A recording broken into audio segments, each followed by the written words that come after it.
The Bad Wolf Doctor sees their reflection in one of the console monitors and proceeds to ask themselves, why this face? Before noticing rips in the console panels where the 15th Doctor had blasted regeneration energy into it. The Bad Wolf Doctor recalls the last person connecting to the heart of the TARDIS being Rose Tyler, triggering her Bad Wolf form. The powers of the Bad Wolf combined with the Doctor's psychic and otherwise abilities. In this moment, the Bad Wolf Doctor can see something buried in the heart of the TARDIS that even the time machine itself didn't know was buried there. The Doctor's eyes light up, searching in the TARDIS subconscious. This Type 40 TARDIS was considered faulty by other Time Lords. But why? And why does it always take the Doctor where they need to go? The Doctor sees the revelation, saying, "Every TARDIS is sentient, but you're different. You always have been. More emotionally attached to me than you should be, more complex emotional capacity and control over destinations. Someone gave you that ability, but who?" The Bad Wolf Doctor backs away from the console as the time machine lets out a deep rumble, like the one it uttered during the Sutekh possession. The Doctor continues, saying, "Without you being this way, I couldn't have left Gallifrey to become the Doctor, the definite article. My story wouldn't have happened." The Bad Wolf Doctor lingers on this thought. Stories. The sign on the TARDIS front door changes to say Harbinger, as an unrecognizable woman appears in the TARDIS console room. She is wearing a dress that appears to be made out of book pages. Some pages are darkened, with outer corners weathered due to age.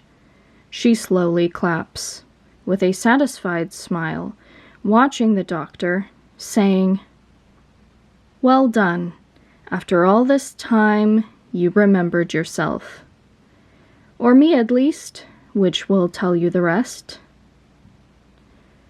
"The goddess of stories, Littera," the Doctor says. And Littera prompts, "Mother of?" The Doctor sees memories in their mind. The 10th Doctor hearing the prophecy from the cat nurse about the face of Bo meeting another as old as him, specifically being referred to as the Lonely God. Then recalls the memory of Maestro calling the 15th Doctor the Lord Temporal. I will note, Littera should be played by Anita Dobson in order to connect Mrs. Flood's fourth wall breaking, so that her acting chops can be utilized here, paying more respect to the actress's abilities and presence, while making way for the Rani played by Archie Punjabi to be played, for the Rani to be played by Archie Punjabi without needing Anita to play an incarnation first in the new timeline that's being established here in Reality Reset. Since Archie's Rani fits classic Rani's aesthetic more, and with a good writer can become a fan favorite like Missy. The Doctor continues talking. "Mother of the Lord Temporal, the god of time and space."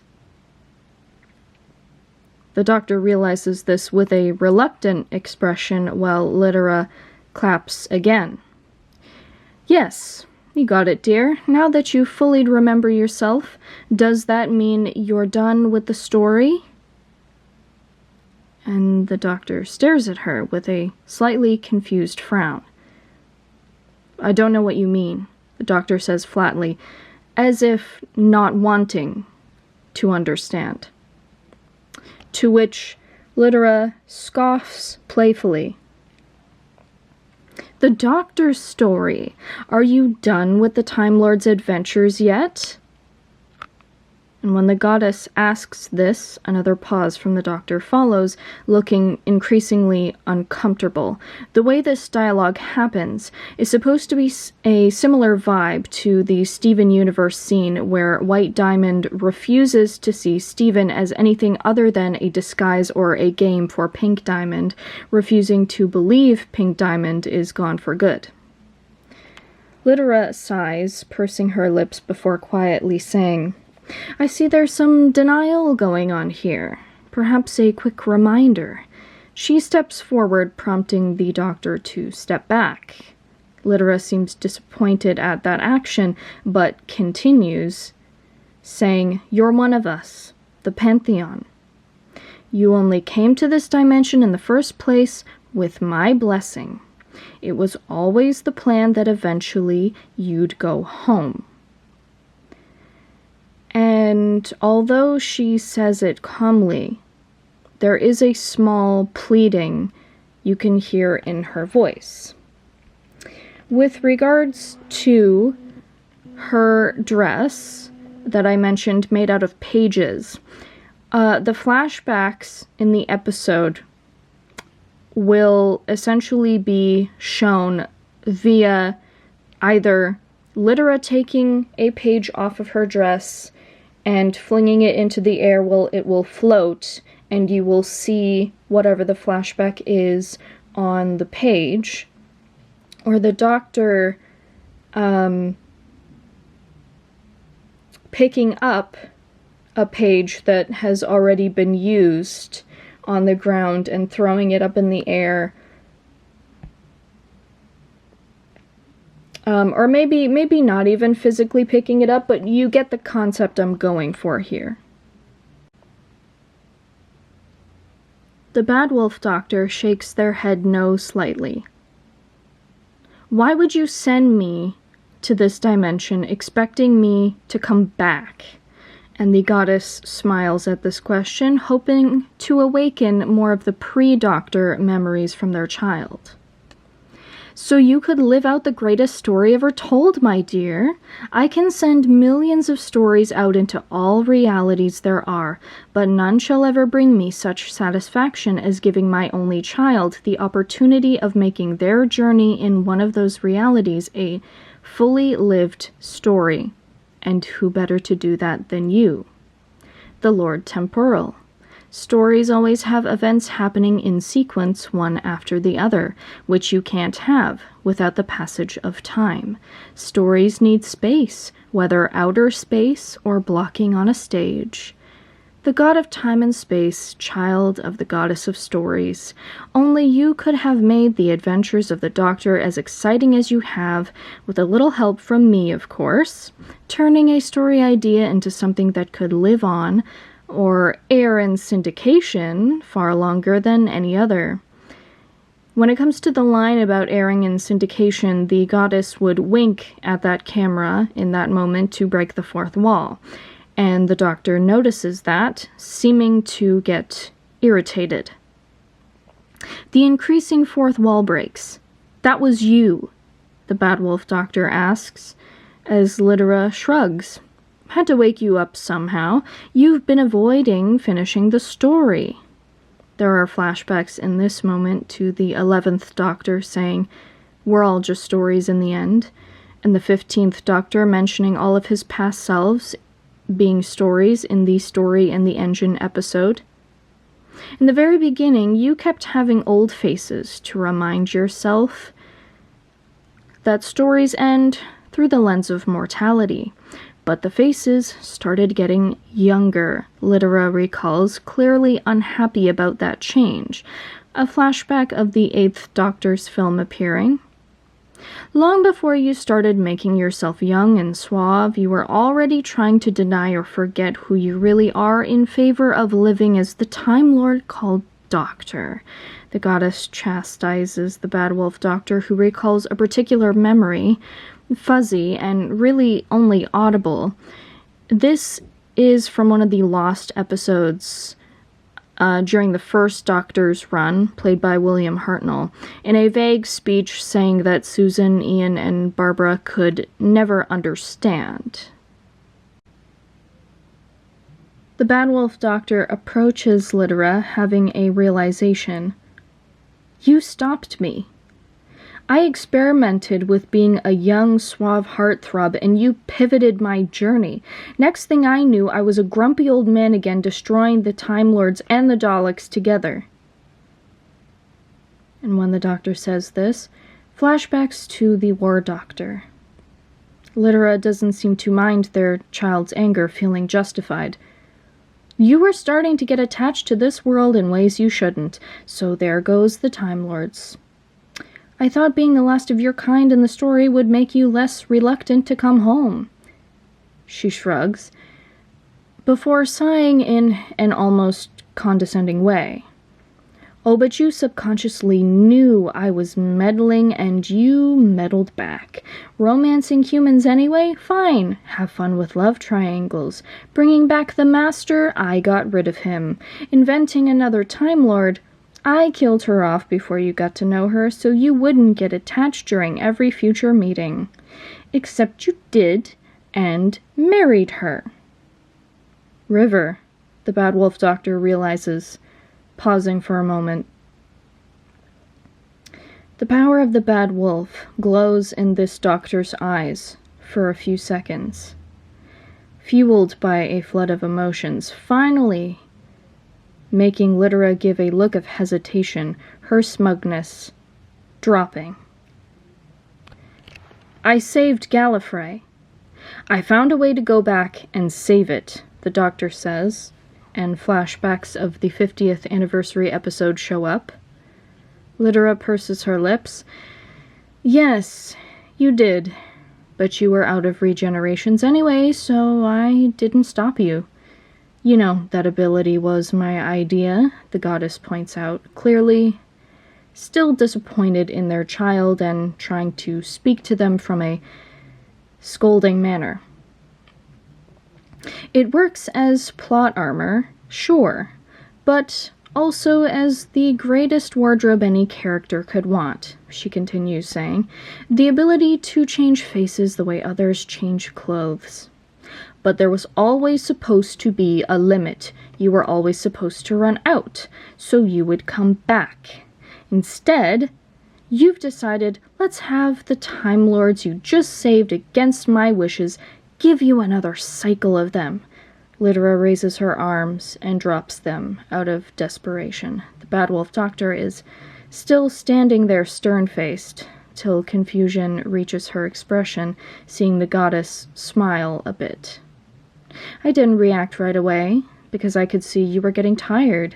Don't act like you weren't. You dropped the young and spry facade, opting for an older face again, and at the end it seemed like you were ready to come home. And flashback to the 12th Doctor refusing to regenerate from the episode Twice Upon a Time. And the Doctor breaks a small laugh. Then I turned into a lady. That must have boiled your godly blood.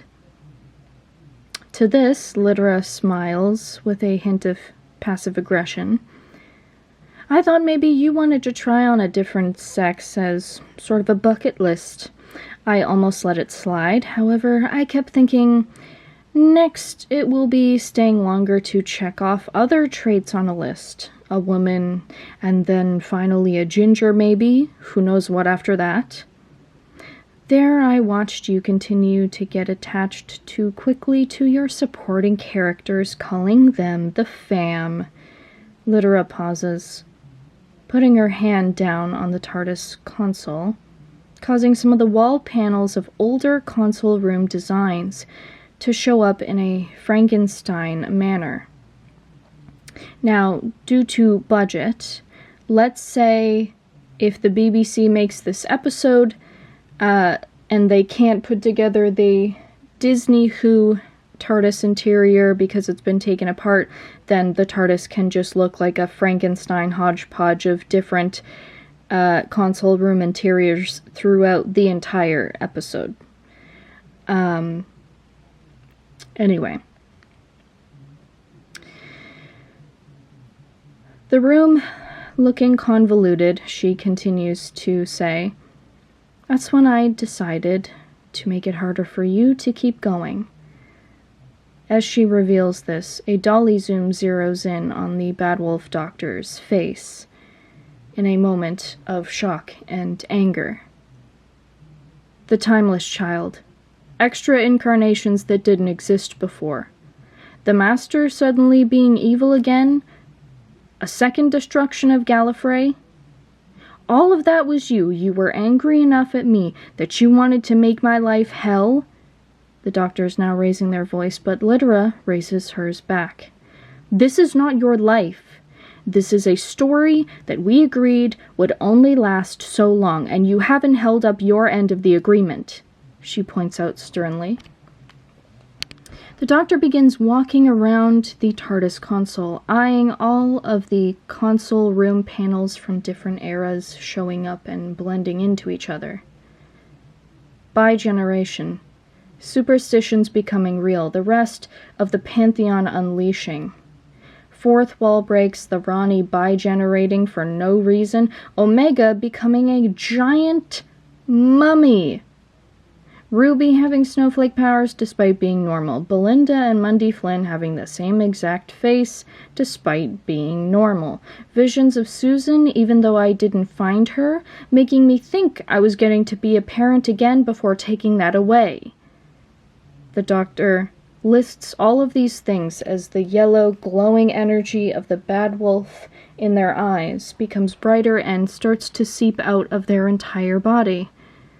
It starts to heal small bits of the TARDIS that Lytera's touch had messed with. And you can see on the Doctor's face that they are staying in their resolve. The goddess watches, unsure of what their child is thinking. You love your mysteries, you love lore. She's almost wording it like a defense. And the Doctor scoffs. Mysteries that can be solved instead of becoming plot holes, and lore that makes sense and serves a powerful narrative purpose. You, of all people, should know that, the Doctor argues, still angry, continuing. Nostalgia needs to make sense. You are just bringing back stuff that I wasn't invested in. Lytera sighs again and changes the subject. Speaking of, as she gestures to the Bad Wolf Doctor, this wasn't my decision, so out with it, dear.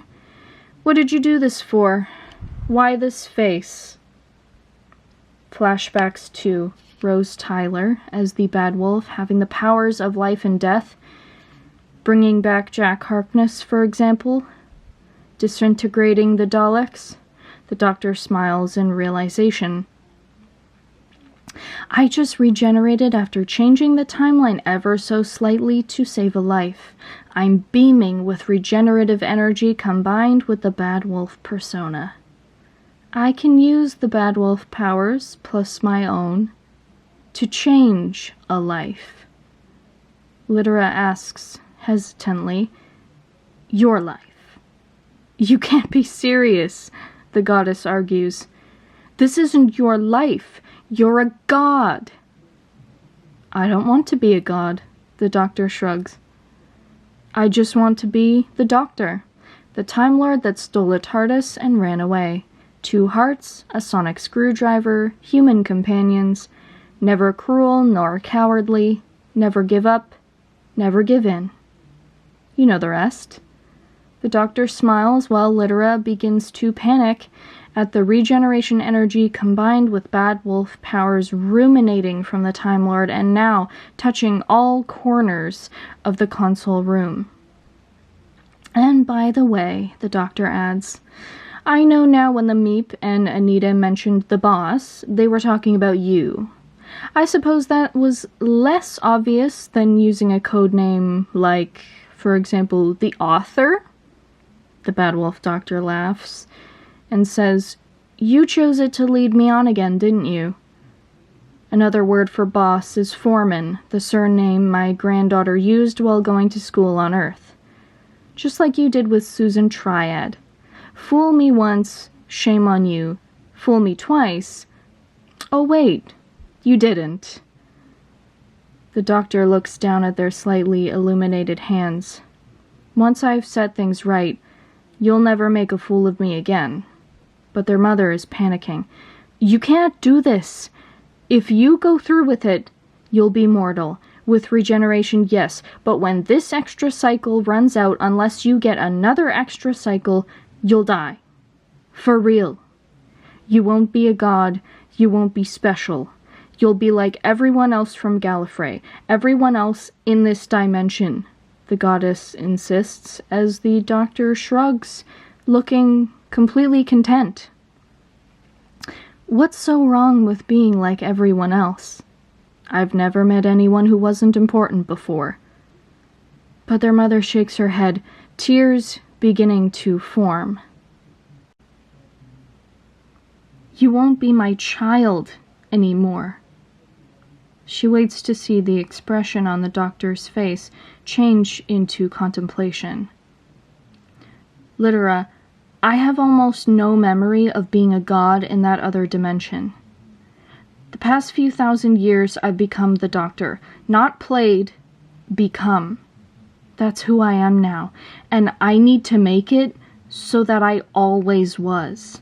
No timeless child, no second destruction of Gallifrey, no bi-generations, no mysteries that lead to nowhere, no old foes showing up and being defeated in seconds, no shock value without substance, and no cloning or splitting myself in order to keep part of my consciousness in this dimension, because I've decided for sure I'm not going back to the one we came from.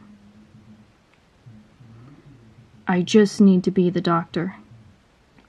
Passing by, helping out, laughing, running, and being kind. The goddess stares at the doctor, distraught, at a loss for words. The bad wolf doctor continues, Mother, you know if you did force me back to the home dimension, you'd never be forgiven. You know the only way for me to be happy. And yes, that means someday I will run out of regenerations. Someday I'll die. But that's my choice to make. The goddess opens her mouth, without speaking, as if trying to find words. Abruptly, she laughs pathetically at herself, while continuing to cry, saying while her voice cracks from grief, Me, goddess of stories, actually standing here without a plan for the next chapter. You've completely taken the narrative from me. Before she looks even more saddened, adding, That was never meant to happen. And the doctor finally shows some emotional tie, hugging their mother. A few seconds pass, and the doctor puts their hands on Lytera's shoulders, telling her with a hopeful tone, I've learned the art of storytelling from the very best. Even when I become a regular Time Lord without god powers, I'll make it so I still have the memories from this version of reality. I'll remember everything I learned, and without any meddling in the doctor's story, I should be able to last a very long time before a final death. Lytera breathes heavily, still unsure, and the doctor adds, In this new timeline, the TARDIS will still have been blessed with extra agency and emotional intelligence by Lytera of the Chaos Pantheon. In a way, she's like your child, with the TARDIS being my spouse more so than anyone I've actually married. That'll make me your child-in-law in that new timeline. You were clever, giving her that gift, because she takes me where I need to go. So if I find myself in a jam and haven't decided to make peace with dying for real yet, she'll take me somewhere I can survive. The doctor reassures, full of hope. After a minute of contemplation, Lytera asks, And you're sure there's no way of changing your mind? The bad wolf doctor answers, I'm sure, Mother. This is what I want. Reluctantly, Lyra agrees, grabbing her child for one last embrace before a tearful goodbye. The Bad Wolf Doctor radiates more and more energy before the screen lights up entirely, phasing into watercolor images of the Doctor's life in the new, fixed version of reality as the Bad Wolf Doctor narrates before she disappears. Once upon a time, there was a planet called Gallifrey, the planet of the Time Lords, where they had time travel technology among other things like sonic devices. Time Lords have 2 hearts, and when they're mortally wounded or approaching an old age death, they regenerate into a new body with the same consciousness, memories, and core personality traits as before. In a regeneration cycle, a Time Lord can change 12 times, 13 faces, unless they are given extra regenerations. One such Time Lord, known only as the Doctor, because Time Lords use titles instead of names, fled Gallifrey after stealing a time machine known as a TARDIS. TARDIS stands for Time and Relative Dimension in Space. He fled to Earth, accompanied by his granddaughter Susan, who used the last name Foreman after the school she attended on Earth, where they'd landed in Britain, 1963. Susan's teachers followed her home one night out of concern for her well-being to find the TARDIS in a junkyard. Its chameleon circuit, used for disguising, had made it appear as a blue police box, common in Britain during that time. When inside the TARDIS, the Doctor, Susan, and her teachers were accidentally whisked away through time and space. Although grumpy and a bit selfish, the Doctor grew to be kind and heroic due to the impact of Susan and her teachers, Ian and Barbara. The Daleks, a race that had emotions genetically engineered out of them except for hatred, made the Doctor take a stand, a turning point for this Time Lord to become a hero that would be known across galaxies. Eventually, the Doctor let Susan stay with a young man she'd fallen in love with, promising to one day return to her. Ian and Barbara also went back to Earth before the Doctor met other human friends to travel with, who would start being called his companions. The Doctor experienced regeneration for the first time. Through the many faces of the Doctor, they met very strange creatures and also friends like Sarah Jane and the Brigadier. The Doctor even had a pet metal dog named Canine for a while. A childhood friend turned up, who had turned into a villain named the Master. Later on, another childhood friend from Gallifrey turned mad scientist named the Ronnie. In New York, the Doctor finally made the push to romance a human after having traveled with so many, before the dark times where the Doctor was forced to destroy the Daleks and Time Lords together to stop the Time War, which threatened all of existence in the universe. The version of the Doctor afterwards regressed to grumpy, but was softened again by Rose Tyler and other human companions like Martha Jones, Donna Noble, Amy and Rory Pond, also Clara Oswald. The Doctor figured out a way to go back and save Gallifrey without breaking the rules of time. The Master survived, now a time lady called Missy, which the old Scottish Doctor decided they'd give a try. The Lady Doctor called her companions her fam, and now, in this new version of reality, the 13th Doctor has finished her adventures. And the watercolor story shows the 13th Doctor changing into a new 14th, where it shifts to a live-action clip. In the reality that the Bad Wolf Doctor had just changed, this face had been known as the Fugitive Doctor. But now, she's 14. For the purpose of this video, in order to not confuse her with the 14th Doctor from the original version of reality played by David Tennant, I'm going to call Joe Martin's Dr. 14A. When she appears, she looks down at her hands and feels her hair in her incarnation's signature locks before smiling and saying to herself, while looking straight ahead, almost as if she's breaking the fourth wall, but it's vague whether she's doing that or not. And what she says is, "Let's get it right this time." So now that I have covered Reality Reset, you can notice there's a lot of video left.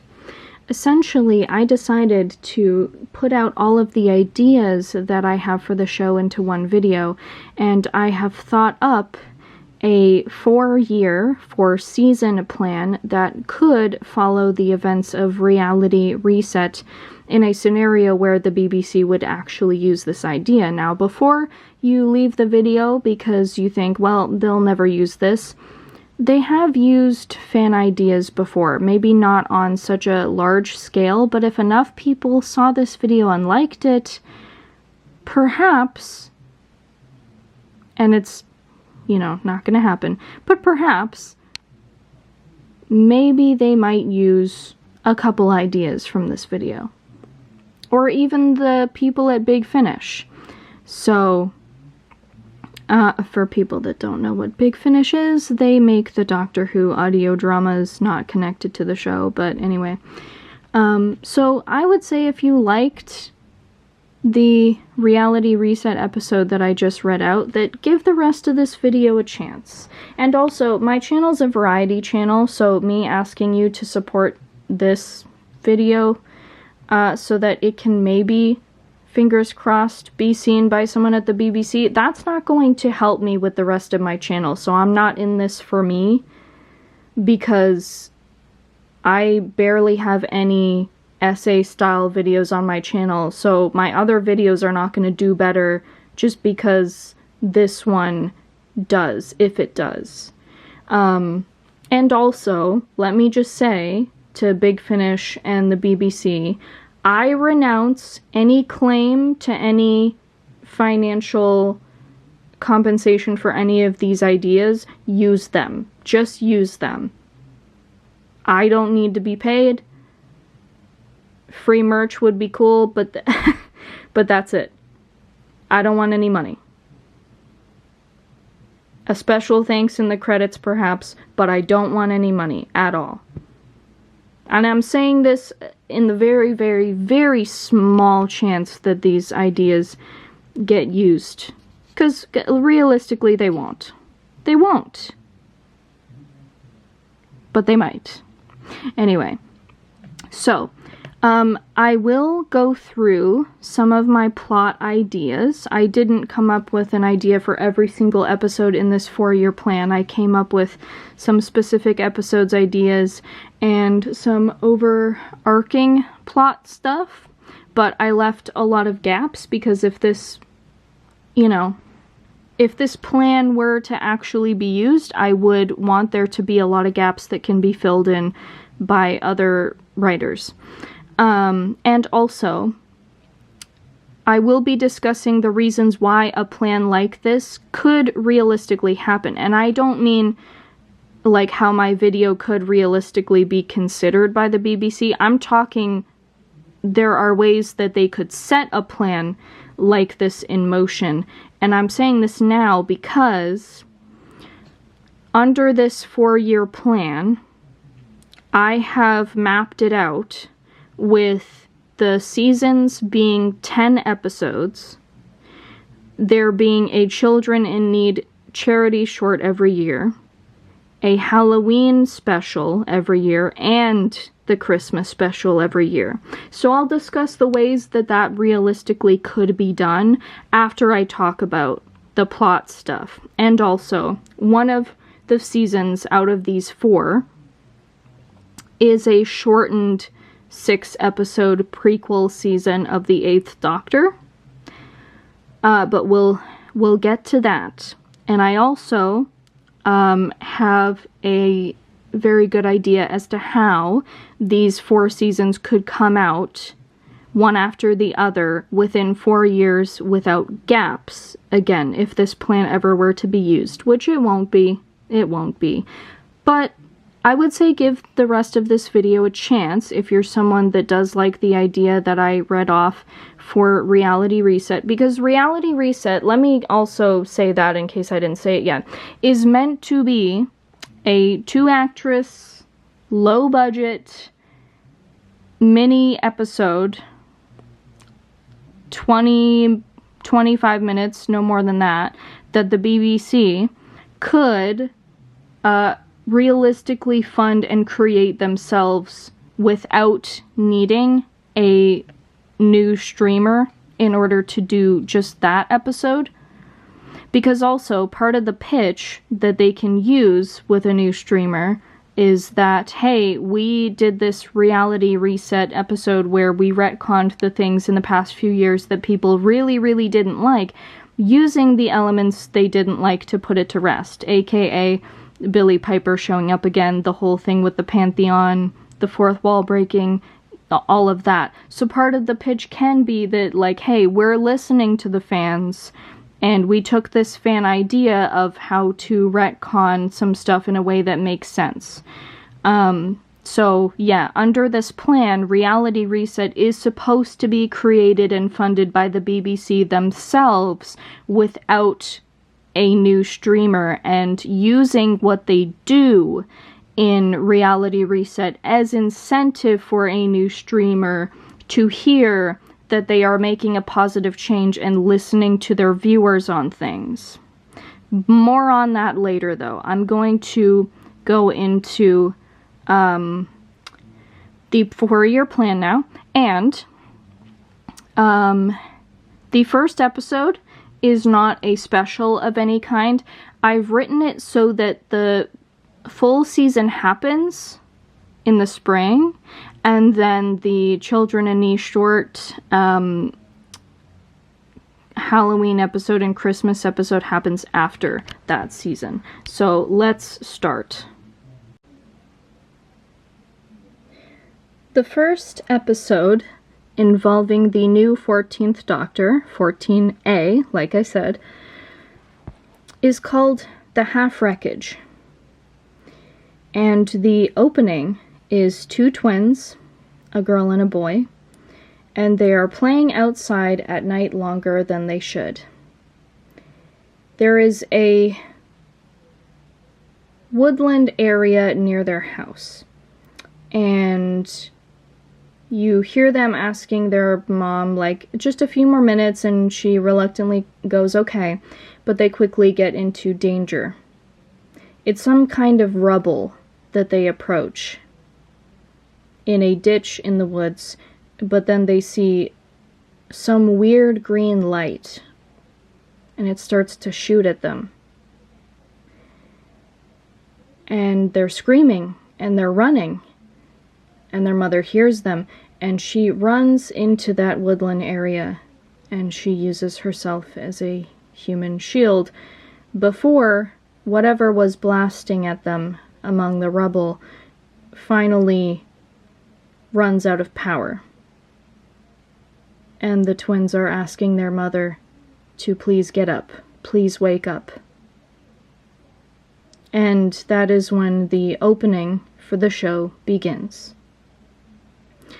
Now, one of the reasons why I say that this video could possibly, if it ever reaches the BBC, actually be considered, because things that fans have made and posted online before have been used, as I said, and one of those things was a fan-made opening credits for the 12th Doctor, all of those visuals. So, while we're on that subject, 14A's season logo and main theme should be this one. You can see the screenshot there.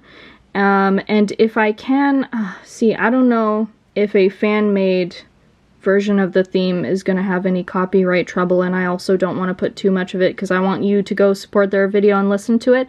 But I'm going to include a clip, just a few seconds of it.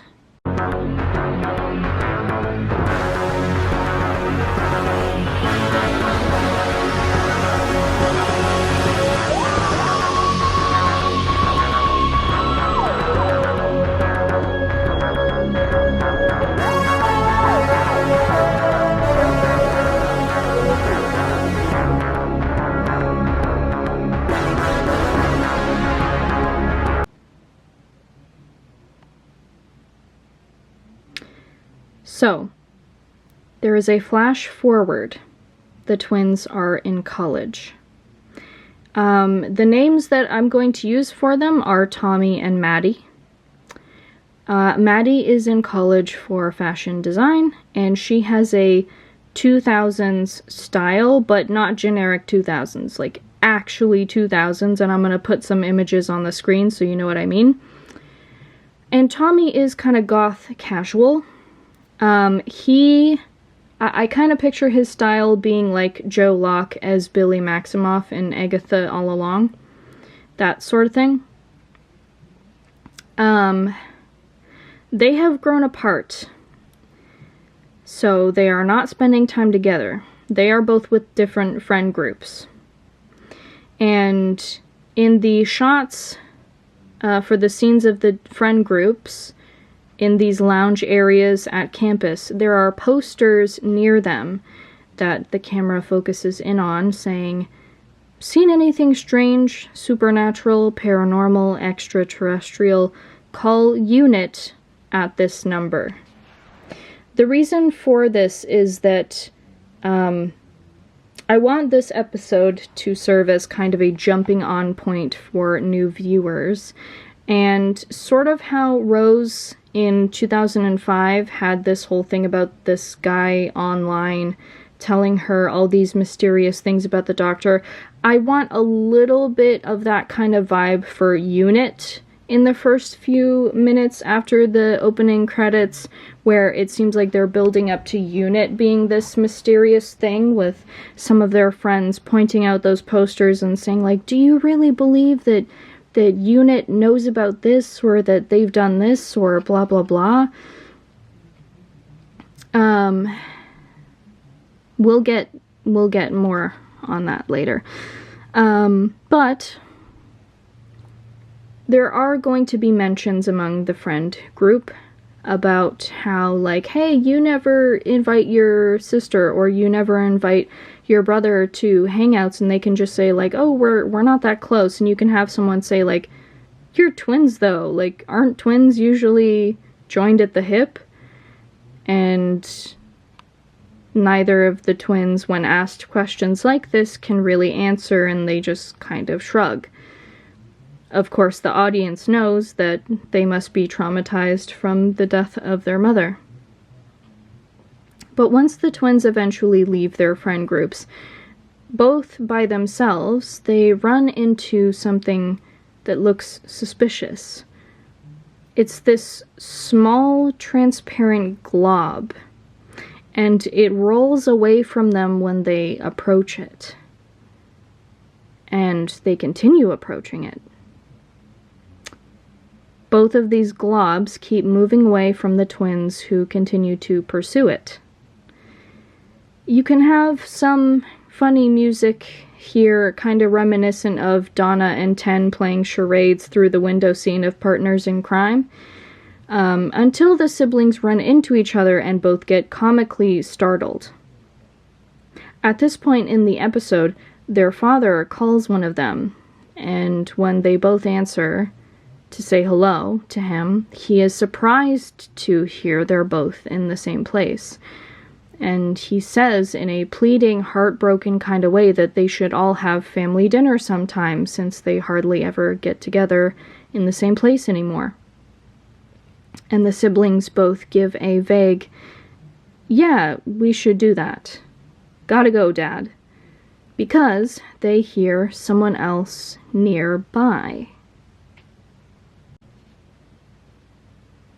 This is when they run into the doctor, investigating with her sonic screwdriver, which they think may be part of a pile of debris. You see, when the twins run into each other, they have now gotten to a grassy opening that almost looks like the space in between their house and the woods from the opening when they were kids.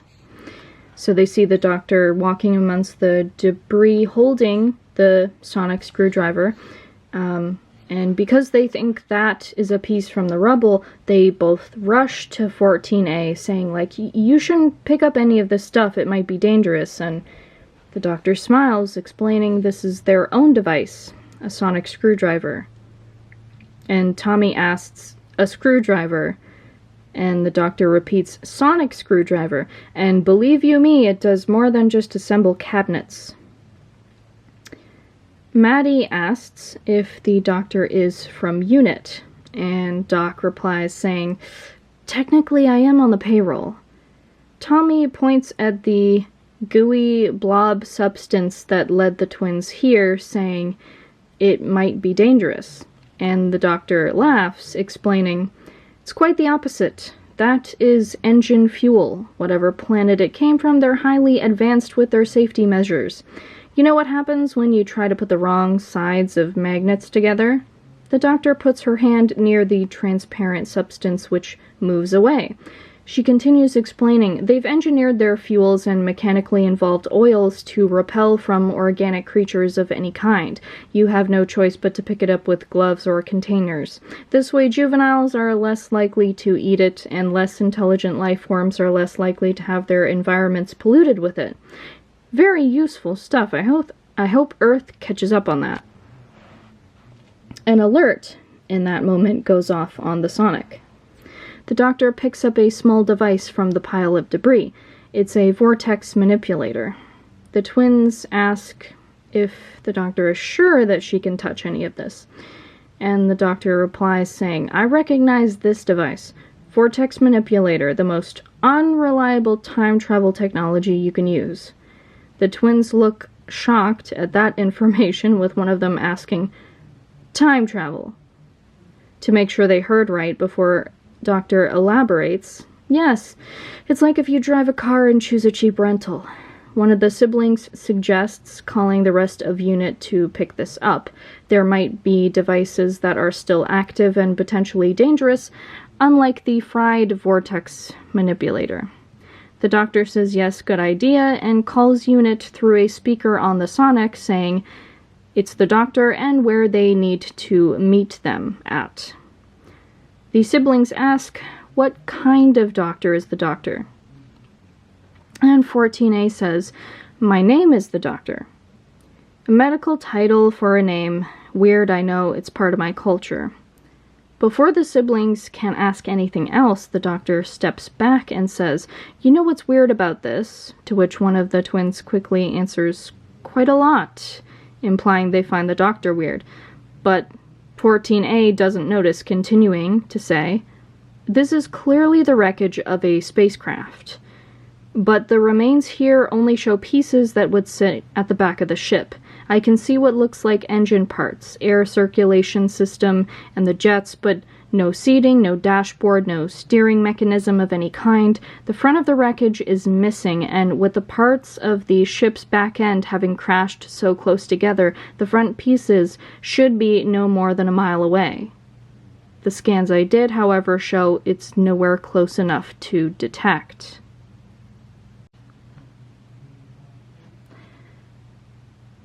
Maddie asks while checking her social media, this is a crash in a populated area, so shouldn't it be all over the news with people flocking to it? But no one else is here, and no one on campus has talked about seeing something fall from the sky. And Tommy asks, even if it's cheap time travel, this vortex manipulator is still time travel, and therefore valuable, so why wasn't it at the front of the ship with the crew? And the doctor's expression shows that she's impressed with the inquiries, but before she can answer, she hears the UNIT helicopter nearby in the sky. And while noting that was fast, she turns back to them and saying, "Those are the right questions. Good job." Before she can give before she can give any answers at all to those questions, she notices where the helicopter is turning to land. And once it lands, some unit soldiers walk out of the copter to escort the doctor in before she says, "I'm bringing these two. They have good observations." She turns to the siblings who look surprised, teasing them by adding, "Unless you'd rather head back to class?" Both of the twins pick up the pace, and they all get in. Meanwhile, in the unit base, which can have a different design, much different, I mean stylistically, because unit base in this new version of reality is now an underground base. New audience members won't know that difference because this is all new to them. Kate announces at the floor closest to ground level that the doctor is landing. Now, if the Vlinks is still part of the show, which I think he should be if he can be of better use, let's have a funny few seconds of a unit worker rushing to shine him up in preparation for the doctor's arrival, along with other workers putting their lunches away and putting their blazers or jackets back on. At the landing pad outside the base, Kate greets 14A. Both of the twins notice the entrance to the underground base, Maddie commenting that it makes sense to be hidden, and Tommy sees a bunch of satellite-looking devices propped up way above the surrounding trees around the base perimeter. The doctor says to Kate about the twins, "These are my new acquaintances, Thing 1 and Thing 2, while they stroll inside. The twins both say their actual names to Kate while heading inside, and Maddie asks about the satellite-looking devices, with smaller versions also being on the helicopter, and Kate explains it works as external signal blockers to keep the base and all their equipment hidden.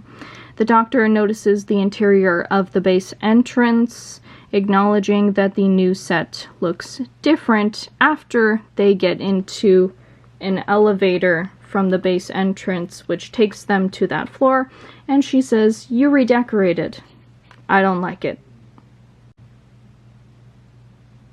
Shirley wheels by, asking the doctor, walking with Kate, "Doctor, can you sonic me the scans you got for our database?"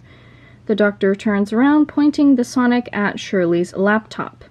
As an Easter egg, while Kate's dialogue with the doctor continues in the scene, the camera can linger on Shirley's laptop screen for a few seconds longer to show two files, one being a note. The note reads, "Shirley, some reality shifts occurred lately, and I kindly request that you check in on the Noble family. See that they're free of the meta-crisis and have all of the memories they should have. Thank you." This way, the 60th specials and the bi-generation from the no longer existing branch of reality will still mean something for the fans that enjoyed it or liked the purpose it served, because the Nobles will still remember it and will be okay in this new reality. Kate continues saying, "The wreckage is being picked up by our team and will be airlifted shortly. Once we have it all, you can do a more thorough examination in the lab." She looks back at the twins, who are still taking in the view of this floor of the base. "New companions?" she asks, and the doctor says, "We'll see." The twins are close by enough that they pick up on that, and they ask about it. If Melanie is still part of UNIT, which I think she should be, she casually walks by with a clipboard while the twins and the doctor and Kate keep walking, and she says, "Companions go with the doctor on travels. Once upon a time, that was me." And as she walks past them, Tommy says to his sister, "This doctor is a bit weird, isn't she?" And Maddie scoffs, pointing at the Vlinks, saying, "There's a futuristic robot in here, but the doctor is weird." The Vlinks replies, "I'm not sure how to take that," before Shirley asks the Vlinks to send the scans she received for printing. While Kate and the doctor head to the other side of that floor to begin writing up a new file for the case, with Kate insisting to 14's eye roll that physical copies are needed with the computer systems of Earth's current technology not being foolproof, to which Doc says in jest that they should really get going on the technology then. Kate asks the doctor why she isn't sure about the twins being companions if she went as far as to bring them here. And 14A explains, "Tommy and Maddie have strong curiosity and ask good questions. Only they approached the wreckage out of the entire campus. Or found it, rather. But there's some tension there. Twins are usually closer than regular siblings. These two are not close at all. There's bound to be a reason for it." And Kate asks, how can the doctor tell? And 14A explains it's their eye movements, body language, tone when they talk to each other versus other people, and goes on saying, "I'm not keen on bringing humans with interpersonal problems into my life. I've been slapped by enough people's mothers in the past to learn a lesson about it." But Kate says in a cheeky way, "A broken family dynamic that has to heal? Sounds like they need a doctor." And the doctor gives her a playful side eye. The camera is set on Kate and the doctor with a clock in the background showing the time. So as the scene transitions, you can have the clock in the lab showing a different time to show that it's been about an hour later. The doctor, Kate, the twins, as well as lab workers who are paying attention to their own paperwork, are all in the lab, and the doctor points the sonic screwdriver at the rubble on the silver table. "Let's see if any of these pieces still have power." The doctor lights up the sonic so that people can see, or the sonic lights up as the doctor uses it, like powers it. But as the pieces start to regain power, one of them starts beeping on a countdown and starts to glow green, and the twins recognize it right away, that it's about to blast, because they remember this from their childhood, and they explain this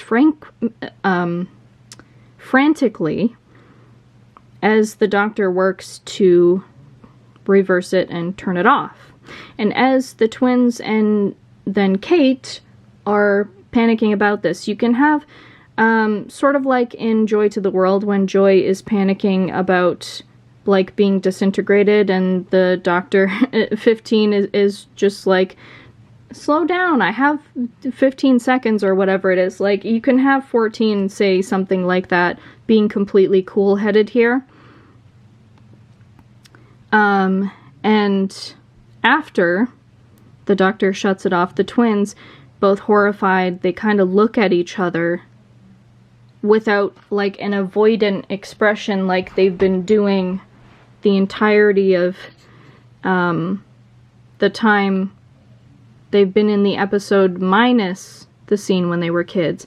And the doctor picks up on that, and she goes, "How did you know that?"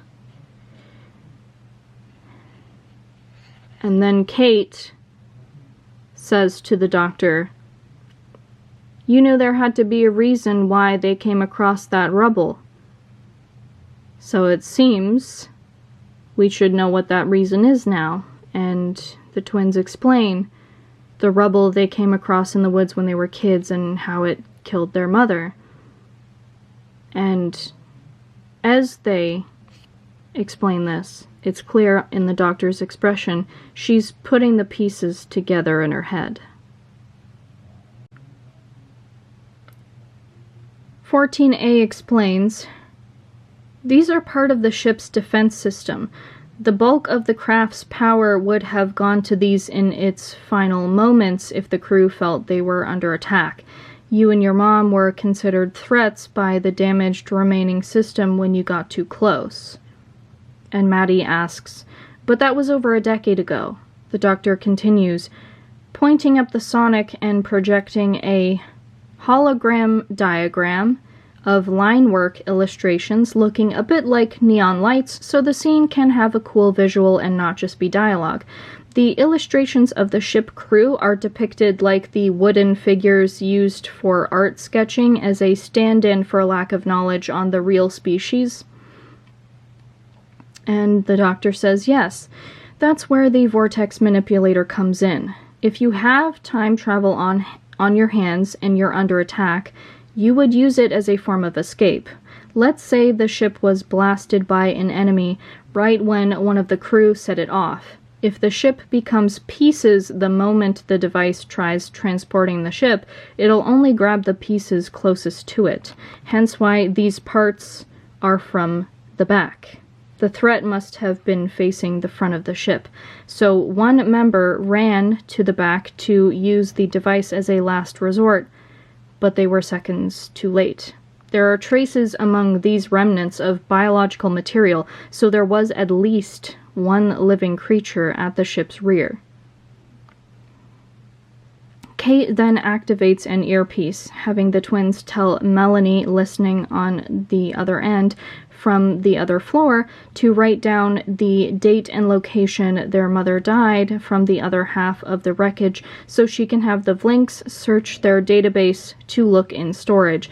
Melanie says she's got it, and Kate then instructs the doctor to fix the vortex manipulator to check if the date put into it before the blast coincides with these pieces showing up today. And the doctor says, already on it, and we see her hunched over using some of the lab tools on the fried vortex manipulator before a scene transition to Kate and a couple of unit soldiers escorting the twins inside the storage floor filled with high security boxes, some containing creatures evident by various creepy or strange noises where the people working with the show's sound design can really show their chops. The twins appear mildly unsettled by some of the noises they hear, and Melanie wires into Kate through the earpiece that the rest of the wreckage should be in this box number.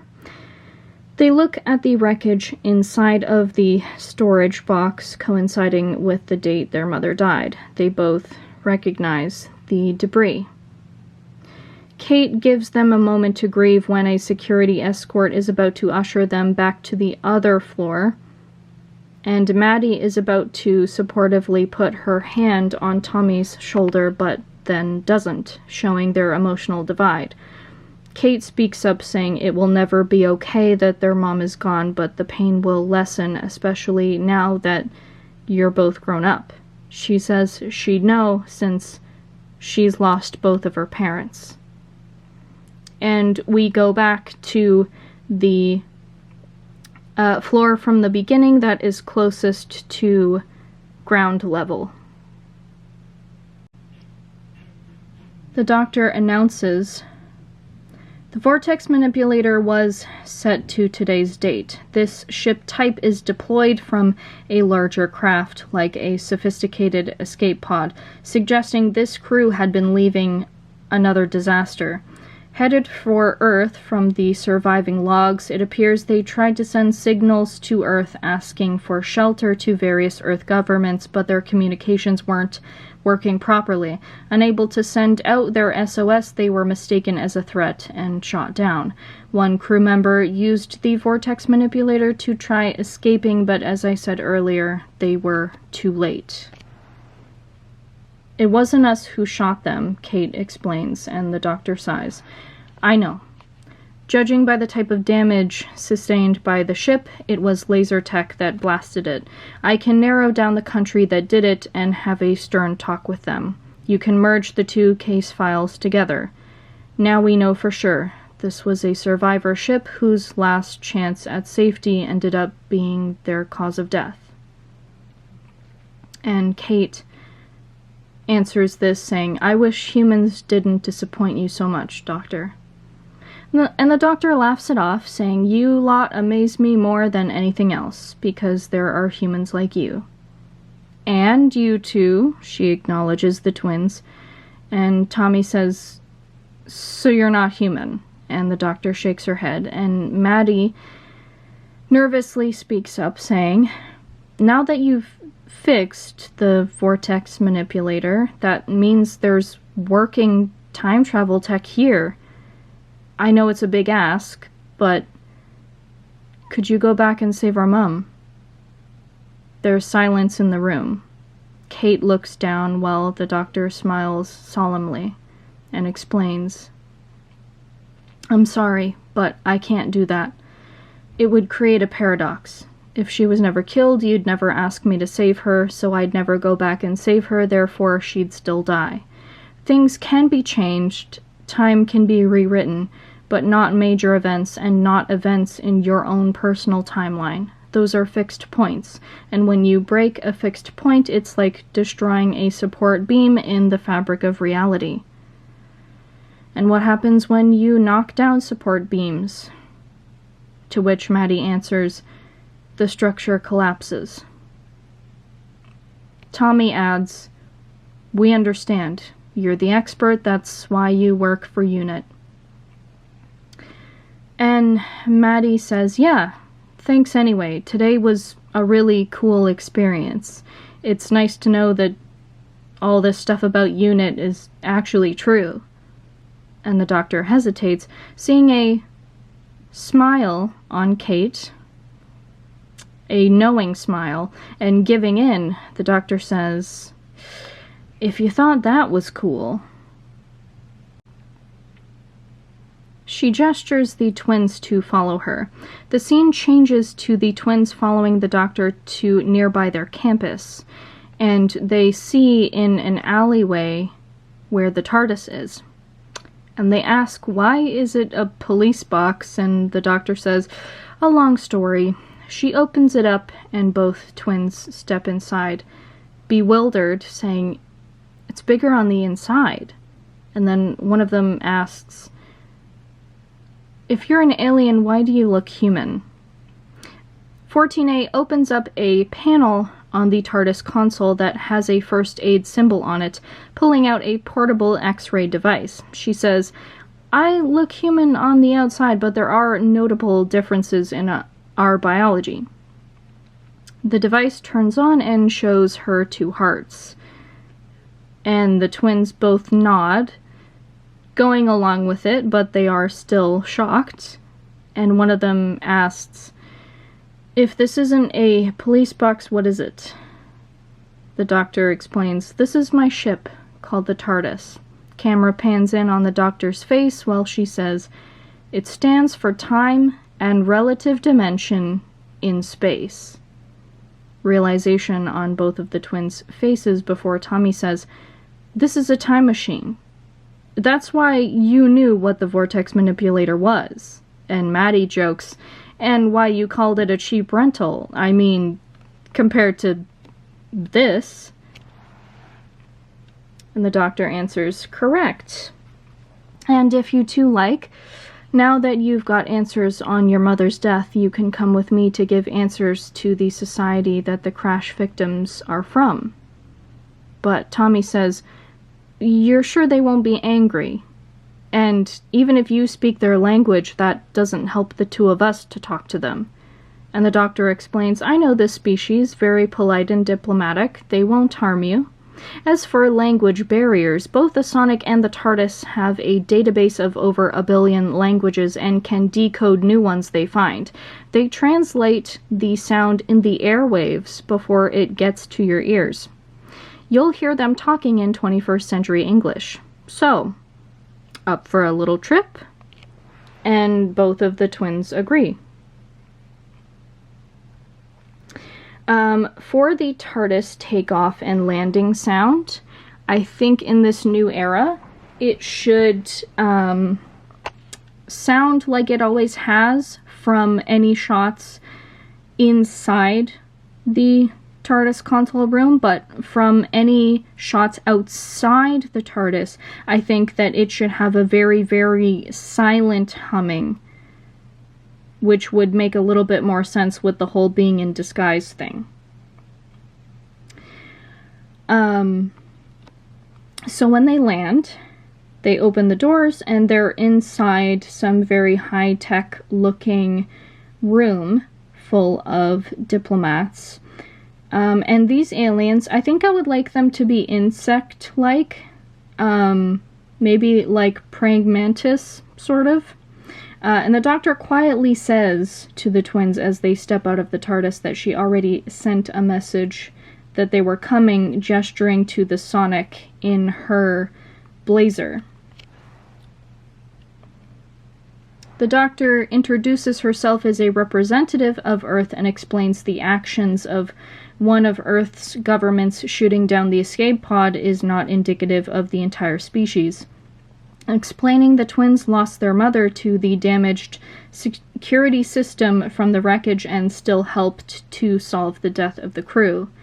One of the aliens puts its upper limbs on the shoulders of the twins compassionately, saying, "Our fallen brothers and sisters will rest well now, as will your mother, we wish. Your planet will not receive retaliation from us.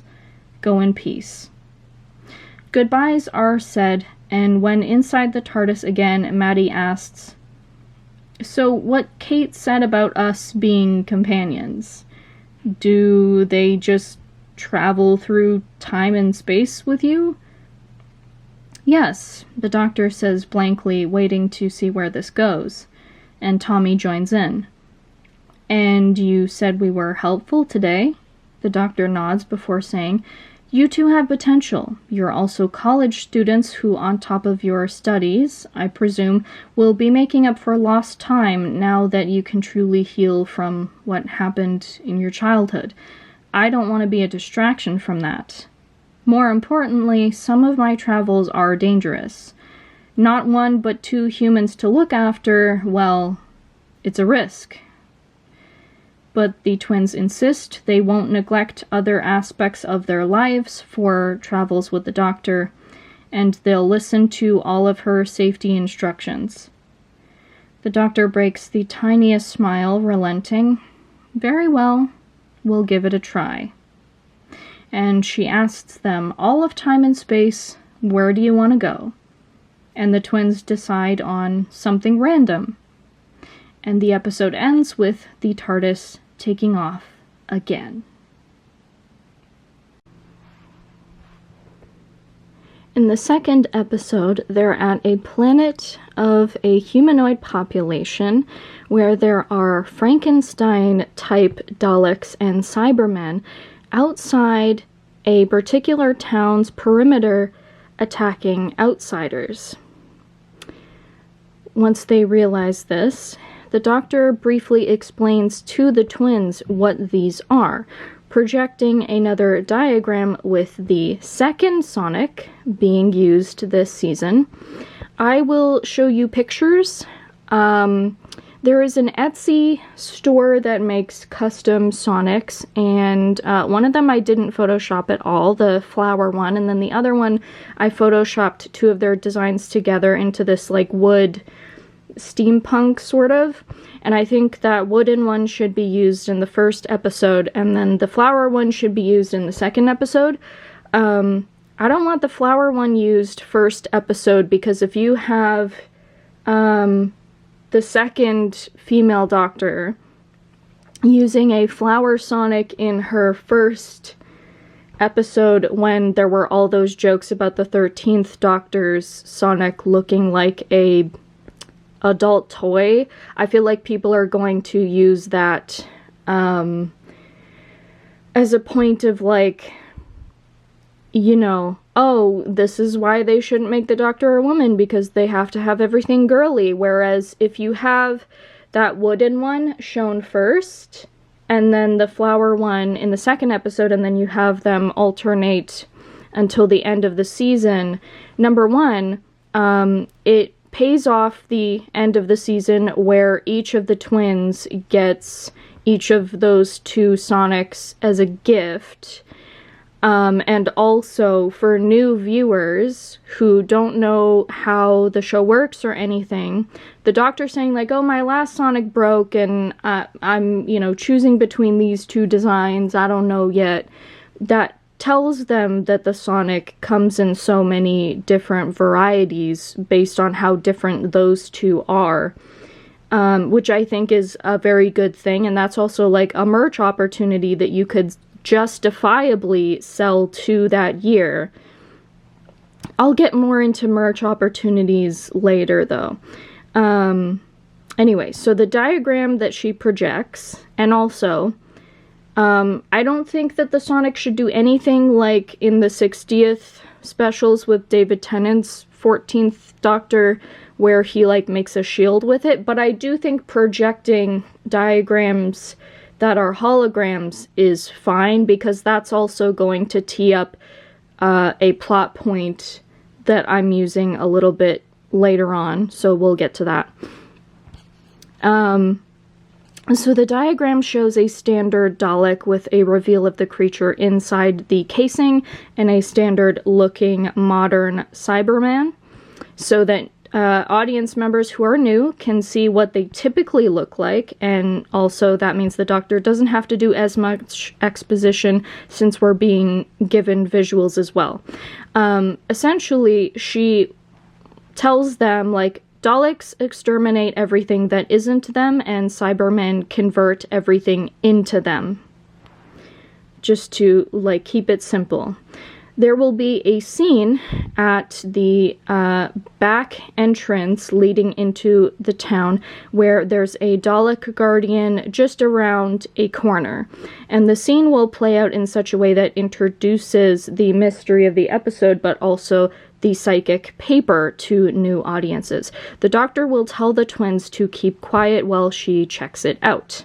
The Doctor throws a stone to catch the Dalek off guard so that it is pointed to where the stone lands, and then quickly reveals herself from behind that corner that the Dalek can't see, using the Sonic to turn off its outer power. As she stands visible to the Dalek while the twins are obscured still around the corner, the Doctor will stand casually after lowering the Sonic with her hands so that her hands are rested behind her back, opening up the psychic paper and holding it at an angle for the twins to read. So unlike in the past where we never saw what was written on it, for this new era we're going to get a change where we will see it. Sort of like during the initial revival in the second episode at the end of the world, when 9 gets handed that parking violation for the TARDIS that says "have a nice day," but it's in that very weird futuristic font. I want something like that for the words that show up on the psychic paper, where it's like you can still read it, but it's like not a regular font. It's like something, you know, that's very clearly futuristic, but maybe have it look a little bit more like if you tried combining English with the Gallifreyan clockwork type imagery. And for practical use, you can have it be built more like a modern wallet, where there's like a clear sheet over top, and then you would slip the actual physical paper underneath in and out, so you would just like literally print off the answers that the Doctor is giving, and then you would just cut to like yes or no or whatever. And I think, again, adding to the futuristic nature of it, I think that the plastic over the paper of the psychic paper should have kind of a shiny, reflective, like transparent but slightly holographic sort of shine to it. That's how I would do a nice redesign for the psychic paper. Anyway, so this way the Doctor can relay instructions to the twins or answer any questions that they're silently mouthing. The doctor opens up the Dalek to realize that it's just the outer casing. So the Daleks, and at this point presumably the Cybermen, have nothing inside, because this Dalek is completely empty, this Franken hodgepodge Dalek. At that moment, a citizen of the town walks past the twins, and the doctor is not fazed by the Dalek, and greets another Dalek guarding another door just out of sight as that man enters the town. And the shock of this makes the doctor start an investigation with the twins.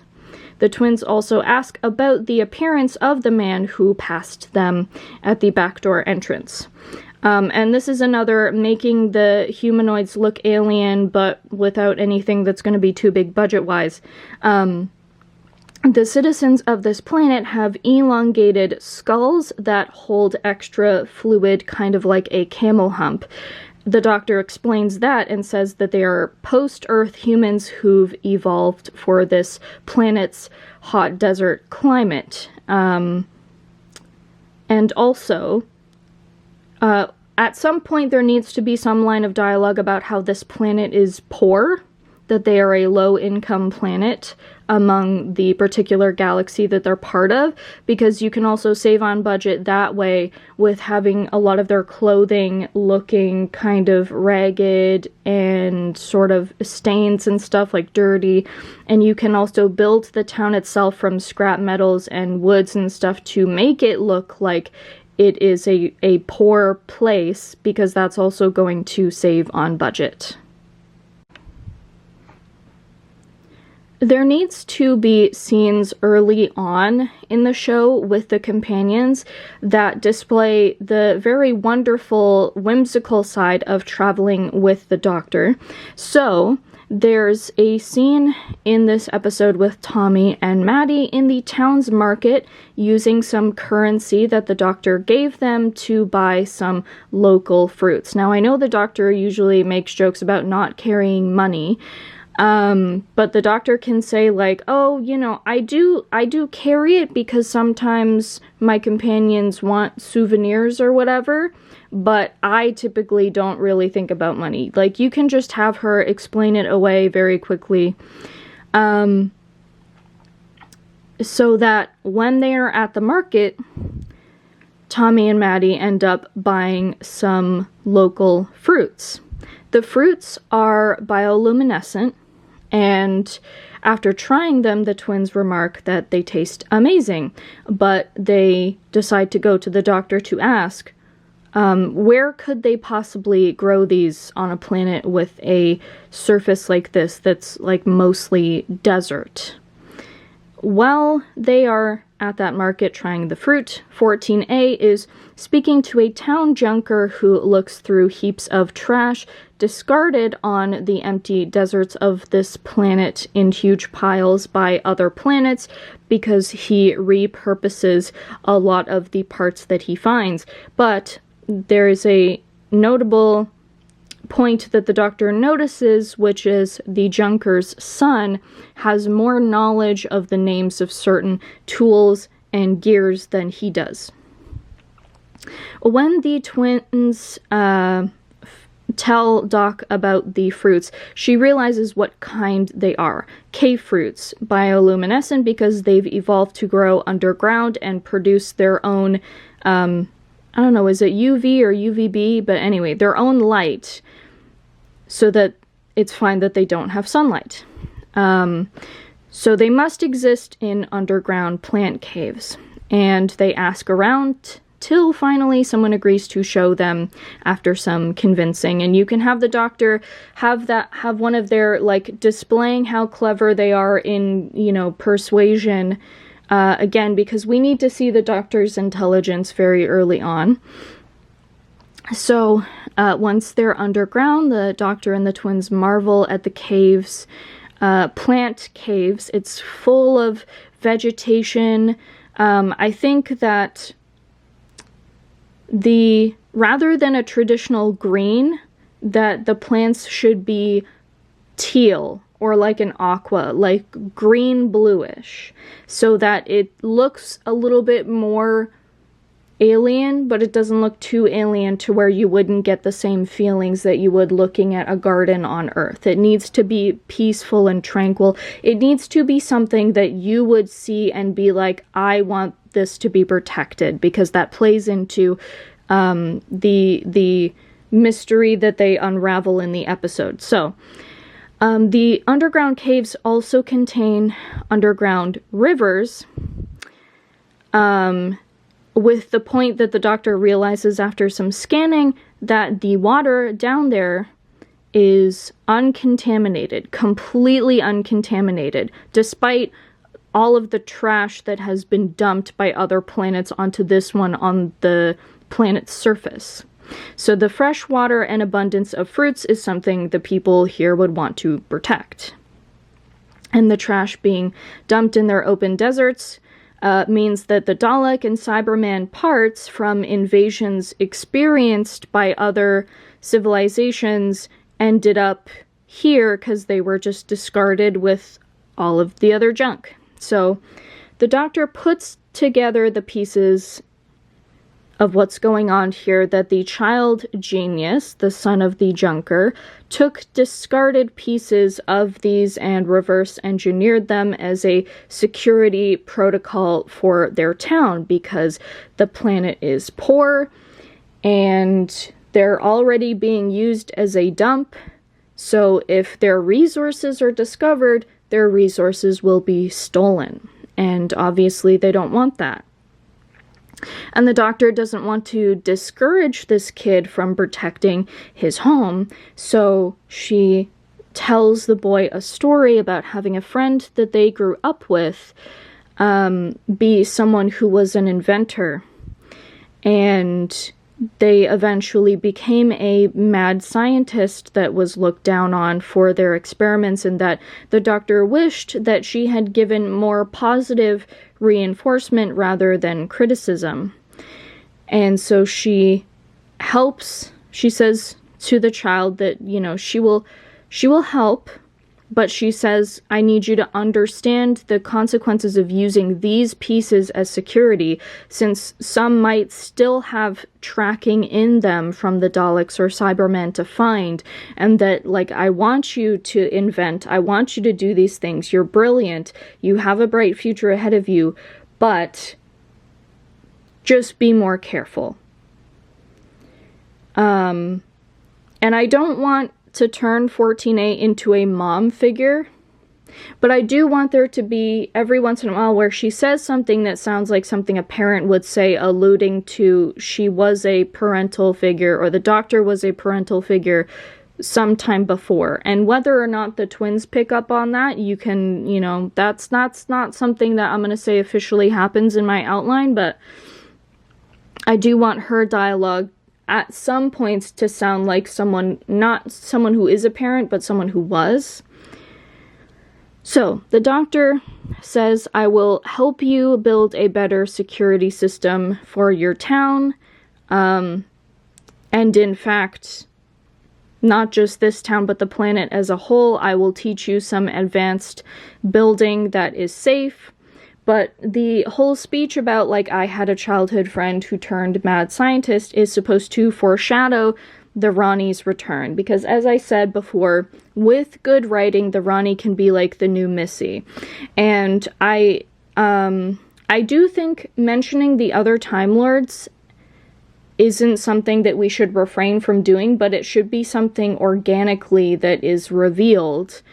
Especially since in this version of reality, a second destruction of Gallifrey didn't happen, and that it's like the classic years where the Doctor avoided Gallifrey because they were an outcast.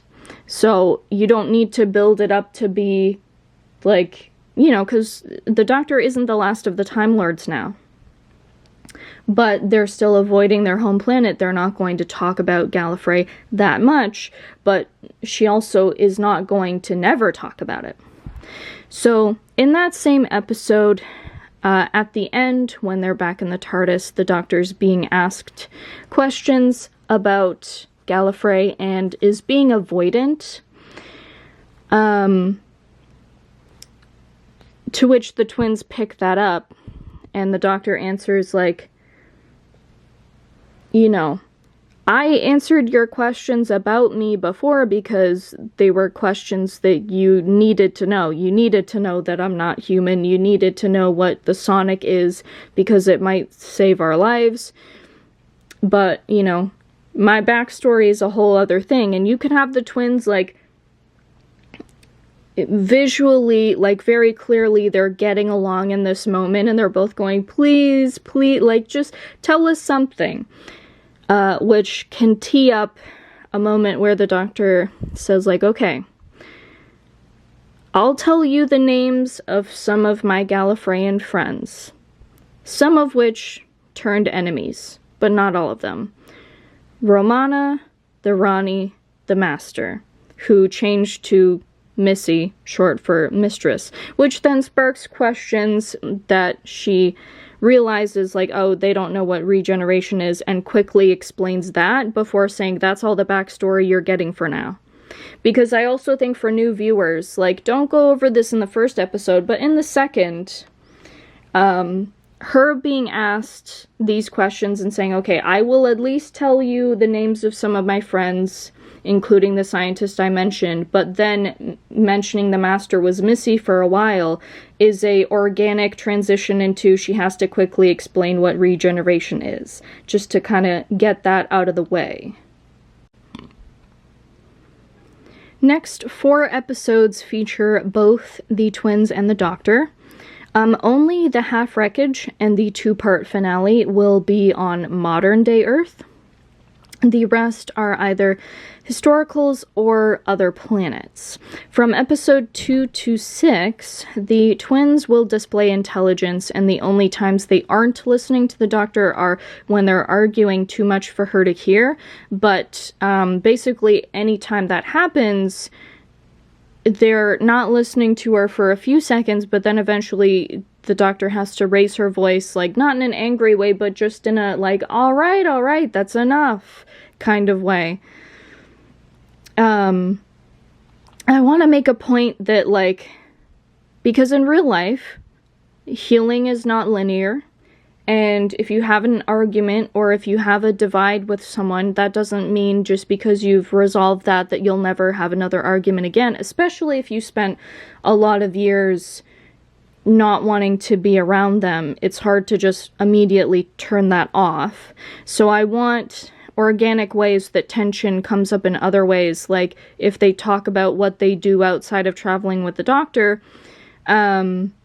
You know, Maddie is able to pursue fashion in college, but Tommy has pursued a trade instead of hand-drawn animation because hand-drawn animation is being phased out, and so he's kind of jealous that she can pursue what she wants, but then she'll argue back that, like, oh, fashion and, like, home decor and everything has changed because mainstream is less colorful now, so the type of fashion that I want to work with is less common, and you know, you have a point there where they can argue. And I also think having the companions have very specific interests adds more character, especially if those interests come into play, and the fact that they argue about their, like, college pursuings, that helps to create that tension that leads to, like, a big fight towards the latter half of the season. So, also, sorry, I'm gonna mention this. This is a costume thing, not a plot thing. Maddie and Tommy should both be brunettes, but with Maddie, she should have the chunky 2000s blonde highlights, and the way that you can have her and Tommy's hair progressively change throughout the season, despite the fact that in real life filming, they filmed the episodes out of order. With her, you can have one of those half wigs where it's like some bangs and some top layers of hair that have the highlights. That way, you have a few of those with some of the blonde highlights being at the root, and then a couple others where the highlights are grown out by like a ½ inch, and then grown out by an inch, and then grown out by a couple inches, and have it be through the season that her hair is starting to grow out and she's not keeping up with dyeing it anymore. Whereas with Tommy, throughout most of the season, you're going to have his brown roots be very visible. And then he has re-dyed his hair in the finale, because we are going to play with a idea that he's the one that's being more lax with his looks and like keeping himself together, and she looks more put together because she copes with being overly positive and everything is fine, and he's something bad happens and it's like, oh well, that's life, and that's how he copes. But they're both going to go through a change in the season, so I want their the different ways that they both color their hair to be different and kind of reflect that. Anyway,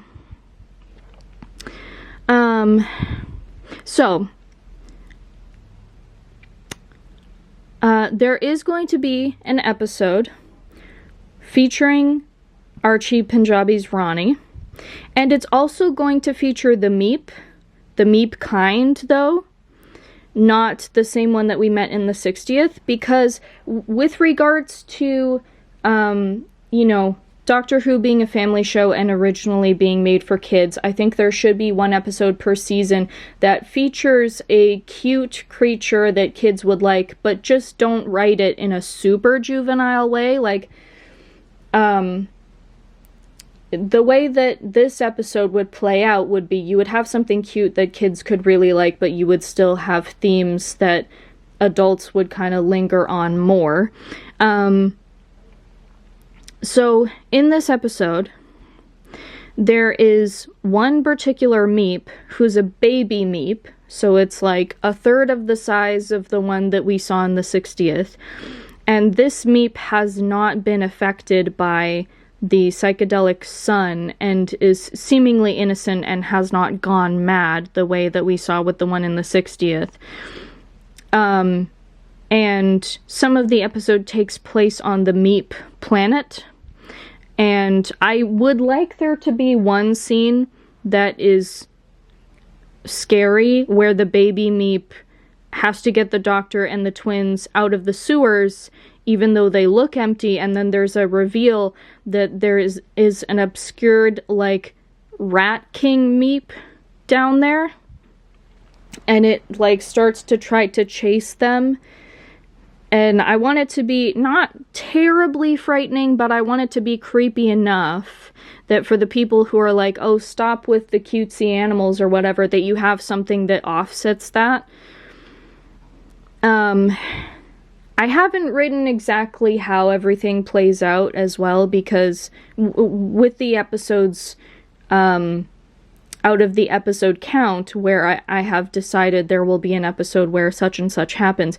Because if this plan were to be followed, I would want there to be a lot of wiggle room for people to kind of do, you know, writers who are hired to do artistic liberties and everything. So, but there is a turning point in this episode.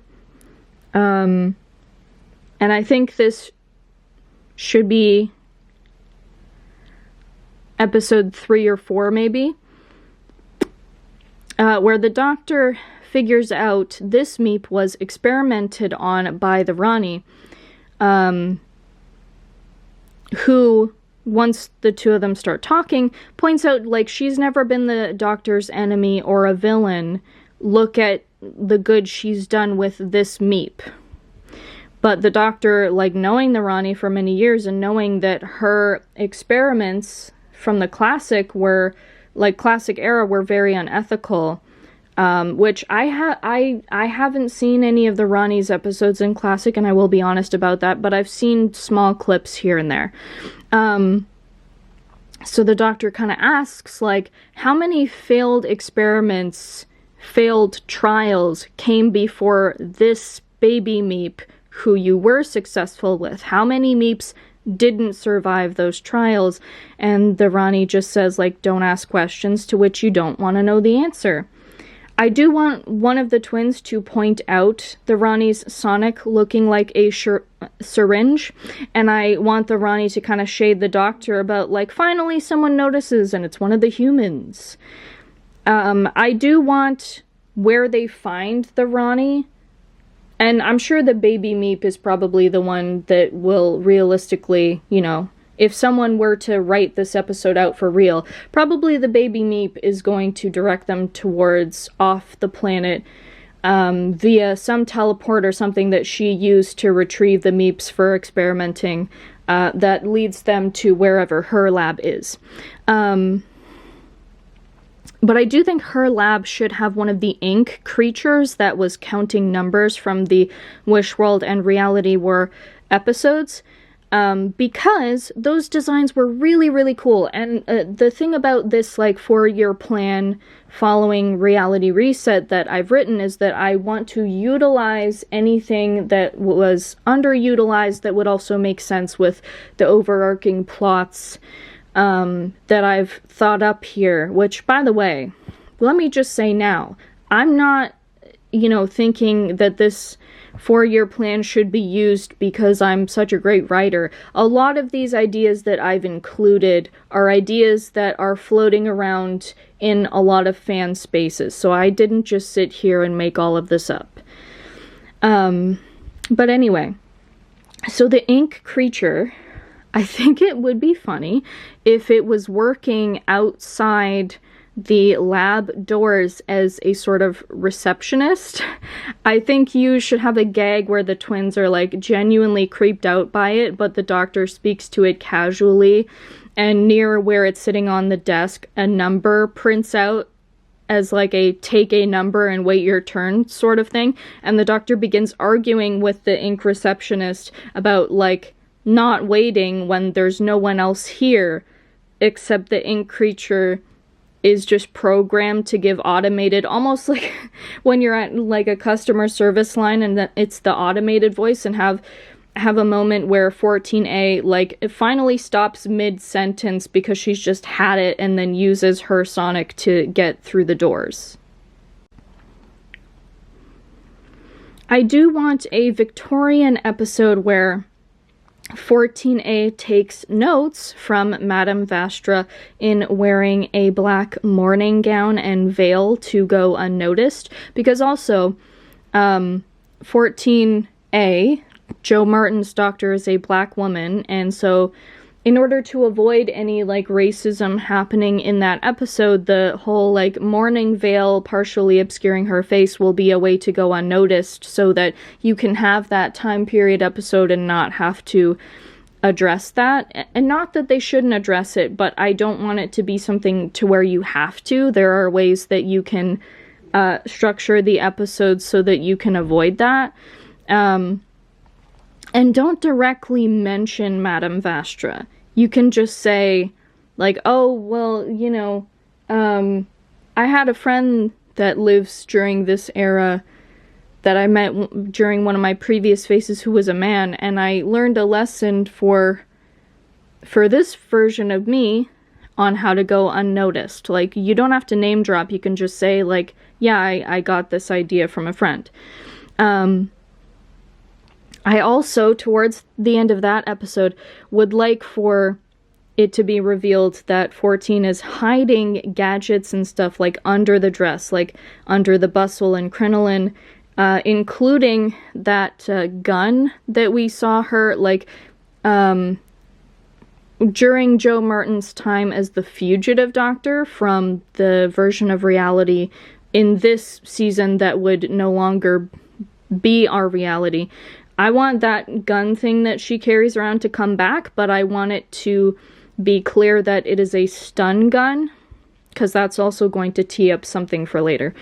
And I would also love if her black morning gown would turn, like, a bright, silky TARDIS blue as sort of like a very, like, the Doctor, like, having one of those look at how cool I am moments. Because also, in the overarching season with her costume, I do want her suit to turn from navy blue to royal blue to finally baby blue in her last episode, which will be the Christmas episode, because this is a representation of 14A carrying the memories of the timeless child and the reality war and the flux and everything else, and being emotionally exhausted from losing the opportunity in that other reality to be a parent and see her grandchild. But she is softened by Maddie and Tommy's presence. And we're not going to have any dialogue about that. It's just going to be something to where that's what it's meant to be, and that some fans will surely have that interpretation. So no actual story references to Reality Reset, apart from the small message in the half wreckage on Shirley's computer.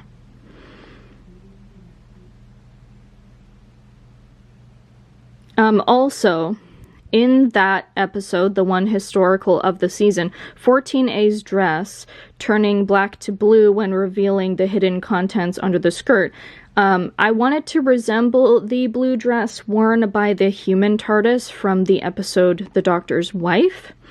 In this new era, the TARDIS is established to still use female pronouns in this reality, but with more of an attention on the Doctor and the TARDIS being in love, but not a plot line about it. Just subtle moments here and there, like the Doctor referring to the TARDIS not just as she, her, but also every once in a while calling her the Mrs., and having little moments where the Doctor, like, rubs her finger on the console after the TARDIS flies her and the twins out of danger, and she says, "Thank you, honey," and the TARDIS lights go from white to pink for a few seconds, almost like, you know, the ship is blushing.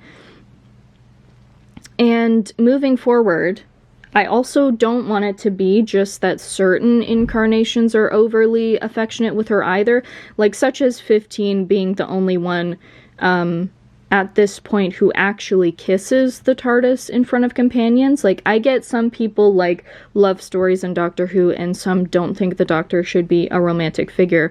I think for the 4-year plan, the Doctor's only romantic moments should be any affection shown towards the TARDIS.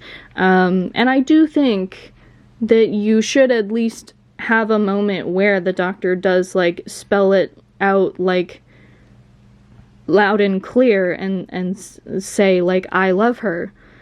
Because if you're someone that doesn't like the love stories, you can be like, well, it's not like he's making out with another person, so that's fine. And then if you're someone that does, you can still be like, well, that is love. Like, not in love with another person or organic being per se, but it's still love. Anyway, so Episode 6, I think Episode 3, I don't know. Episode 4, the Meep episode. Episode 5 and 6, I think should be a 2-parter where Tommy and Maddie's tensions start to get really bad, and it results in them finally having a big fight, and then they decide, we're going to take turns traveling with the Doctor, and have the Doctor, like, go along with it, despite that she doesn't really want them to, like, be divided because of her, but have it be at this point that she's attached enough that she's like, fine, if you're gonna take turns, do that. It's easier for me that I only have to look after one of you at once. And I do want it to be so that the episode that has just Tommy features the Sonic that she ends up giving to him, so that you can have a moment where he's like, man, like, this wooden Sonic is so cool. And also you can have a line where she reveals how it doesn't do wood, and he's like, the Sonic doesn't do wood, but the outer design for this Sonic is wood. I think that would be a funny moment. So if it's the wood Sonic in episode 1, and then in 3, and then in 5, and then in 7, that means that the episode with just the Doctor and Tommy should be episode 7, so that episode 8 is the episode with just the Doctor and Maddie, so that it features the purple Lotus Sonic that Maddie will end up being given. And like I said, with Maddie's hair, like, she starts to not keep up with dyeing it as much, whereas at the two-parter, Tommy has finally dyed his hair, whereas the whole season his brown roots were visible. I want, in episode 7, where Maddie isn't in the episode, I want it to show that Tommy has changed to be more optimistic traveling with the Doctor after coping by being, like, nonchalant about bad things happening for the longest time. And particularly a scene at the end where he, like, you know, something good happens or they save the day, and you just see a smile from him that you have not seen from the character up until that point.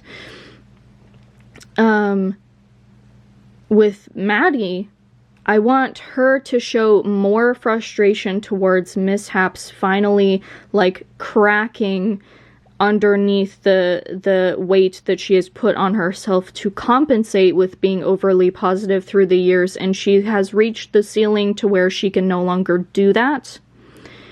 And I have thought maybe the Victorian episode should also be the episode with Maddie, because the Doctor wearing that dress rather than her usual costume would be an opportunity for her to show Maddie the wardrobe room, and make that a very wholesome moment at the beginning, so it's not just Maddie becoming frustrated throughout the entire thing. Like, you need to have some fun moments. And I think for the wardrobe room, you could, in terms of, like, budget and whatever, you could get permission from other wardrobe departments of, like, other filming studios to borrow some clothing to use in the back to, like, fill up, or, like, even thrift or vintage clothing stores. You could be like, hey, can we borrow a bunch of stuff? And then if you show the wardrobe room again in the future, it can look, maybe not look completely different, but it can have a completely different set of clothing, with the explanation that the TARDIS is always generating new or generating old stuff for it. At some point before episode 7, I want an episode that introduces a new monster that will become part of the roster for recurring villains on the show. I think maybe episode 3 would be good, because episode 4 is the Meep, episode 5 and 6 is some sort of two-parter, episode 7 is with just Tommy, episode 8's just Maddie, and then 9 and 10 are a two-part finale. So episode 3, I think, would be the place to reveal that. Basically, like, in the 2005 revival, the Daleks and Cybermen were brought back, and in this second episode,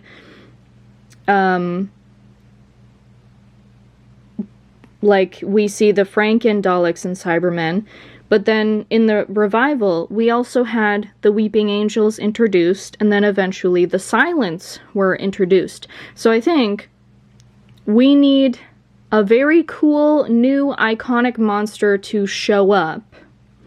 And if it shows up in episode 3, I think that that's good to get it, like, out of the way at the very beginning. Like, in the first half of the season, because I want that same new, really fun, really creepy, with interesting mechanics monsters to also be the big bad in the two-part finale. I don't know how that would come to pass. That would be something that a writer's room or showrunner who is taking my idea, if they ever were to take it and adapt it, that's something that they can decide how, on modern day Earth, how that creature shows up for the finale two-parter. But I do think that creature, whatever it is, should be a fan idea. I think you should look at some Doctor Who, like, you know, if this 4-year plan were to be used again, I think for the episode 3 and episodes 9 and 10 monster, that the Doctor Who team should look at some forums online of fans discussing what kind of monster they would like to see and take some of the best ideas to create something new from there. So that we have, again, because this new era is making it up to the fans, utilizing underutilized elements or doctors or actors. And it should also be a, you know, taking notes from fans and incorporating what the fans want into it. So fan ideas for the big bad would be a good idea. So anyway, in the beginning of the finale 2-parter, the Doctor is separated from the twins, and you can have it begin with the Doctor, like, trying to explain to them, I really don't want you guys to be fighting, you know, like, you guys promised that traveling with me wouldn't get in the way of reconciling, and have this speech be interrupted by the Doctor and the twins getting separated, but the Doctor's not incapacitated. Like, wherever the Doctor has ended up, she is immediately, like, being doctory and working on getting back to Earth. And because the Doctor is gone, now the twins have to work together to find the Doctor and to help. And I don't want it to be a thing where the Doctor is calling UNIT for help, because the Doctor is so advanced, right? I want it to be something where UNIT, on their own accord, decides to step in whatever way they can. And I'll discuss a little bit more later on some things with regards to UNIT that should be implied in this episode, but not lingered on too much, that are going to tee up some things for next season. But by the end of the finale, the twins have, like, made up, and they have the Doctor meet their father. You know, you could have the Doctor do the whole, like, I don't do domestic, I don't settle down and have families, but I have learned that even if I don't travel with people, it's okay to visit them.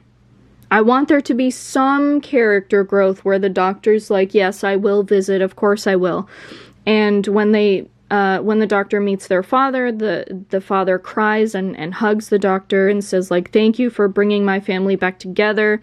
How much or how little the dad actually knows about who the Doctor is, like, I'll leave that up to, if this plan is used, whoever is, like, doing most of the writing, you can decide that. But I do want the twins to tell the Doctor they're grateful for everything, but they can't enjoy being a family again if they keep putting themselves in danger, so they need to stop traveling with her, but that they want her to keep in touch, they want her to visit, they want her to still be in their lives.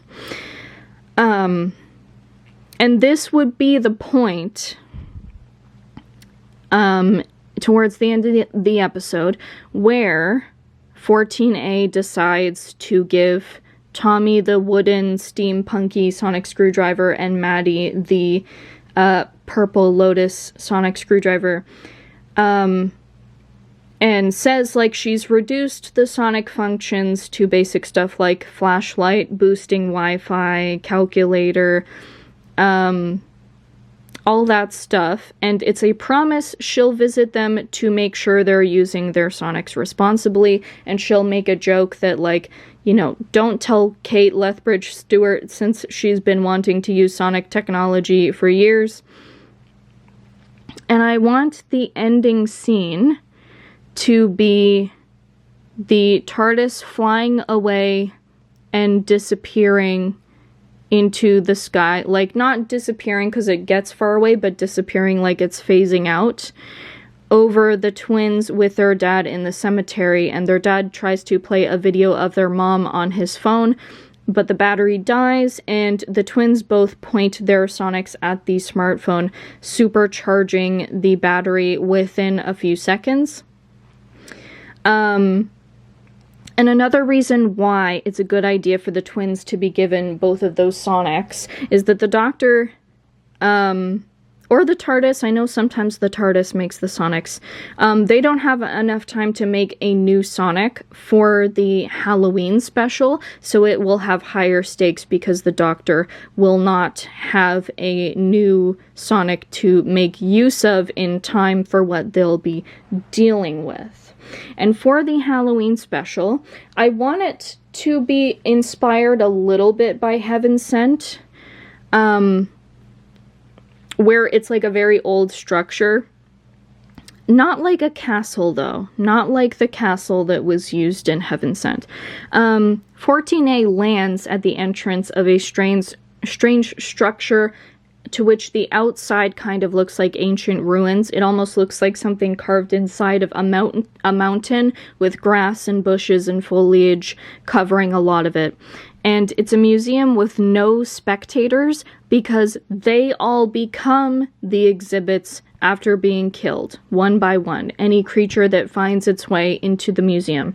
And the language displayed isn't in the TARDIS database, and the Doctor can't figure out who built it, even after they get out of it, leaving the episode with lingering mystery. I think for the language, I don't want AI to be used, but rather examples of AI should be looked at, and then using, like I'm talking about the design team, that they should look at examples of AI trying to show language, but when it ends up looking like gibberish, so that they can create a language that kind of looks like that, where it just looks like gibberish, to make it more believable that the Doctor can't decipher what it is. And in the episode, the Doctor does realize that there is a stun gun towards all the exits that paralyzes the victim, sort of like the gun that she uses in the Victorian episode. See, I said it was going to tee it up. But that this one is lethal because it also radiates a airborne poison when the victim is paralyzed from the stun that kills the victim, but in a way that does not damage the body, so they can be made into exhibits. And I want to have a moment where 14 is just looking at all of these creatures behind the glass in these exhibits and seeing some of them having like really horrified looking expressions, and to like have this really, really horrified, like, I am so sorry, this is a horrible way to die. Just like her grappling with how incredibly messed up this place is. And for it to be horrifying on top of that, because as I said, by the end of it, she still doesn't know who built this, why did they do this, what is this for? So, I essentially want the Doctor to realize, okay, if I get hit with the stun gun and the airborne poison, the stun will wear off and the poison will make me begin to regenerate. So that's how she gets out. And I want to have a lot of like rambling Doctor moments where she's talking to herself at light speed. And even you can have a really cool visual where her reflection are her inner thoughts, like talking back to her, where she was talking and then her reflection's body language doesn't match up completely and says things back to her. almost like a two-way conversation as she's like figuring it out.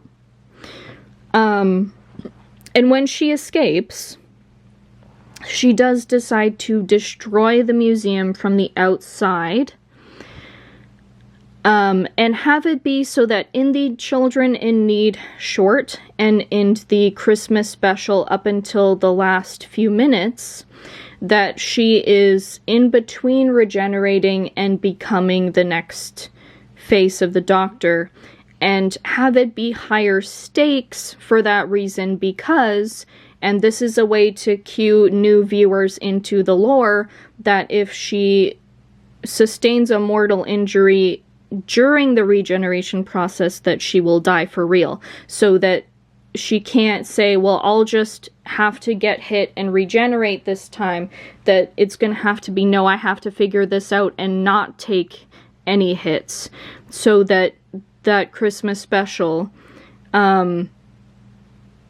has to be written in a way that really shows off the Doctor's brains, so that Joe Martin's 14 can really go out, like, you know, I was gonna say with a bang, with a brainstorm. She'll go out with a brainstorm. Okay, so there's an element of 14's last episode and Christmas special that I'm not sure on whether to introduce this plot point and have this be the Children in Need short, or whether to have this be the opener for the Christmas special. So, again, if this 4-year plan were to be put to use, I can let the BBC decide what they would do. But with regards to time period, not modern companions, I do have an idea. I want for there to be a coffee shop owner in the 1970s who discovers the TARDIS parked outside their shop, like between their shop and another in an alleyway, like where the back door is where they would take their trash out. And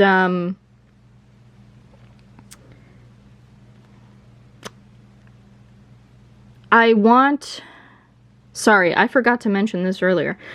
The TARDIS sounds from the Capaldi era, when 12 would talk to the TARDIS, I want those sounds to be remixed slightly and used whenever the TARDIS is like talking to the Doctor or trying to talk to this character, because this character is a completely human character, but she can hear the TARDIS, and it's not going to be a mystery box thing.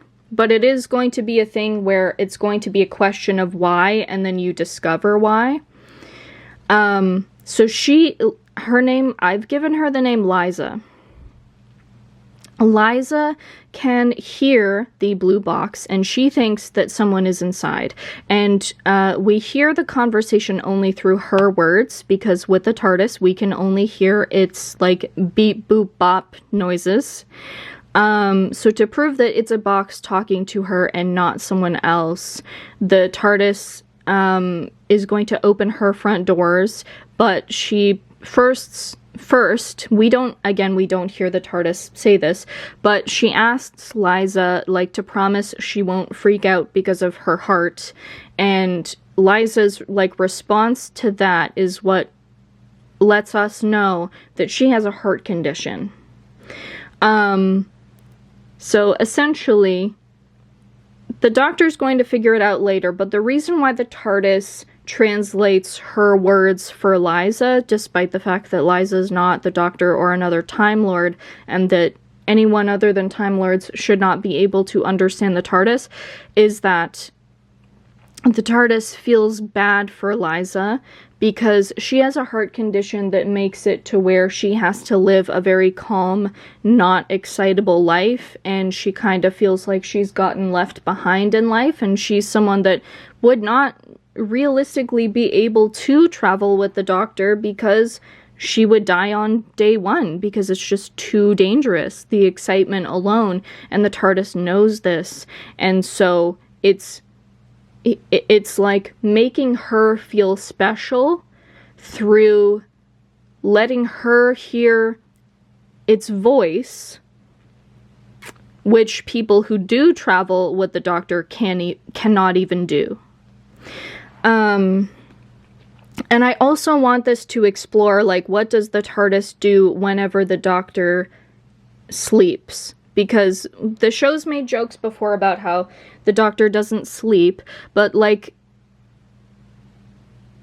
I wanted to establish that, like, yes, the Doctor does need rest every now and then, so where does the TARDIS go? And I want this to be a fun, like, the TARDIS randomly parked outside this coffee shop in the 1970s one day and saw this coffee shop owner who, again, has to live a very quiet life and have, a almost humanizing moment for the TARDIS of being like, I'm going to make a friend without that friend being someone that I meet through the Doctor. I'm going to make a friend on my own. And so when it opens the front doors, we can have Liza be shocked and, like, need to take some deep breaths. You could even do, like, a POV shot where you see she's, like, a little bit dizzy and has to lean on the railing when she's, like, entering the TARDIS, but have her recover quick enough that the scene won't go on too long. And have her kind of just look around the console room and kind of ask, like, you know, where's the ship's captain? And the TARDIS answered, and for her to say, like, isn't it inappropriate to invite me on when the captain is asleep? And have her say, like, I think I should leave.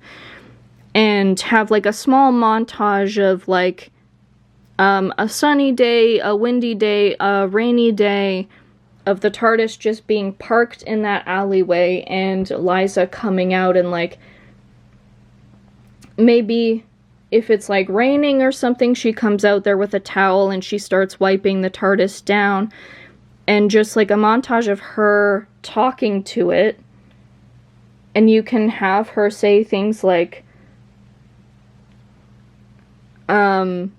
so if you look away, they can get you, or whatever, like, saying things alluding to that the TARDIS is telling her about the Doctor's different adventures and stuff like that.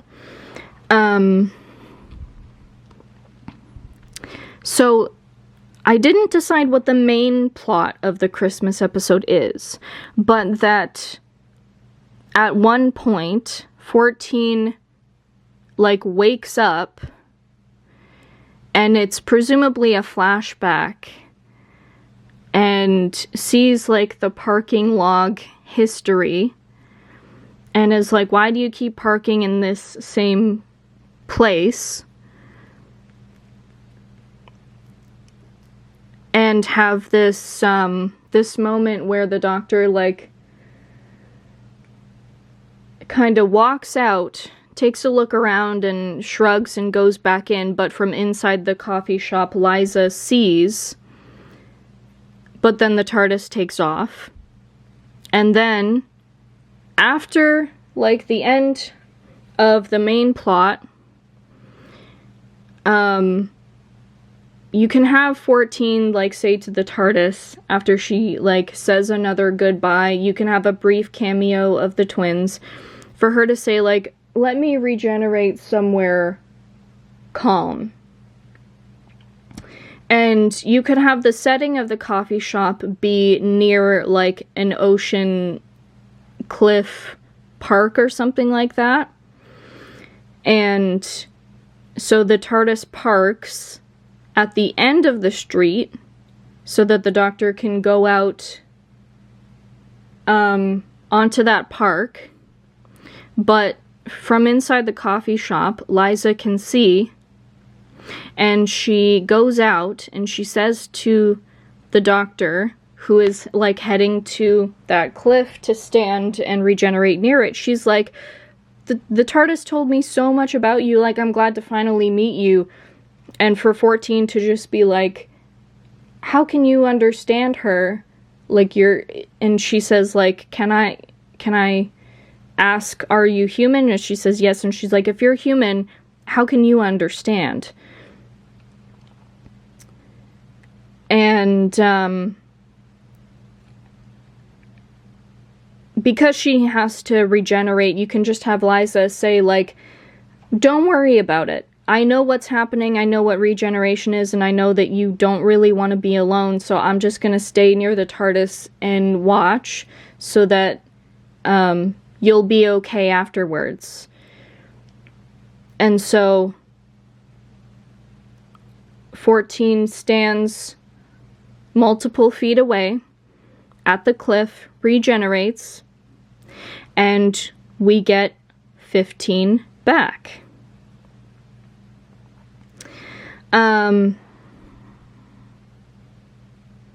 Yeah, so with the way that 15 coming back is going to be handled, I'll talk later when I get past all the plot stuff about how the BBC and the new streamer can actually convince Ncuti. But right now I'm going to talk about, in this episode, the last few minutes that feature his doctor, how we are going to recontextualize his first seasons from the Disney Plus era. So, basically,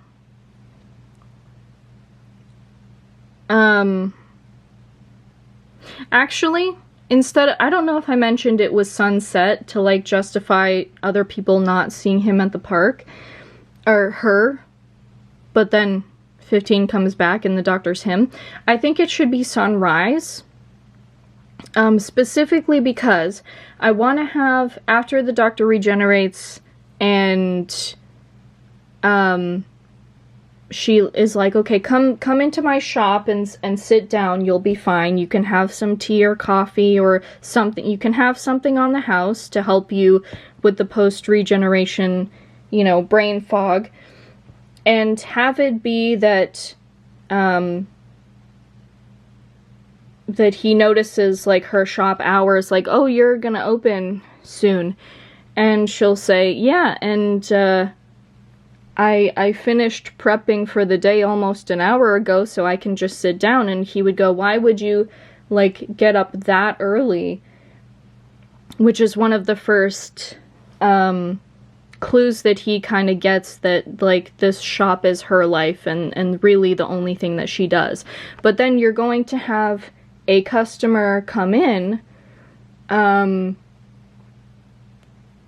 who actually knows her, and they kind of briefly talk, and this person is like, let's say they just got married and they're having a kid and they got a raise or whatever, and for Eliza to just be like, oh, that's really cool, I've just continued running the shop, and then the friend says, hey, we should get together, me and the friends are gonna do such and such, and for her to kind of point at her, like, chest and go, like, I can't because of, and the friend goes, oh, and then the doctor kind of sees this, and then once they're alone, 15 and Liza are alone again, he says, okay, now I get it.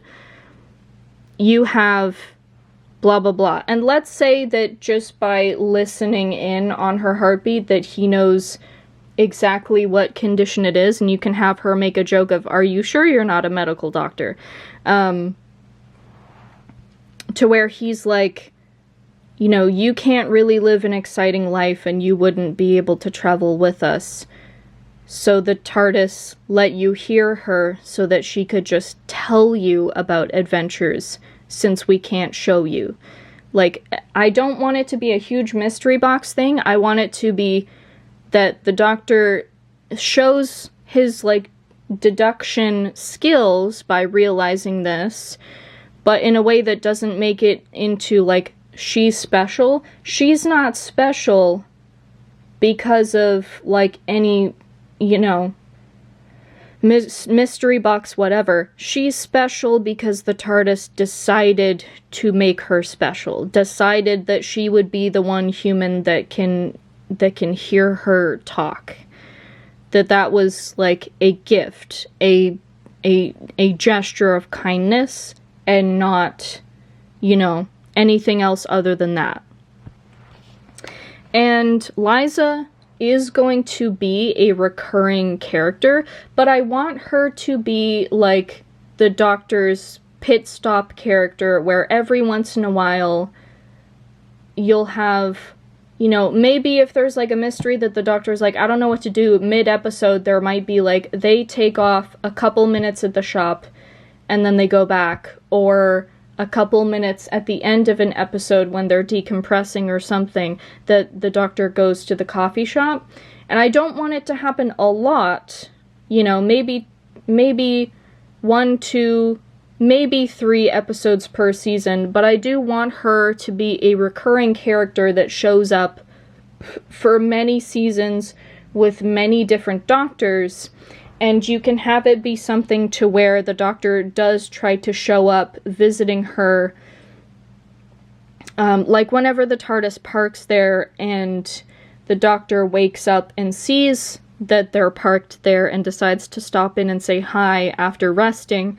I want there to be progression with Liza's shop, that we can see that time has progressed. Like maybe it's the earlier mid-70s, when she like meets 14 and then 15, and then it goes to the late 70s throughout every time she meets 15, and then whatever doctor would come after 15, or what, well, 16, but like whoever the actor for 16 would be, her shop would enter the early 80s, and then maybe the doctor after that, late 80s.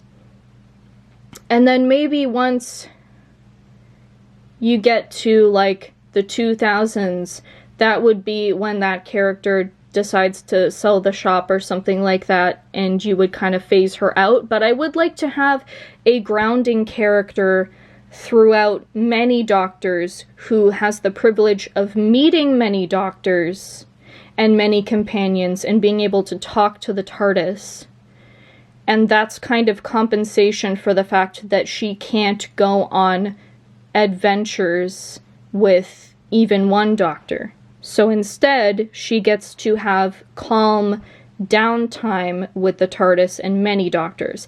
And this would also be a way of, like, if you're someone who has an illness, if you're someone who is disabled, that you could watch this show and like the realistic take of, like, yeah, it's nice that the TARDIS has, like, a wheelchair ramp, but realistically, someone with a disability that can get them killed if their mobility aid breaks during, like, you know, being shot at by Daleks and you can't run away or something, like, you're gonna die. So I think that Liza would be a really great character to show that you can still be friends with the Doctor. You can still laugh and crack jokes with the Doctor, even if you can't go on the adventures. I think that that would be a very good recurring character who's not even going to take up that much screen time, but the fact that you're going to see her every once in a while through the course of, like, a handful of different doctors, I think that's very powerful, and that it's inclusive in a way that is very organic. So that all of the people watching the show who are disabled, who do have illnesses, who feel like they got left behind in life, can see this character who maybe doesn't live an exciting life in terms of, like, actions, but it's incredibly exciting that out of all the humans that the Doctor gets to meet, that she's the one that the TARDIS picks to say, you can understand me. So that's the reason why I wrote Liza, and why I think that she would be a great addition to the cast in the show. Through my rambling, I don't know if I mentioned it, but in order to show that his first 2 seasons, like 15's first 2 seasons, the events in them, a lot of the events still happened, I do want a montage towards the end of that Christmas episode where we say hello to 15 again, where we see him in some of the outfits from some of the episodes from the Disney era as he's talking to Liza. Like, you can have him say, like, and if I moved even slightly, the landmine would have gone off. Or him saying, like, yeah, an actual 2D character in our world. Like, you can have him just name drop stuff to her so that we can know, okay, time is passing, and for new viewers, they're not going to know whether there are adventures that this doctor had or other doctors had, so it's not going to be a huge implication, but that for people that did see the Disney episodes, you would be able to know that, like, okay, so a lot of those events did still happen, or the events from the more well-liked episodes still mostly happened. And at the end of the episode, where 15 says, like, bye, I'll see you later to Liza, he requests the TARDIS to, like, you know, take me somewhere random, somewhere fun, somewhere spooky, anything, just take me somewhere. I'm ready to get going. And the TARDIS lands in a heap of what looks like trash at first, but then 15 like gets out, and the TARDIS gets like confiscated and involuntarily teleported as the Doctor realizes these are a bunch of Dalek parts, but it's not a junkyard. These pieces are new, not faulty discarded pieces. These pieces are new. And he looks around him before any of the Daleks have noticed he's there, and he realizes he is inside a Dalek assembly factory. Roll credits! Because of the whole thing of, like, people, including me, were very upset that Ncuti left before fighting a Dalek. I would want his new era to kind of show us that his first full episode in this second chance couple of seasons that he's going to get is going to be him inside a Dalek assembly factory. So we're going to see Daleks, and it's also going to be a way of interacting with the Daleks in a setting that I don't think the show has actually done before, to my memory. And if they have, this can just be a different assembly factory. It's not a big deal. But with the 15th Doctor this time around, I want this version of reality to have this Doctor, sort of like how 14A was fugitive and then she isn't anymore. I want 15 to be mostly the same, but slightly different. So I want a lot more of him leaning into different accents. Like, there was, in the Rogue episode, Ncuti leaned into his Scottish accent, and in the Story in the Engine, he leaned into his Central African Rwandan accent. And I want more moments where he does that, but I also want other accents too. Like, I would love a moment of him doing a posh British, a Cockney British, American. I want him to display using accents more, because I think that would be super fun. And again, I want, like I said, for all Doctors moving forward, being affectionate with the TARDIS. I like that he would kiss her on her front doors and on her console, like, even in front of companions, as, like, an unapologetic, like, yes, my ship and I are in love with each other, it's not a big deal. So I want more of that. You can even have him, like, calling her honey, darling, you know, stuff like that. Also, as a way for this version of 15 to still be 15, but a little bit different, unlike before where Hadiyama was used only once in the Devil's Court and didn't end up being his catchphrase, whereas he was saying babes all the time, I want him to say babes like once per season. So since he's going to have 2 seasons in this 4-year plan, he's going to say babe once in this season, and in his 4th and last season, he's going to say babes at one point in the season for the people who liked it, but that this time around, Hadiyama is going to be the catchphrase that it was meant to be during the Disney Plus era, so that we're still getting 15, but we are getting a slightly different version so that it's not just a retread of this same exact Doctor. I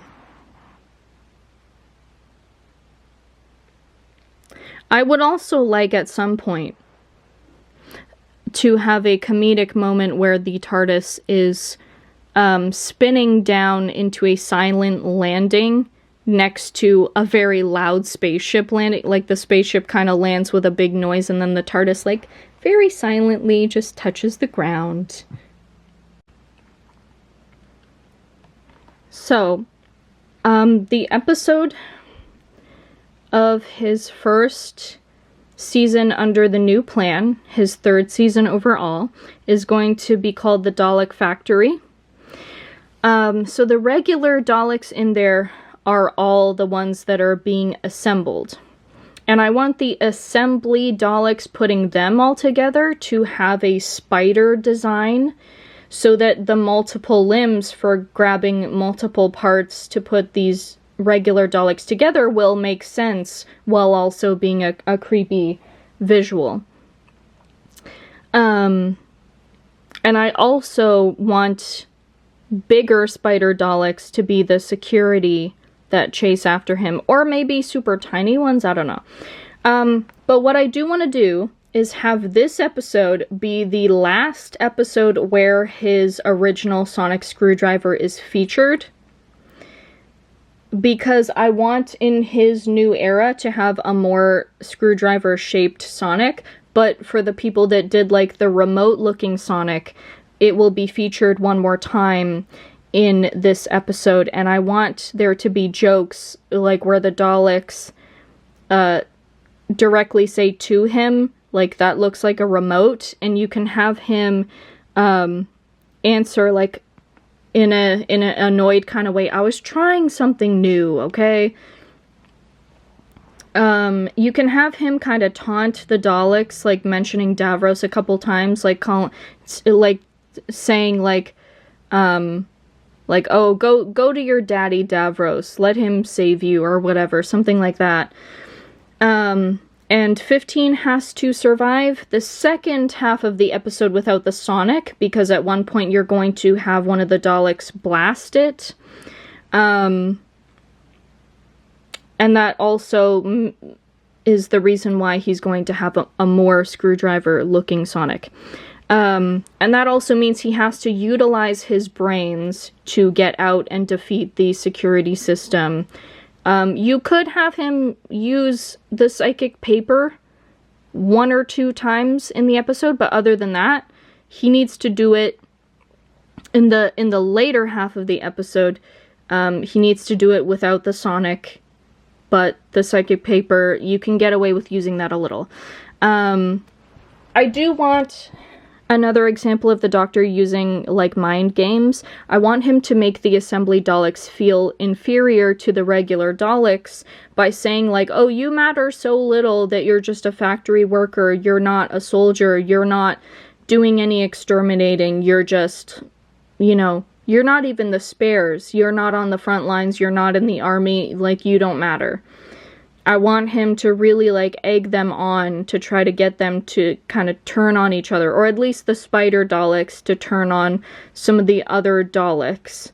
'Cause you can have some regular Daleks there that are sort of supervisors to make sure that everything in the factory is going fine. So you can have them kind of turning on each other.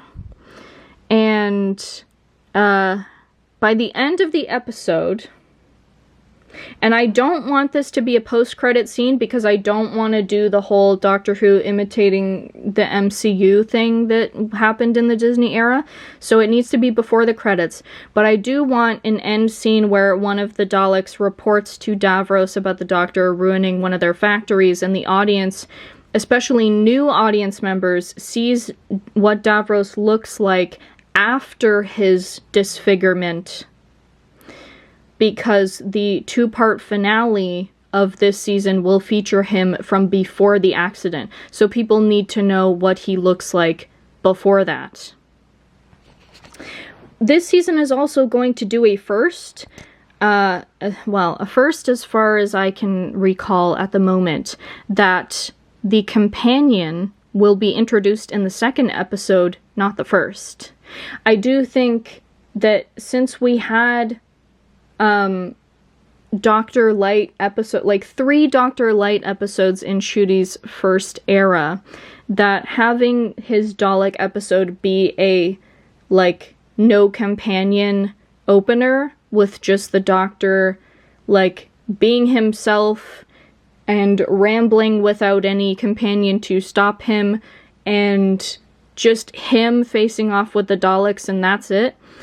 I want that to serve as kind of an apology from the show to Ncuti and also to the fans, to kind of be part of the overall theme of this 4-year plan of, like, we were wrong, we're sorry, we're gonna make it right.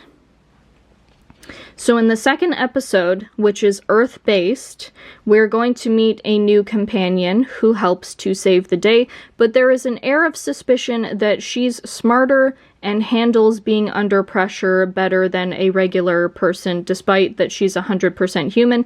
She is not a mystery box because there's nothing specific that the Doctor clues about her that he needs to solve.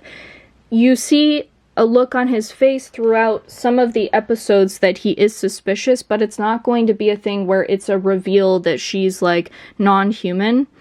The reveal is that the name that I've given her, the stand-in name I've given her, is Kathy. Kathy is Kate Lethbridge Stewart's daughter. And there's going to be a reveal to the audience that she is Kate's daughter earlier in the season, but the Doctor will not find out until the finale, and it's not going to be a mystery box type of thing. It's going to be a "you lied to me, and this is going to cause a rift between them" kind of thing.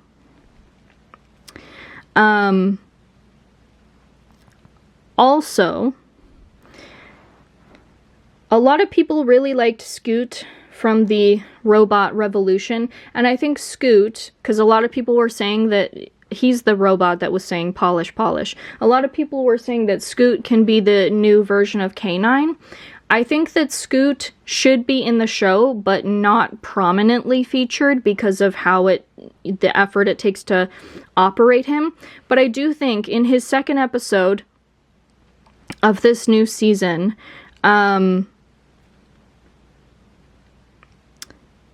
like towards the end of the episode when Kathy sees the TARDIS, she kind of bumps into Scoot because she doesn't see him, and he does his little sound, like when he's annoyed or panicked or something, and she, like, looks down and then, like, takes a step back, and then there's a little dirt from the step that she left, and then Scoot starts going polish, polish. And the Doctor just explains, like, that's Scoot, he's a stowaway from an adventure, and he's got to go back home. And Kathy kind of chimes in, saying, like, maybe Scoot would rather see the stars, hinting how she wants to travel with him. And in some episodes moving forward, you would have Scoot in the background of the console room polishing, and you can have him far back enough that Scoot is blurry so that you don't have to completely conceal any strings that are helping with his movement. And you can also have a funny scene in the wardrobe room where Scoot is cleaning in there, and then laundry, like, gets thrown on him, and he goes, in his little complaining noise, before either Kathy or the Doctor goes, oh, sorry, and then, like, picks the laundry up off of him. And if there's ever, like, a TARDIS crash or something like that, he can flail his little arms in panic like he did in the Robot Revolution. I think it would be really cute to have this character just be on board, but obviously for the effort it takes to operate him, don't have him shown that much, but have him shown enough throughout the seasons that you can justify making some merch of Scoot later on and stuff.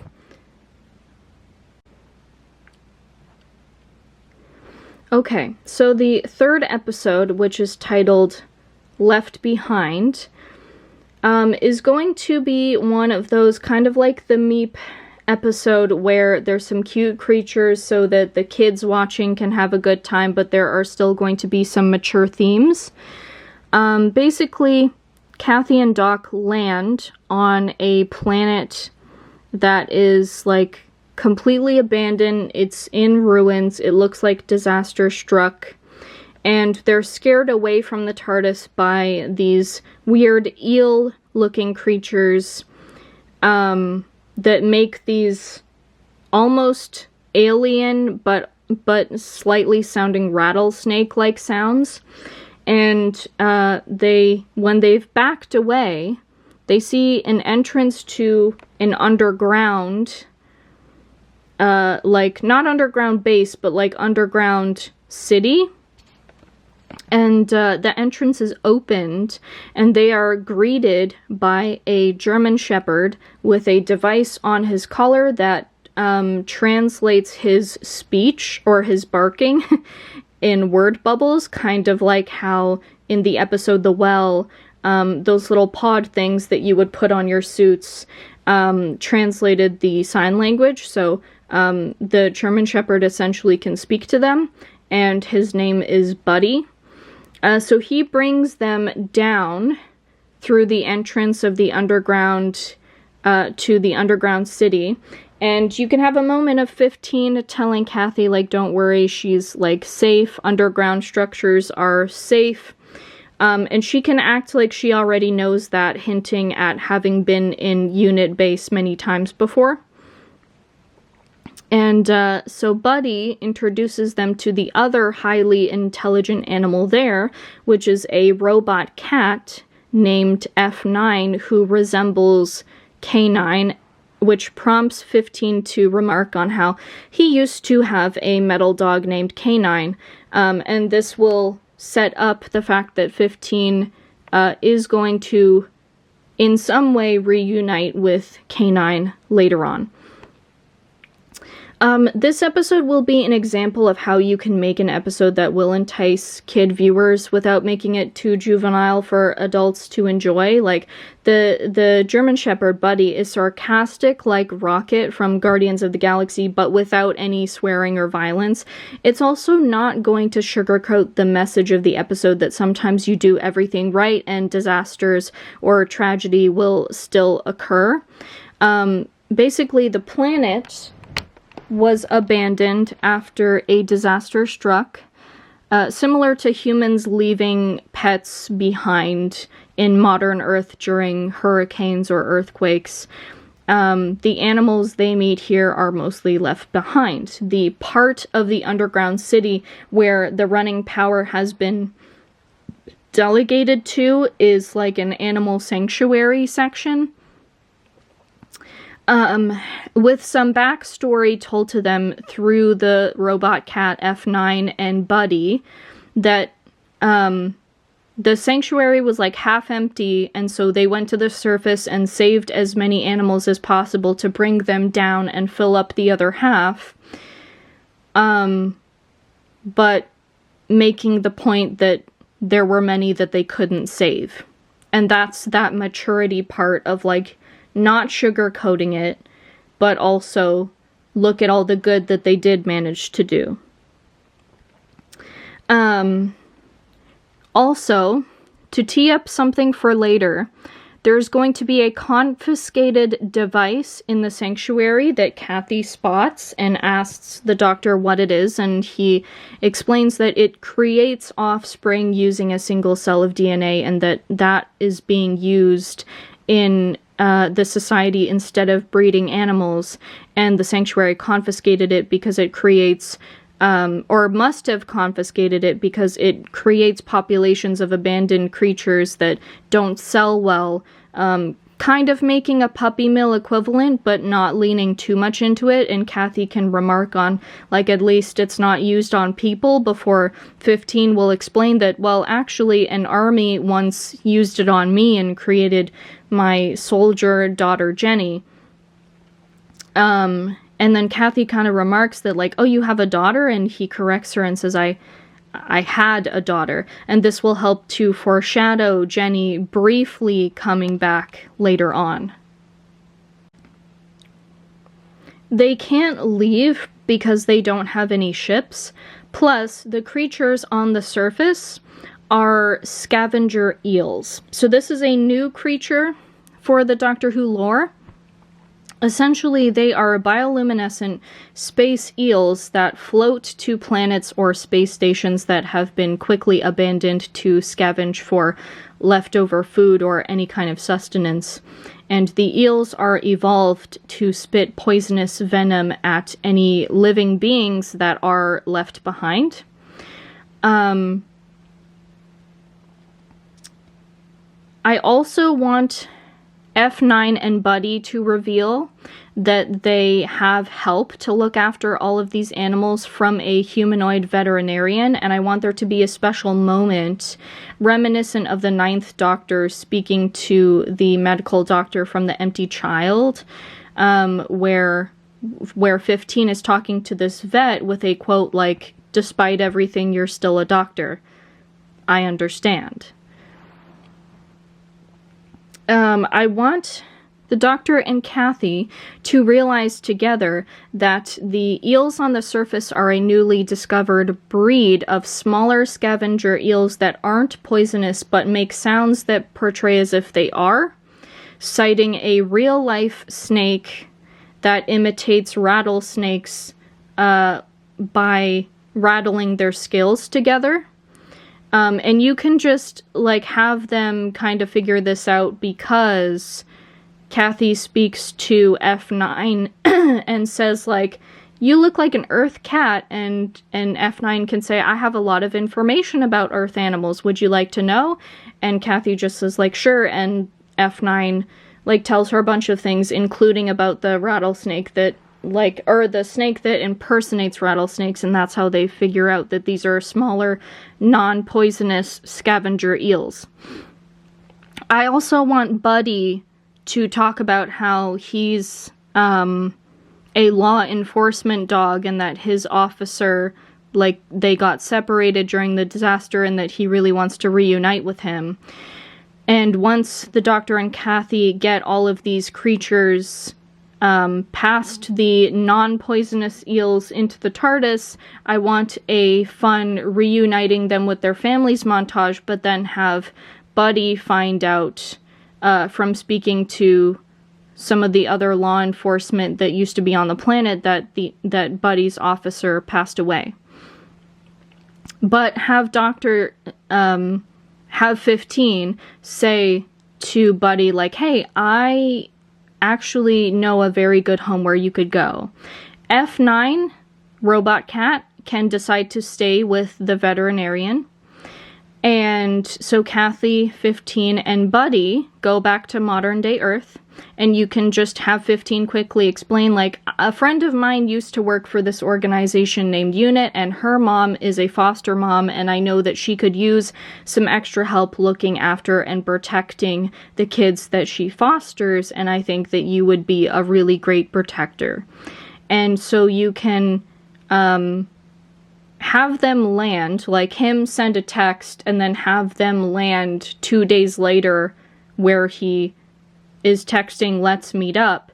Then he and Buddy exit the TARDIS, and you can hear Ruby's voice saying hi to them, so that you can have a very small Ruby cameo, but without the modern audience, or new audience, needing to know who she is. And as they exit, Kathy stays leaning against the TARDIS console, getting a text on her phone from her mom, and the profile picture is of Kate, and that will reveal to the audience for the first time who Kathy is. Now, I did say that there are some extra UNIT moments in the finale of 14's singular season in this plan, so I do want there to be some alluding to the fact that Kate has someone to look after. I also think the romance that was planned with the Disney era of Doctor Who for Kate and Colonel Ibrahim. I think you should do that in a more complicated way.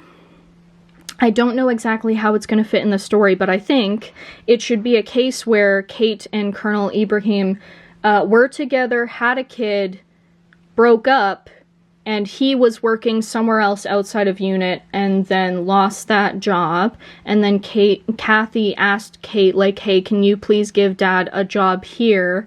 I know that it's awkward for you two, but, like, can you please help him? Because they're on relatively good terms. So Kate's like, sure, because they're not together anymore, so it's okay if I'm his boss. But then they are starting to have feelings for each other again, so that instead of having Kate, who's supposed to be a professional, having feelings for someone working for her, despite the fact that that's inappropriate, if it's someone she had a relationship with previously that she ended things with, her feelings being unexpected and having that inner turmoil of, like, you're working for me, I shouldn't do this, but also we were together before. I think that would be a better way to go about with that romance, and would also fit with the plot of Kate having a daughter as well. There will be an episode where the villain knows a little bit about the Doctor and says, like, he won't hurt an innocent person to get to them. Since the villain would have an employee stuck between the Doctor and them and whatever they're doing. And I want to have what appears to be a very dark moment where the Doctor shoots Kathy in response, and she can be seen on the floor gasping for air in a pile of growing blood. And this causes the villain to second guess long enough for the Doctor to stop them, and it's revealed that he used a 4D hologram on Kathy in order to convince the episode's villain that he actually shot her, because if the villain was going to believe it, Kathy needed to believe that she had been shot as well, considering a 4D hologram means you're also feeling what's being projected, which would also tie into the sonic screwdrivers of this new era being able to project visual holograms. So a 4D hologram and the Doctor being able to work one of those would not be a out of left field thing. And as he's, like, explaining that he wouldn't have done it if there had been any other way in that moment, you can see her compose, like, very quickly, almost too quickly, saying, like, it's fine, she understands. And the Doctor tells her, like, don't just excuse me for doing terrible things easily. To which she asks, like, do you want me to be mad at you? And 15 kind of explains, like, if she feels disturbed or traumatized, to be honest and not just pretend that she's fine, but have Kathy insist, like, no, I'm really fine. And when they're headed back to the TARDIS, you can see on his face that he's, like, not necessarily not convinced that she's fine, because her, whatever training she had, that she would have had growing up with someone who works for UNIT, like, she probably is fine, but that he's suspicious because she's a regular person and she shouldn't just be fine. Because the Ronnie is going to be tied to the finale of 15's second season in the 4-year plan, 4th season overall, the finale, I do think the Ronnie should be in an episode of this season as well. But I didn't think of a plot, but there is a Ronnie episode. At one point as well, I want to have a conversation between 15 and Liza to kind of bring back the whole, like, being a father theme with 15, where he tells Liza, after she admits that she won't get married because in her era, the expectation of kids, like, is a lot higher, and that kids would be dangerous for her due to her, like, heart condition. And you can have 15 open up and saying, like, that he was married before, and Liza can ask nasty divorce, and 15 can recognize the joke but seriously say, no, she died. And Liza can say, okay, so when did you have Susan's parent then? And 15 can go like, you know about my granddaughter? How much did the TARDIS tell you? And then have him say, like, Susan was left as a baby at the doorstep of my youngest self, who found out she was my paternal granddaughter through a body scan. So I've known the whole time I raised her that I'd have a child someday who'd be unable to care for Susan themselves. What else could I think except that my future child will die? So no, River and I didn't have kids. I just kept thinking, after the hardships of being a father figure with Susan the first time around, why would I go through that again just to lose my child? Why put myself through that pain? I mean, I even had a daughter named Jenny who died before she had the choice to have kids of her own or not. I can't go through that again. I want that conversation to really show that, you know, to recontextualize, like, in the episode The Doctor's Daughter, where the 10th Doctor was saying to Donna, like, I've been a father before, you could just recontextualize that he meant I've been a father figure before. That would make sense to me. So in the finale two-parter, as I said, Davros is going to look like he did in that one David Tennant Children in Need short, where it's him like before his disfigurement. And I want this two-parter to be a Witches Familiar-esque type story, but where that one was about the Doctor deciding to save young Davros, this is going to be a story that ends up revealing that when Davros was disfigured, that the Doctor was there in those events, and possibly might have also accidentally caused it, or had to cause it because he knew it was a fixed point and it had to happen, or something like that. I want it to be something where it weighs very, very heavy on the Doctor. And again, this should also work as an apology to Ncuti and to the fans of him never fighting a Dalek, that, hey, you get the Dalek assembly episode, and then you have this Davros two-parter. And also, the Doctor being part of Davros' disfigurement would add context to Davros being very evil despite being taught mercy as a child by the 12th Doctor without directly referencing it. And I would like some dialogue similar to the 4th Doctor storyline about the creation of the Daleks and the moral implication of messing with their timelines beyond just fixed points, with regards to, like, oh, if I stop the disfigurement from happening, Davros might be more reasonable, and therefore the Daleks might be, but it's a fixed point, blah, blah, blah. And again, I don't want any direct reality reset references other than the note in 14th season on Shirley's computer, but I do want to have a callback to the Witches Familiar, where he says he took advice from a future Davros to not let his home planet die a second time. Because reality reset does mean there was no second destruction of Gallifrey, but he's just not going to say that directly. He's just going to say, I made sure that my home did not perish another time around. Half of the two-parter would take place on Skaro, and then the other half on modern-day Earth, because the Doctor has to save Davros from dying from the incident that will leave him disfigured. Otherwise, he'll create a reality ending paradox, undoing all of the encounters from before in his life with the future versions of this Davros. So as he's, like, saving Davros, who gets a timed signature on the Doctor so that the Daleks know what time in modern-day Earth that this Doctor came from, a bunch of Daleks target modern-day Earth while 15 has departed to deal with Davros. And he leaves his Sonic with Kathy, who uses his instructions to reactivate the full capabilities on Maddie and Tommy's Sonics. So they create a triangle at different points outside the Greater London area, projecting up at the incoming Daleks, an EMP that shuts off all their power.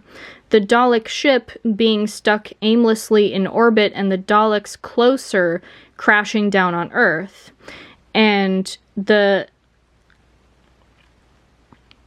Doctor would have to do this, or rather have them do this, to prevent the Daleks killing thousands, in exchange for the possibility that some of the falling Daleks who are powered down can kill people by crashing into them.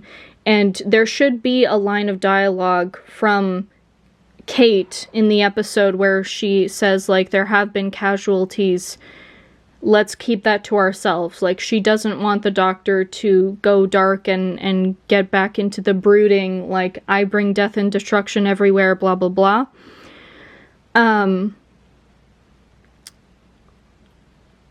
So the first of the two-parter is the Doctor saving Davros, and then as 15 returns to Earth to greet Kathy, Maddie, and Tommy, or no, actually, he doesn't have to finish with the Davros stuff in the first of the two-parter, but more of modern-day Earth in the 10th episode, though. As he's greeting Kathy, Maddie, Tommy, and Kate, there is a Dalek nearby who was only partially affected by the EMP due to being slightly out of range. But then it falls where they have greeted each other, like, from outside the Greater London area, because they're looking for any debris from outside that area, any Dalek debris. And the Dalek that is there tries to shoot Kate and almost misses, but Kathy shouts "Mom," and this is when 15 finds out what she's been hiding. And modern Davros, post disfigurement, shows up to answer 15 coming back to modern day. But he also gets affected by the EMP up in the ship. So it's like a, I'll get you next time, but not in a cringy way, though. Yeah, so basically, it's going to be Davros and Daleks, and also Davros in the past, and then you have the whole, 15 discovers what Kathy's been hiding. And you can also have, something fun where, because Maddie is, the fashion companion, she can make a comment about how 15's outfit is, really stylish or something. So, there needs to be a moment with Kathy where 15 expresses that she betrayed his trust, lied to his face, and she won't be traveling with him anymore. And I think there also needs to be a moment with Kate where they're talking and he asks, why would she let Kathy go with him, much less, lie to him and all of that, knowing he's looked after their family for generations and that he'd never agree to it with how dangerous his life is. And I think you should have Kate, not necessarily make a defense, but say, Kathy is 22 and wants to see the universe. She's capable of making her own decisions, like every single companion who joins the Doctor. And have her point out that the Doctor is more able to save Kathy if in danger than Kate is. And if a threat to Earth actually destroyed the planet before he got there in time, Kathy traveling with him would mean that she'd live. And in response to that, I want the Doctor to sort of, like, look like he has nothing to say, because he understands that Kate is talking from the perspective of a parent. I do think that it should be a finale that ends on kind of a darker note, where Kathy, like, tries to talk to him as he's going, like, heading back into the TARDIS, and have him sort of ignore her and closing the TARDIS door with her outside, and have Kathy just kind of silently crying as the TARDIS dematerializes and leaves, and Kate goes to comfort her, and that's the end of the episode. I would love if a Doctor and companion conflict would actually, like, have a situation like this, where you don't have them make up until a next season. I think that would be really interesting to do, of, like, he defeats Stavros and everything seems fine, but then that betrayal happens. And have it kind of be, like, the inverse of 12, like, forgiving Clara for, you know, throwing the TARDIS keys in lava, where he says, like, do you think I care so little that betraying me would make a difference? An inverse of that, where 15, who is a much older Doctor and carries all those memories from everything that was reset in reality, that he's so tired that to have someone in the Lethbridge Stewart family lie to him like this makes him so mad that he just leaves and he doesn't say anything further. I think if you write it perfectly, that Ncuti could act the fuck out of that. Just have it end on a moment like that, where you're like, oh, wow, that's, I guess we'll solve that next season, and you're left with, like, a lingering, like, oh man, I really want there to be forgiveness here. But it's also not sad to the point of, like, someone died. Do you know what I mean? Okay. So, for the Halloween special, it's a rough idea. Bear with me, okay? It's a rough idea. Basically, number one, most of the episode takes place during the 1980s. And I would love if it's another solo Doctor episode where 15, like, lands and asks the TARDIS, like, where are we? And she's taken him to essentially like, Halloween festival, and it's the 80s. So she's, like, it's implied that she's, like, trying to cheer him up. And so because it's the 80s, and Ncuti's Doctor, of course, wears wigs, I want to put 15 in a jury curl wig. I really want to see that. Let's do that, please and thank. I also would love, because in an interview where Ncuti was asked, like, what song would be on the Doctor's playlist, and he said, like, I don't know, probably Purple Rain. I would love if he would be put in a purple, like, Prince-style jacket in this episode, but somewhere on the jacket is a question mark pattern,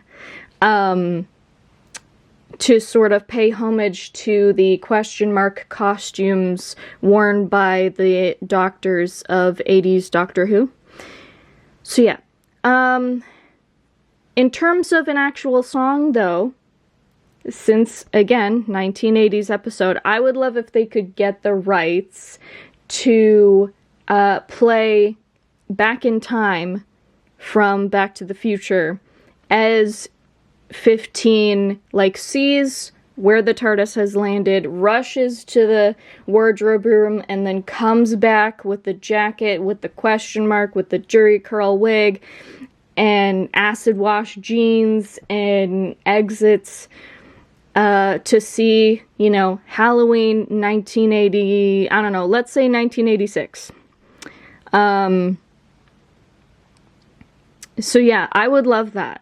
That would be the one thing that I would want it to be filmed in such a way where if they can't get the rights to that song, that they can just play some other 80s song and it will be just as great. But Back in Time from Back to the Future would be a really fun song to play at the beginning of that episode, I think.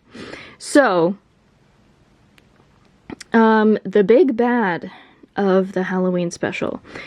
I want it to be an entity that feeds off fear, and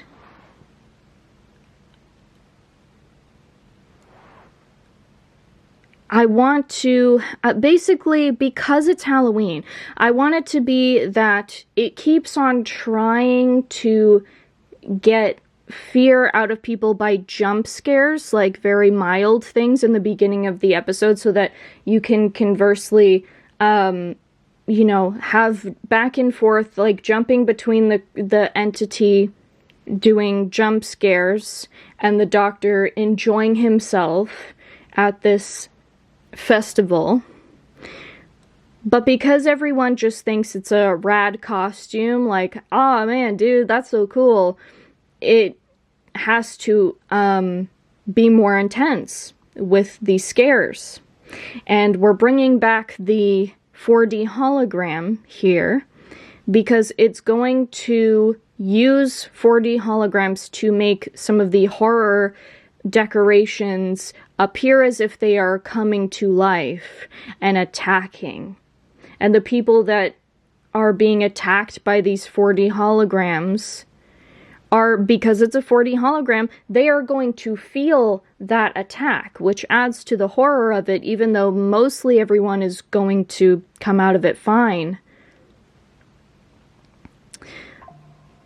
But I do want to have some moments that genuinely go into dark territory, like let's say there's an older person at the party that sees one of these 4D holograms. That sound was my phone going off, by the way. Sees one of these 4D holograms and gets so scared that they have a heart attack. Like right then and there. And that the doctor sees this and has to try to resuscitate by using the sonic as like a makeshift, like, you know, like the paddles that you do. I don't know what they're called, but you know what I'm talking about. And also, I would love if there could be a moment of a guy dressed like Rocky Horror with his wife and have her say, like, "You look good in lipstick," and have him go, "You know what? I've honestly never felt more alive." But have him say it in a way that he's, like, serious, and have the wife hesitate. And the husband thinks that she's about to say something judgmental, but then she, like, abruptly grabs him and, like, furiously, like, makes out. And have that just be, like, a passing moment in the party. I think that would be very funny. And also a nice little inclusion of gender fluidity.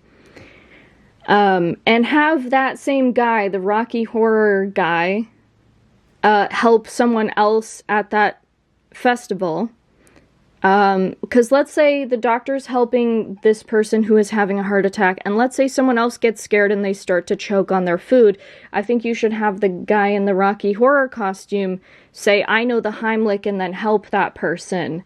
When the doctor, like, notices and he's like, "Oh, but I'm helping this person right now," and then Rocky Horror guy is like, "I got it, I know the Heimlich," so that you can have, like, a gender fluid representation and also have that character be helpful in the episode. And some of the decorations should be old-timey, spooky cartoon, like cardboard cutouts in the back. And so when the 4D holograms make them come to life, it can be almost like a Mr. Ring-a-Ding-esque, like, vibe, without doing a complete retread of that. So the doctor stops the fear entity, and I do want to mention that I picture the entity to be humanoid looking and have it be kind of a robotic, but in a nanotech, like, can move kind of like... I don't want to make a Marvel comparison because of Doctor Who acting like the MCU the past few seasons, but this is just a comparison in terms of the visual that I'm thinking of. You know that thing, that tall silver thing from the first Thor movie?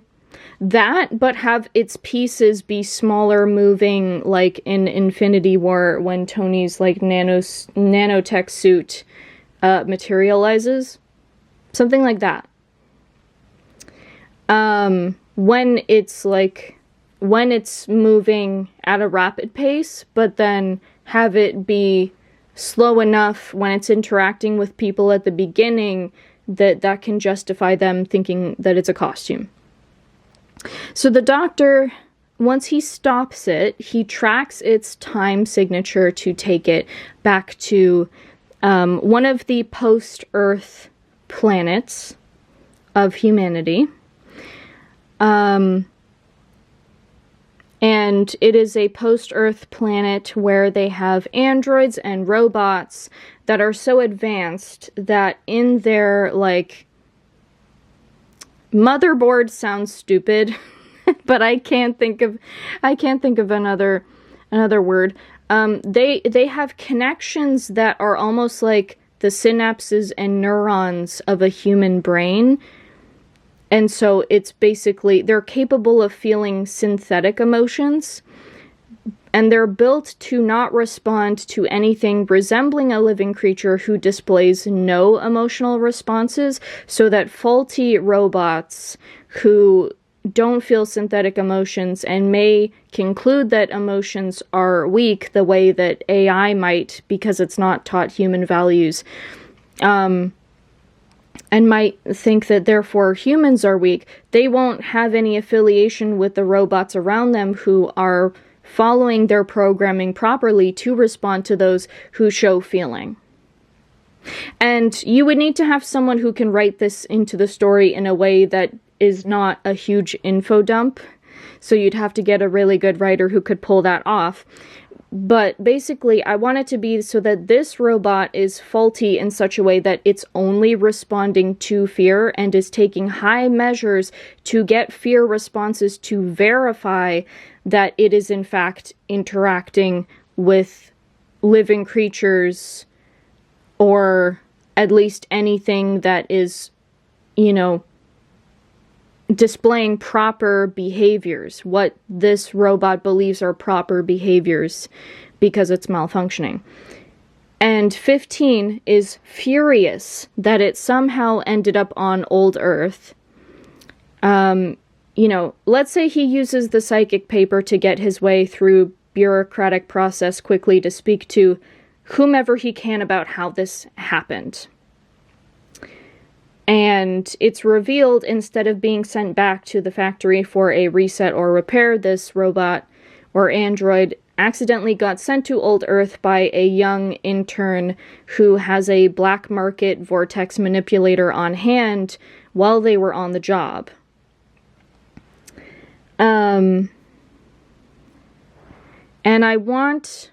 what I would like is for the Doctor at this point to do a Zygon invasion-esque speech, but instead of about war, it's about irresponsibility with serious technology, and instead of AI inside the robot being the true lesson, I want it to be the fact that the vortex manipulator going awry because of this intern led to at least one death that the Doctor witnessed.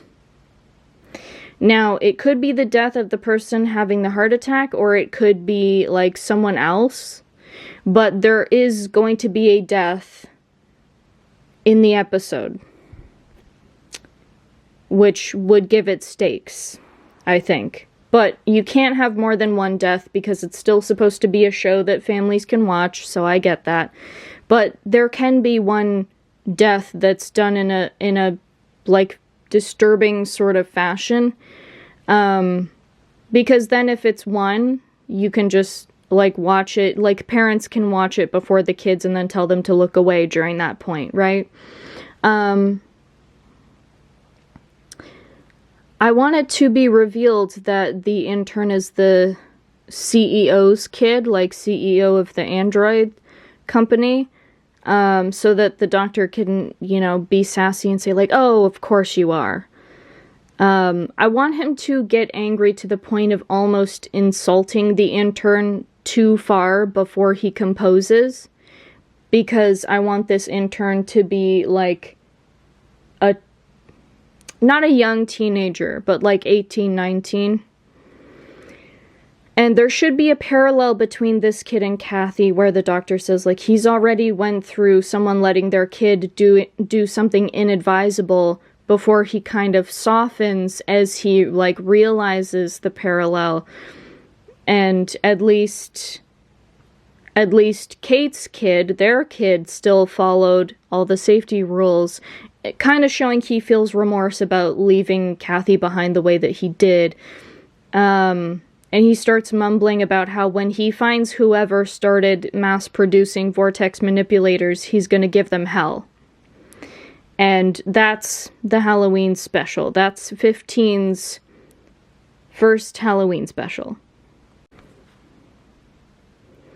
Okay, so 15's first full Christmas special in this new era is going to have a bit more nostalgia than pretty much anything else that I've come up with within this 4-year plan,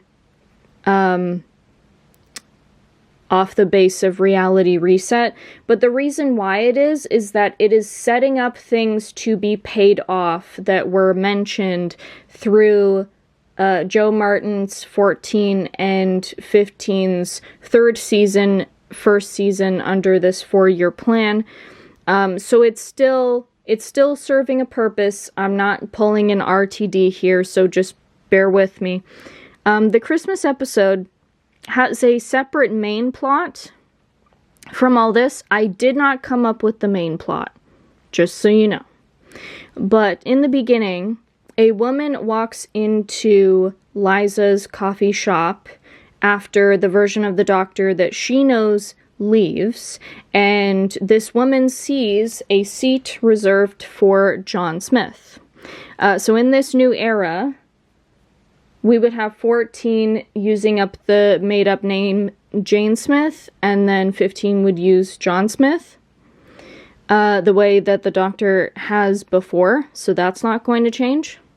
And Liza says, like, oh yeah, he's a friend of mine, and the woman says, like, oh, I have a friend that sometimes goes by that name, and Liza sees out the front window the Brigadier waving goodbye to the third doctor, both of their faces obscured. They're facing away from the camera. And the third doctor walks into an older TARDIS model parked in front of a shop on the other side of the street. So Liza asks the woman her name, and the reply is Sarah Jane Smith.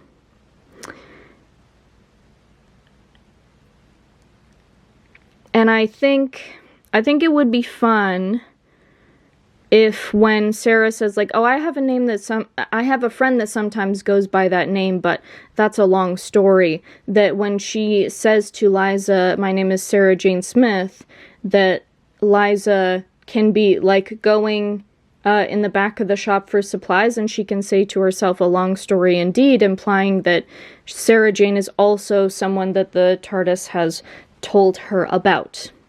And the whole thing with Sarah Jane showing up for a brief second, number one, this is paying off two things. One, not being something set up in the show, but outside of the show. Okay, sorry. I worded it badly, so I'm saying it better. Elizabeth Sladen played Sarah Jane Smith, but Elizabeth's daughter wants to reprise her mom's character. So her briefly playing Sarah Jane for just that, like, less than a minute opening here would pay that off.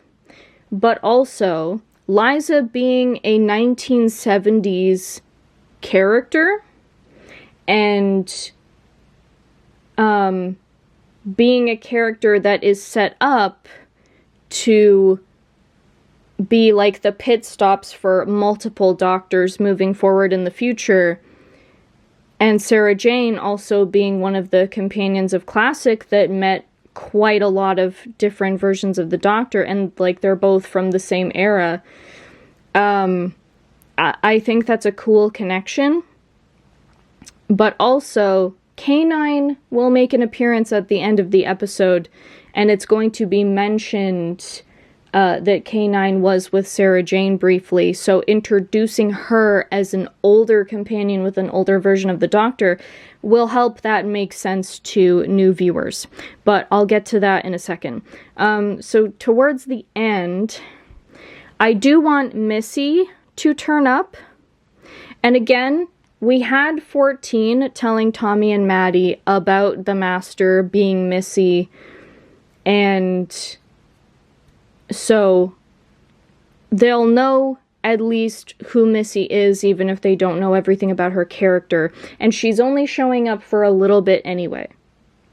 So it's not like the main episode plot needs you to understand her. But she turns up, and the explanation as to why she looks a little bit older, because it's been 10 years, obviously. 10 years since Michelle Gomez played her. Essentially, when she was supposed to die for real, she was extracted by an enemy that wanted information she obtained about the Doctor during her incarnation, and she escaped and has been on the run and wanted to give the Doctor a final gift to prove she really was on his side the entire time. And she tells him his daughter Jenny is still alive and that she didn't die, and gives him Jenny's coordinates. And Missy goes before an emotional goodbye, saying she's going to wipe her own memory and won't remember anything from this incarnation, so she won't remember turning good. And this keeps Missy's redemption arc as canon, because she never decided to turn evil again. It's just a result of memory loss. So this also opens up the door for Sacha Dhawan's Master or another Master to be delightfully evil in the future without undermining all of the work to become good that Missy did. And I also think that this is a nostalgia thing that works because it fixes a problem that the audience had, that being Missy's redemption arc was undermined. And it's a very brief moment with her, and the main episode plot is not contingent on it. And that's why I think it's okay to have in this episode. So the rest of the episode is the Doctor visits Jenny, who asks him to look after her daughter, Susan, named after her husband's mother, while Jenny goes to free him from as a hostage from a war going on in his home planet. And 15 agrees as stoically as possible, knowing Jenny won't survive going to look for her husband because he knows she never comes back for Susan. So you can have a moment where 15's just holding his granddaughter and kind of gives her this soft monologue where she's a little fussy, and he's going like, it's gonna be okay. I'm gonna take you to someone that you will be safe with. He's a much younger version of me, but he looks older. And he's grumpy, except he only acts that way. And he will soften over time thanks to you. And as much as he is going to take care of you, you have no idea how much you help to take care of him. And he'll say goodbye someday. And it's going to take him a long time to come back to you. And I'm really, really sorry that it takes so long. And then you see him putting baby Susan at the doorstep, not doorstep, in front, acting like the TARDIS is a house, in front of the TARDIS door, an older model of the TARDIS, and knocks on the door and leaves a body scanner with baby Susan. And you can have David Bradley reprise his version of the first Doctor and have him pick up the baby and use the scanner and realize, like, this is my, like, biological granddaughter. I have no idea how, but she is. And he just sort of looks around outside the TARDIS and thinks that he can vaguely hear the taking off sound of a TARDIS nearby. And he just closes the door, and that's it. But then, in modern day, we have 15 coming back to modern Earth after he has said goodbye to baby Susan, and Kathy finds him. She tracks him down. And she says, you know, I get that you don't want me to travel with you anymore, but I do have a Christmas present for you. And as much as he doesn't want to admit he's happy to see her, he's like, let's see it then. And she reveals it's the powered down K9 model given to UNIT after the passing of Sarah Jane. So again, that's why we get a small appearance of her at the beginning. So Kathy gives him 15, gives 15 K9 as a present, and that prompts him to fully forgive her, but he also says, like, I'm not mad at you anymore, but I can't travel with you because I made promises to protect your family, and I need to keep it because I made another promise to someone else I cared about that I would come back and see them someday, and I didn't keep that promise yet, and I can't break another promise. Inferring the promise to come back and visit Susan. So Kathy says, like, I understand, but have her kind of look off to the side, and there's an older woman standing in the background, and 15 turns around, and it's Susan, and she says, it's okay, because I made sure your promise would be kept. And he goes to hug his granddaughter, but he sees her hand, how it's kind of glowing. It's regeneration energy, and Susan says, I'm growing a bit thin. I'm wearing a bit thin. Yes, that's the phrase. Sorry, I'm overtired. And she kind of explains to him, like, you know, I still haven't ever regenerated before, and I don't want to be alone. And so the final scene in the Christmas episode is from far away of 15 watching as Susan regenerates, and she's far enough from the camera angle that we can't exactly see what she looks like. And I also haven't written for her to show up. At least not... She might show up, and I'm going to discuss the reason why she might, because I have a version of how you can end this 4-year plan if it doesn't get renewed, and if it does, so that you're not scrambling with rewrites. But yes, that is the Christmas episode. for the 8th Doctor 6-episode prequel season, which would be airing after the Christmas episode I just described, I honestly think that you should take one of the most popular out of all the audio dramas that Big Finish has done for the 8th Doctor and get Big Finish's permission to adapt it to screen and have some of their writers with TV writers do that adapting for 6 episodes.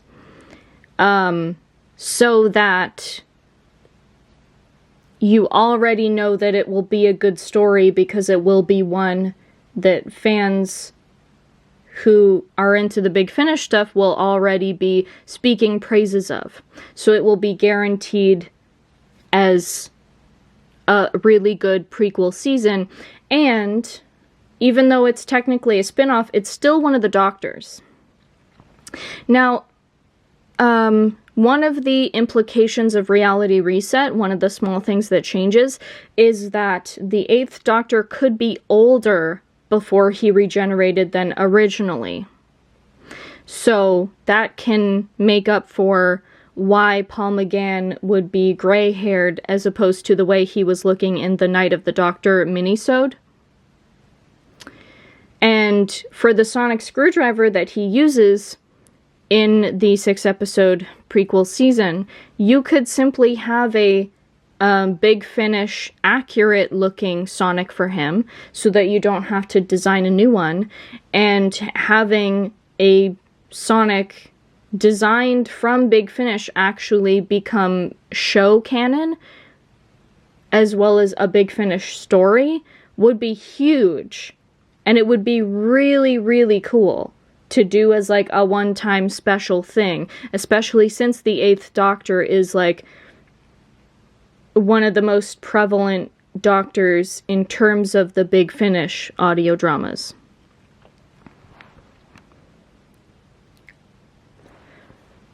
So, with 15's 4th season, 2nd season in the new timeline, it begins with 15 at the coffee shop, and Liza says, "Hey, Susan left this for you last time she was here," implying that they visited together and also that Susan on her own has possibly visited Liza.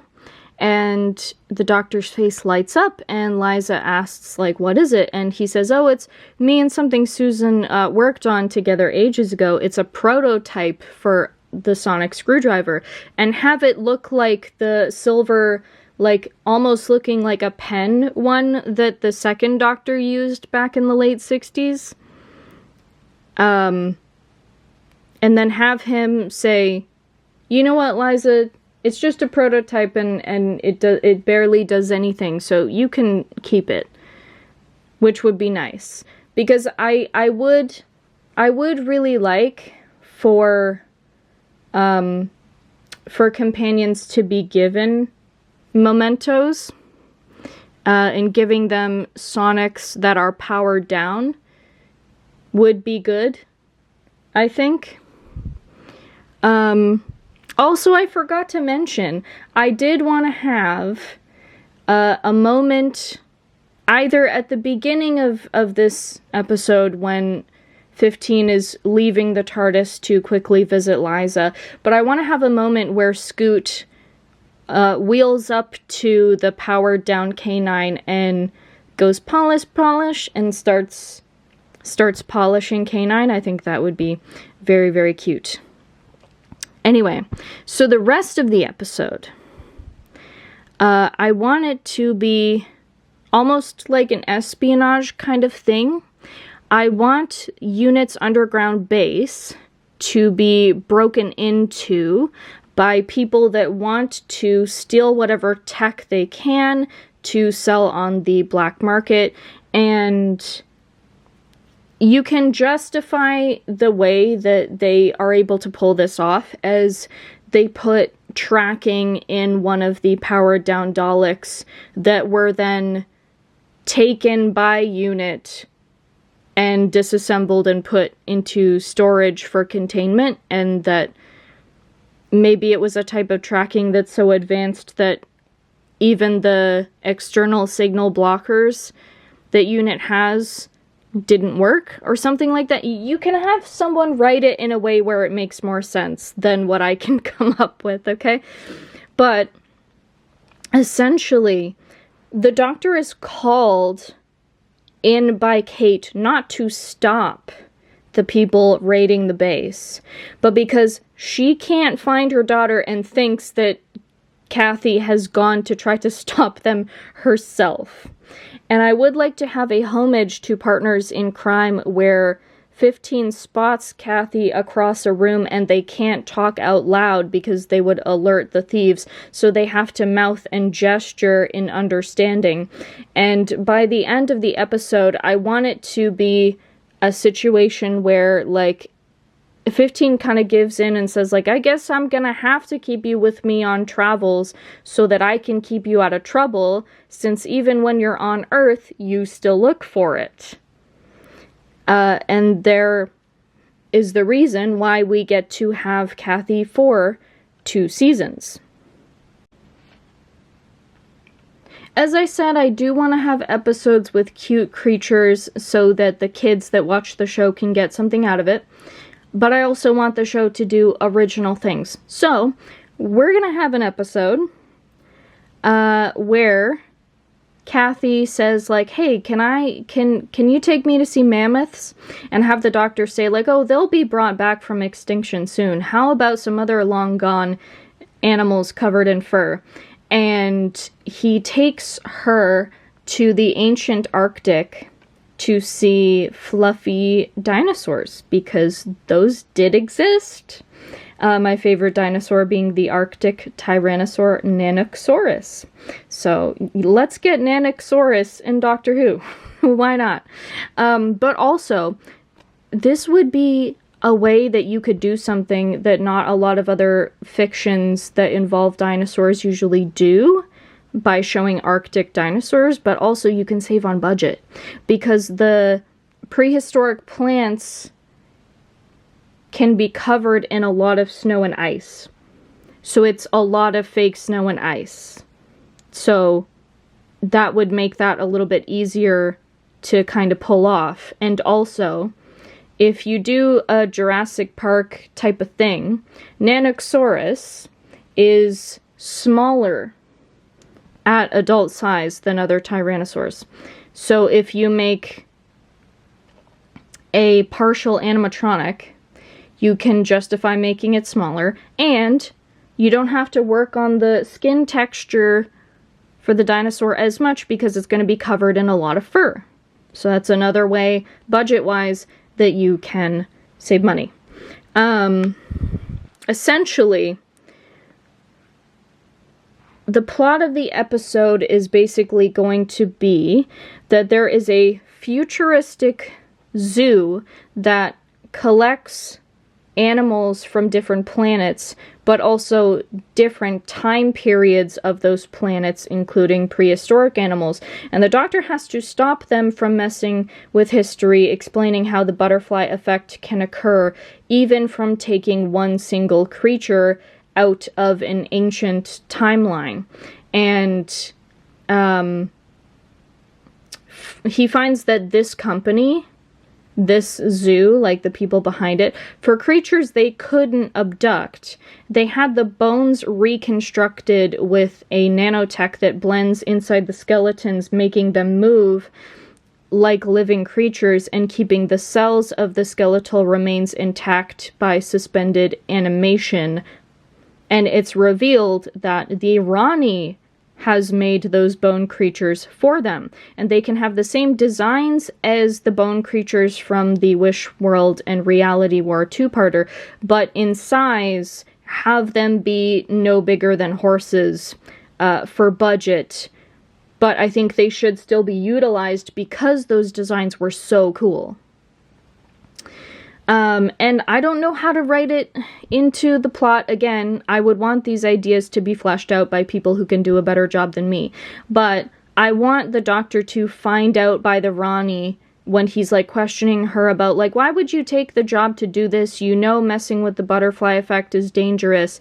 That she can talk about like, it's not the first time that I've taken a dangerous job, and that she made the shoddy vortex manipulators and sold them throughout time and space at the black markets as an experiment to get money, but also, or currency rather, but also as an experiment about what happens when time travel is made cheap.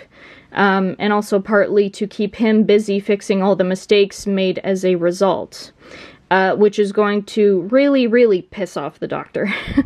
I don't want her to go into villain territory too much, but I do want it to be that she understands that, like, I may be doing things with the intention of seeing results, but I'm not always looking for good results. So she's like acknowledging that she's not like a good character, but that she's also like, I'm not trying to commit genocides like the Master, so don't treat me like I'm the Master. And then you can have a moment where 15 brings up like, for your information, the Master became Missy, and Missy became good. So if you're saying you're not a complete villain to begin with, you have no excuse not to improve. But you can have the Ronnie fire back about how the Doctor, like, always thinks he's right, and who are you to lecture others? Like, you've committed atrocities too. Like, yes, you've saved billions of lives, but you have also done terrible things. You can have some really great dialogue there.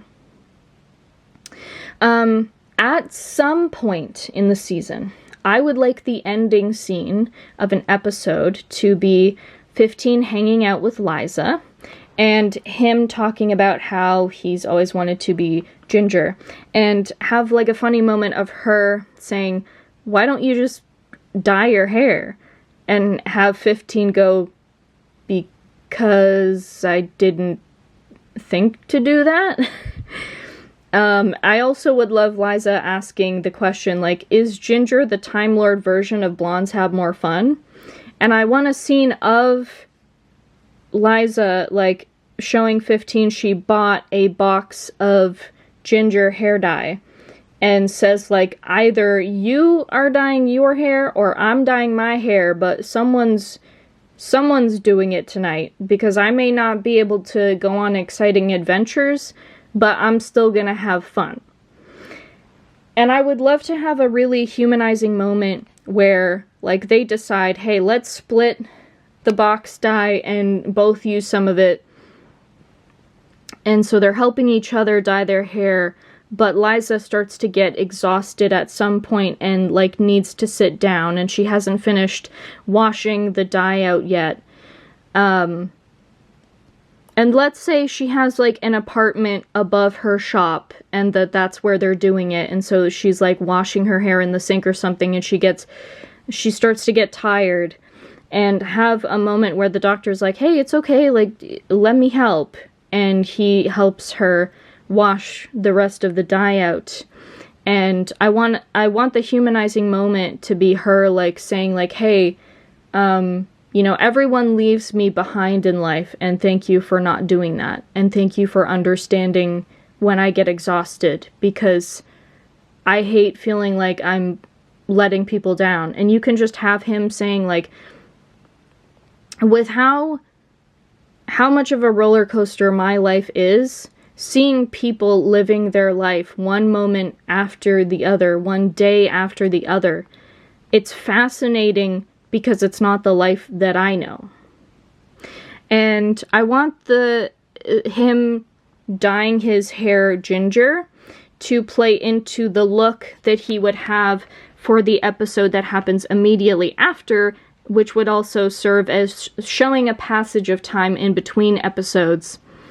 I want the episode after that to take place in the 90s, and I want his hair to have grown into a 90s flat top that's like an ombre, so you have the black roots, and then at the very top of the flat top is a little bit of the faded orange dye, because I think that would look really, really cool.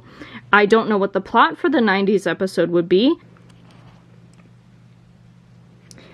Right, so 2-part finale of 15's 4th season, second in the 4-year plan. Okay, so this involves the Rani and other Time Lords, but in a way that you wouldn't expect.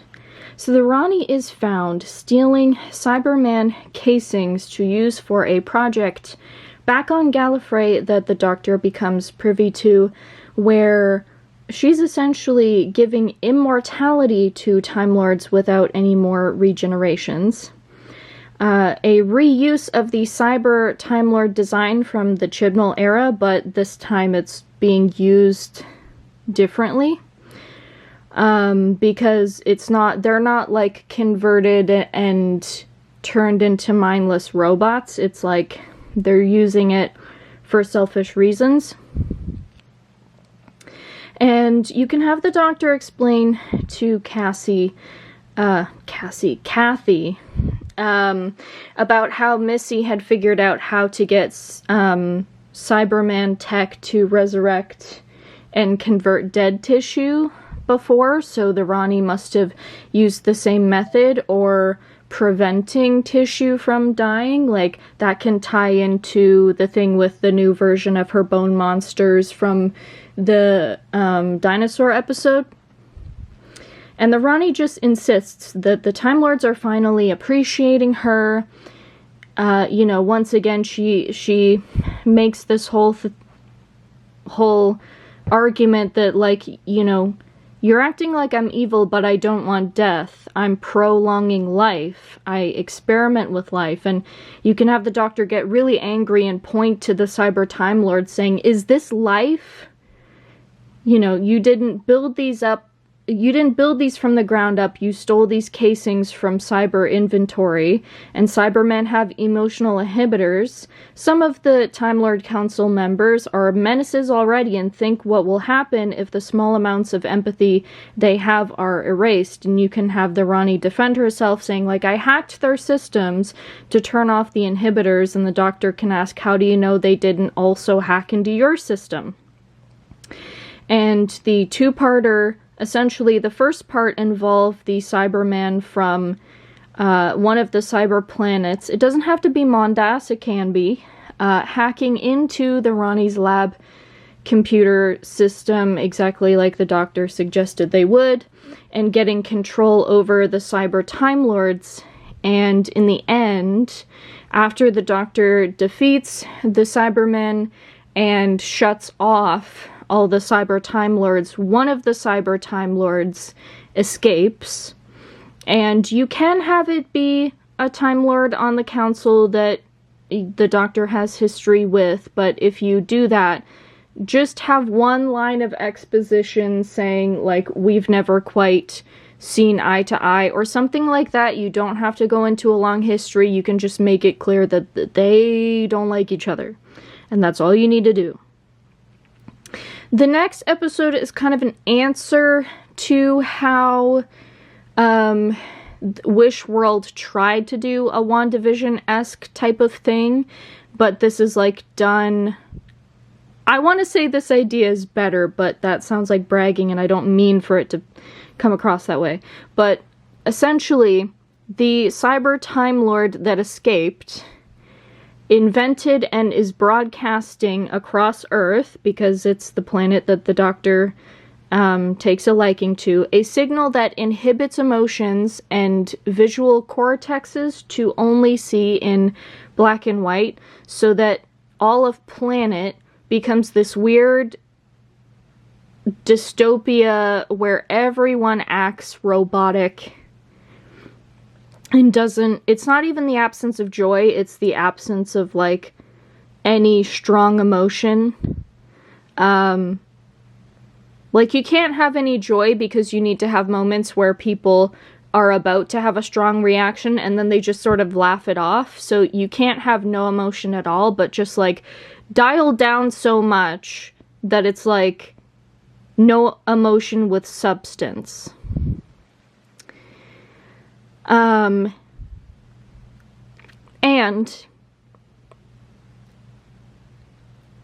in this two-parter, at the very beginning, you need to have the TARDIS asking Liza to come aboard and hide, because the TARDIS just knows, as a time machine, that the Doctor is going to need Liza to help with something. And so we finally have Liza showing up in a story where it's not the Doctor and TARDIS visiting her in the 70s. And the reason why is because in the beginning of the second of the two-parter, when the Doctor lands back on Earth where this broadcast is going on and it affects him, the TARDIS essentially, because it is a sentient being, is also affected by it and becomes very, like, apathetic and will not try to help. But because Liza's already there, she's the key. Because everyone else, they can snap out of it by seeing something very sentimental or something that upsets them or whatever. But for her, because this is her, like, first time actually seeing a futuristic world, she snaps out of it simply because she's seeing the modern cars and the iPhones and everything that is alien to her. And so the world is different for everyone else, but it's so much different for her that she essentially snaps out of it right away. And you can have a scene where the realization of this, like, makes her heart start to race and she, like, almost passes out. As she's, like, let's say that she leaves the TARDIS with the Doctor, right when she's like, hey, the TARDIS said you were gonna need me, so that's why I'm here. I don't know why, but she said it was serious.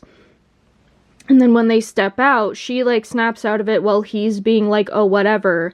And her snapping out of it and then, like, almost passing out is what snaps him out of it, because it's like, oh, a, like, very close friend of mine is in medical need right now.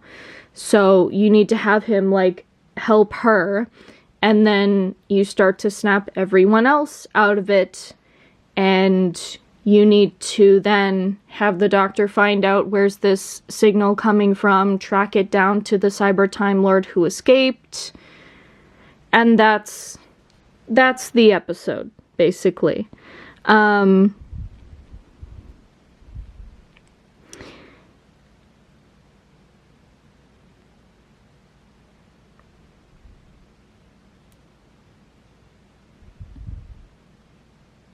Okay, actually, hold on. I skipped over one of my notes that I had forgotten about how she snaps the Doctor out of it, and it's not because she, like, her heart starts crapping out. It's actually because Eliza starts to sing. So the, Murray Gold track for the 9th Doctor, that, like, singular singing voice track, you know the one? It needs to play at least a couple times in this season to tee up a moment where Liza starts to sing that melody and it snaps the Doctor out of it. And he's like, how do you know that song? And you can have a really wholesome moment where Liza says, I don't just hear the TARDIS when she talks. I can hear her when she sings, which would add some extra context to not only this era, but others before, that some of the score is actually the TARDIS singing, which I think is pretty cool. I think for the twins in this episode, Maddie snapping out of it because the world is even more drab than the really drab modern trends that she can't stand would be really funny. And that maybe Kathy snaps out of it because her parents' interaction and, like, Kate and Ibrahim falling back in love with each other, they've had so much tension between them that now they're having such, like, vanilla base level interactions that Kathy watching them is what makes her go, wait, this is wrong. I would also like a resolution to that where Colonel Ibrahim says to Kate, like, I can't work with UNIT anymore because I can't be without you anymore. And if I'm going to be with you, you can't be my boss. And it also needs to be the resolution with Kathy, where she says to the doctor, like, I love traveling with you, but I'm going to be taking over UNIT for my mom one day. And although I have had a lot of training, like for first aid and other like basic stuff like that, like survival stuff, I haven't trained enough and I need to start doing that. But you'll see a lot of me, so it's definitely not goodbye. And that's the way that you wrap up her adventures with the doctor. But you also set it up so that when the actress that plays Kate Lethbridge Stewart retires in the future, that you can have the actress who plays Kathy to come back. And if you can't get her back, then you can just say that Kate had another child, or that Kathy had a child or something in the future. Like, I'm thinking in the long haul for the show. So for 15's third and final Halloween special, I know I talked about a concept for his first Halloween special and not the second one during the third year in the 4-year plan, where he doesn't have a full season because of the 8th Doctor prequel season. But like, again, I didn't want to come up with an idea for every single episode because I want original ideas. Like, if this 4-year plan is to be used, I want there to be enough space for other writers, right? But for the third and final Halloween special for the 15th Doctor, it is called The Acting Alien. It is 1930s Hollywood, California. And it is a film about an alien trying to romance a human woman in order to catch her off guard and abduct her. But the man in the story who is playing the alien is actually an alien. And this is a play on, for those of you who don't know, there is a lost film about a vampire who is starring in a vampire movie. And for the life of me right now, I can't remember the actor's name. But if you know, you know. So this is kind of a play off of that. And the film is being made in the same vein as, like, the Universal versions of Frankenstein, Dracula, The Mummy, like, all of those were in the 1930s as well. But there's problem after problem after problem with the production. And basically, I think it would be funny if the 15th Doctor is accidentally cast as, like, a supernatural expert. Because the Doctor's like an alien expert, so if there's a character who's like the equivalent of Van Helsing in the film, who's an expert on supernatural stuff, I think it would be funny if the Doctor is accidentally cast because maybe the actor who is playing that role, like, something happened and the director's like, oh, just this guy's got charisma, let's throw him in, I don't care. And I think the director should be the comedy character where things keep going wrong on set and he's like a nervous wreck. But then by the end of it, he's like, sure, let another thing go wrong. Who cares anymore? And I also think it would be hilarious if that director is played by Asa Butterfield. What name did I write for the director?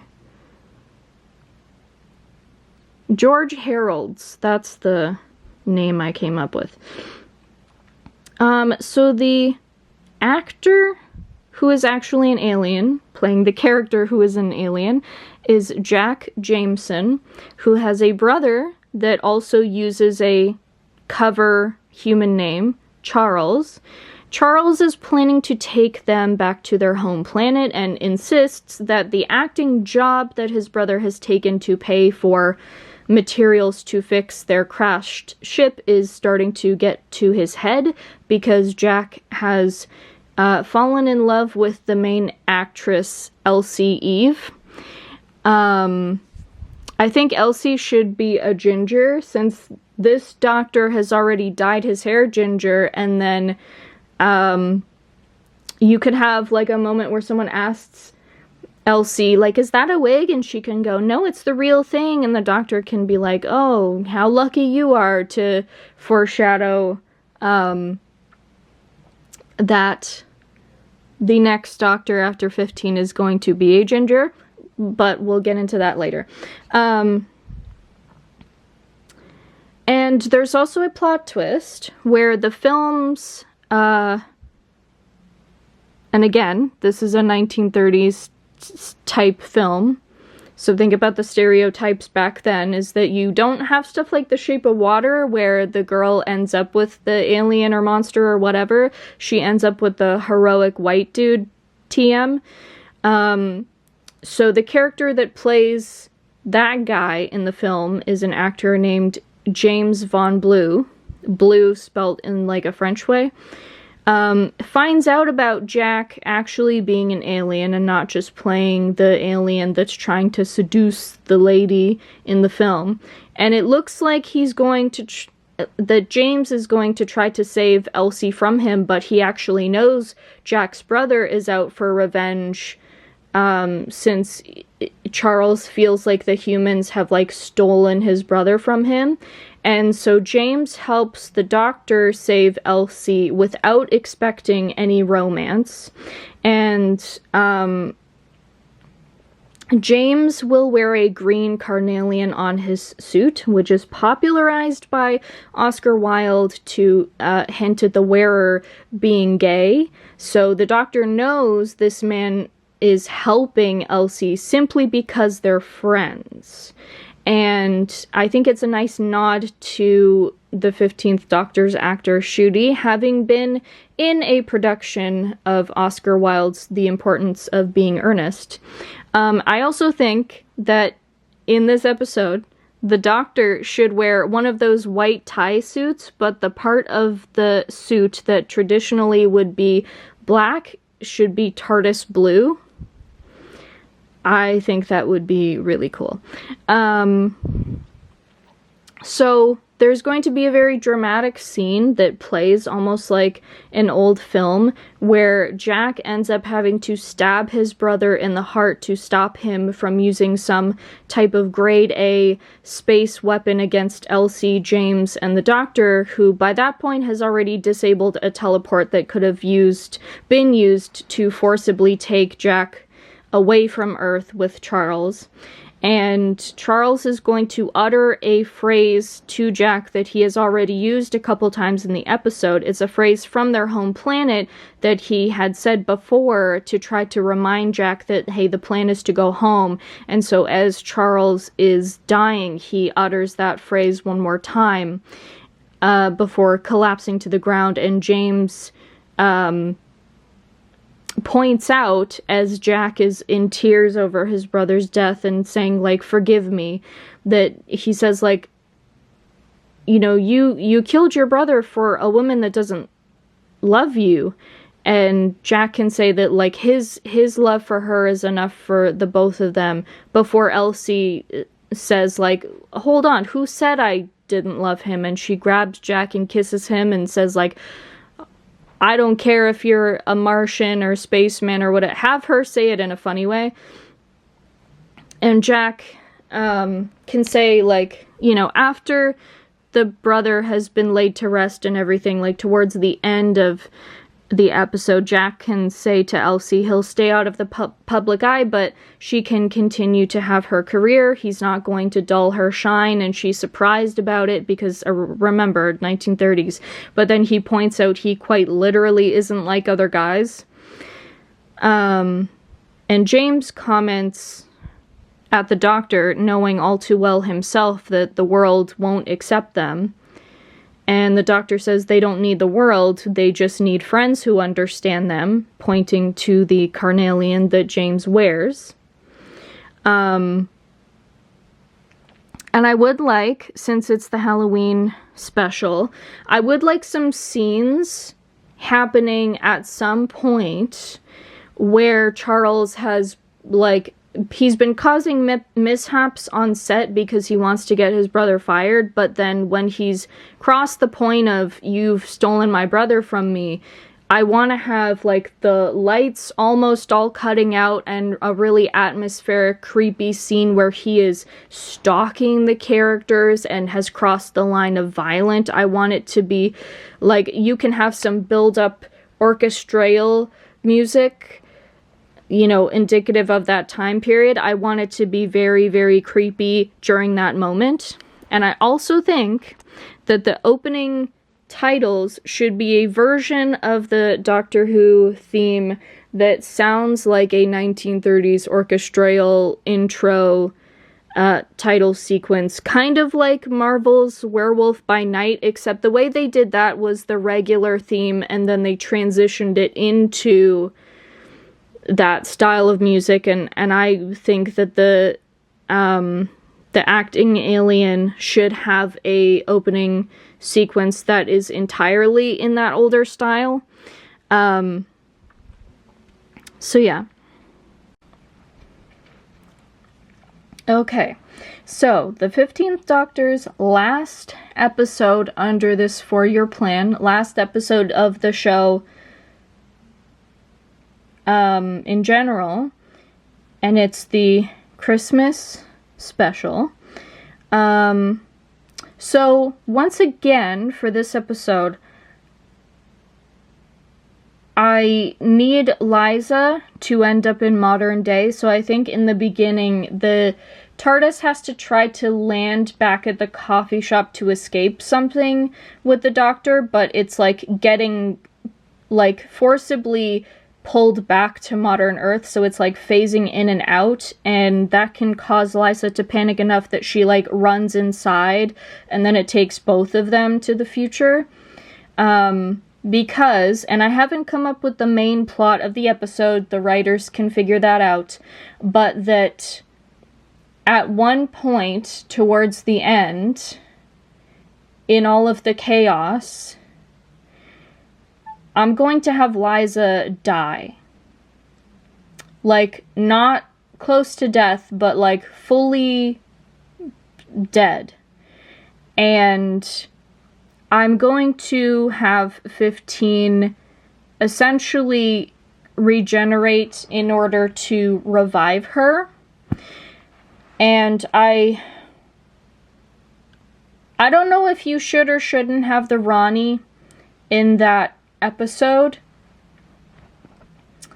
But I think, like, imagine if in the beginning of the 2-parter for the season finale that Ronnie almost gets killed by one of the Cybermen or Cyber Time Lords and the Doctor saves her, that he could send communications via the sonic screwdriver to her and say, like, I need a favor, and then have her show up with a vortex manipulator, because basically she is going to give him a liquid that they're going to pour in Liza's mouth that makes her temporarily compatible with regeneration energy, so that when 15 forces himself to regenerate and pushes some of that energy towards her, that her body will absorb it and actually use it. But it's not going to be a, she's not human anymore. She's still going to be human. This is like a one-time thing. And the reason why it's a one-time thing, and I do want some dialogue with the Ronnie where she's like, you know, you give me crap about experiments, but what you're doing right now is an experiment, and if you're going to do this, then what if you start doing this for any human that becomes your friend? And you can have the Doctor point out, the TARDIS doesn't have the same affection for humans that I do. this is the human that the TARDIS chose. So this is why she's different, and this is why I am doing this just this once. So that you can justify that he hasn't brought other people back, but that he's going to bring her back. And that also justifies the regenerating. And it also is sort of an apology to how him regenerating for Poppy kind of felt lackluster because of the rewrites. So this is that same idea, but you're doing it right this time. I also, as I said, how like Buddy going to live with Ruby's family is like a small cameo from her. I think in this episode there should be a small cameo from Belinda where she is taking over for someone in Unit's medical team, and she needs to be there when 15 is about to revive Liza, and he needs to look at Belinda and say, Liza is from the 70s, her medical file isn't available, and I don't know if she has an NDA. Am I doing the right thing? If you don't know what an NDA is, it means do not resuscitate, do not revive them, essentially. So he doesn't know if she has an NDA. And at some point earlier in like the doctor getting to know Liza, I do want to have a moment where the doctor offers, like, I could get you some futuristic cure, and for her to say, like, that would be cheating, that's not fair, I can't ask you to do that for me. So that would also give him some hesitance here and be a legitimate reason why he would say that to Belinda. And I think that would also make up for the fact that Belinda's autonomy was ignored in the last couple episodes of the season where she was the companion. And so him saying to her, like, I don't know if what I'm doing is against the choice that Liza would make. So that you can show that he, like, does care about consent, he does care about autonomy, and him bringing that up to Belinda and looking to her for that advice on, like, should I do this? Should I go through with this? I think would serve as a nice apology for what was done to her character, for her to be the one that kind of helps him to decide what he's going to do here. And I think she should just say something like, what you're going to attempt is beyond my area of expertise. I can't tell you what to do. I can only say, I've seen you try to do what's right, and I think that's what matters. And so the doctor to that can say, so try, I will.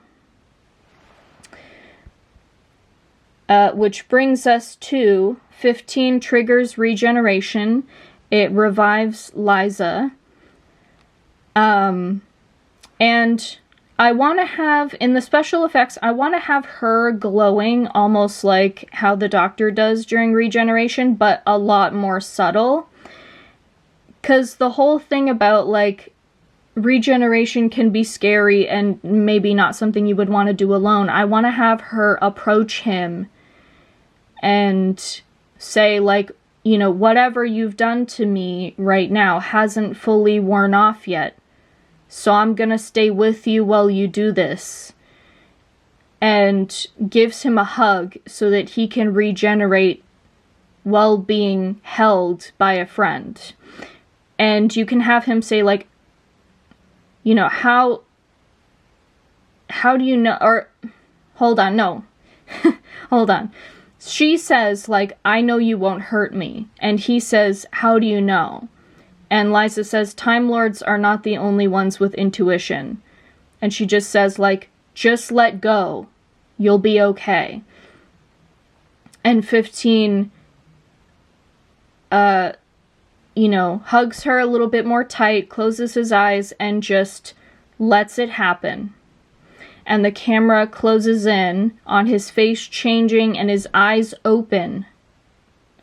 And you can see around the eyes that this new incarnation has freckles, and then a piece of ginger hair falls down from his forehead, and you can see that the doctor got their wish. They're finally a ginger. And Liza kind of steps back because all the regeneration energy has stopped. And she looks like surprised. And the 16th Doctor says, like, how do I look? And then Liza looks even more surprised. And she says, you've got an Irish accent. And 16 says, I look how I sound? What do stereotypical Irish people look like? And then sort of pauses and goes, am I ginger? And Liza smiles and she says, with freckles. And 16, out of pure joy, picks her up and, like, spins her around. And then everyone else who is watching this, he keeps going, like, look at me, like, look at, I'm a ginger. And you can have one of them say, I see that. Like, he's just so excited. So, utilizing the first aid stuff that in the new era will exist in the TARDIS console, when Liza and 16 head back, they say goodbye to everyone and they head back into the TARDIS. 16 kind of uses the X-ray thing to say, like, hey, I just need to check something, and then he says to Liza, like, you didn't just get revived, your condition is completely healed. You're still human, you're just without that medical issue that you had before. To which he then says, like, you could travel with me now. And I want Liza to kind of break it to him gently, like, I've spent my life on the sidelines, watching friends fall in love and get married and have kids, which I don't even know if I want, but I couldn't make decisions on that stuff based on wanting or not wanting. It was a matter of what my health would allow, and I don't have to do that anymore. So, if I'm gonna start living more, I can't do that if I start putting myself into dangerous situations on other planets. And you can have 16 kind of show a little bit of disappointment, but to also have learned the lesson about, like, if someone doesn't want to be a travel companion, don't try to convince them. So have him go through a few micro expressions of like disappointment and kind of wishing that she had said something different before he does the right thing and says, okay, Earth 1970s it is. But then Liza goes, you're still gonna visit me every now and then because you know this old girl will park outside the shop either way. And she should also say, like, hey, when we get back, do you need to rest? Like, you did just regenerate. And 16 can lie and say, like, I'll be fine, but then some of that post-regenerative brain fog starts to show. And you can have the explanation be because it was a voluntary regeneration and not one out of, like, necessity. And essentially, because this is, like, the last episode in the 4-year plan, and this 4-year plan would be the show's, like, last chance to have a version of the show that doesn't negate all of, or most of the previous canon of the well-loved seasons, I want it to end in a way that I think is a good ending. Because if, let's say the 4-year plan is put in place and then the show, you know, airs those 4 seasons and then doesn't get picked up again, doesn't get the viewership it needs, and has to go on a hiatus for, you know, 10 or 15 years, and then whoever brings it back after that may ignore most of everything that's happened, you would want the last scene in this 4-season plan to be a good bookend to classic, but especially everything from the well-loved seasons of New Who. So, the way I've decided that the ending scene will be is that you can have Carol Ann Ford choose an actress that she would like to be Susan, and Susan pops up from another room to help Liza, like, get the doctor onto a nice comfy seat because he's starting to have that post-regeneration brain fog, as I said. And you can just have the doctor, his granddaughter, and Liza being the companion. Like, out of all the companions, her being the companion that, number one, the TARDIS chose, but also from the 70s, just like Sarah Jane, who is the most well-loved companion from all of the classic era. I think that's why Liza should be the companion that's in this ending scene.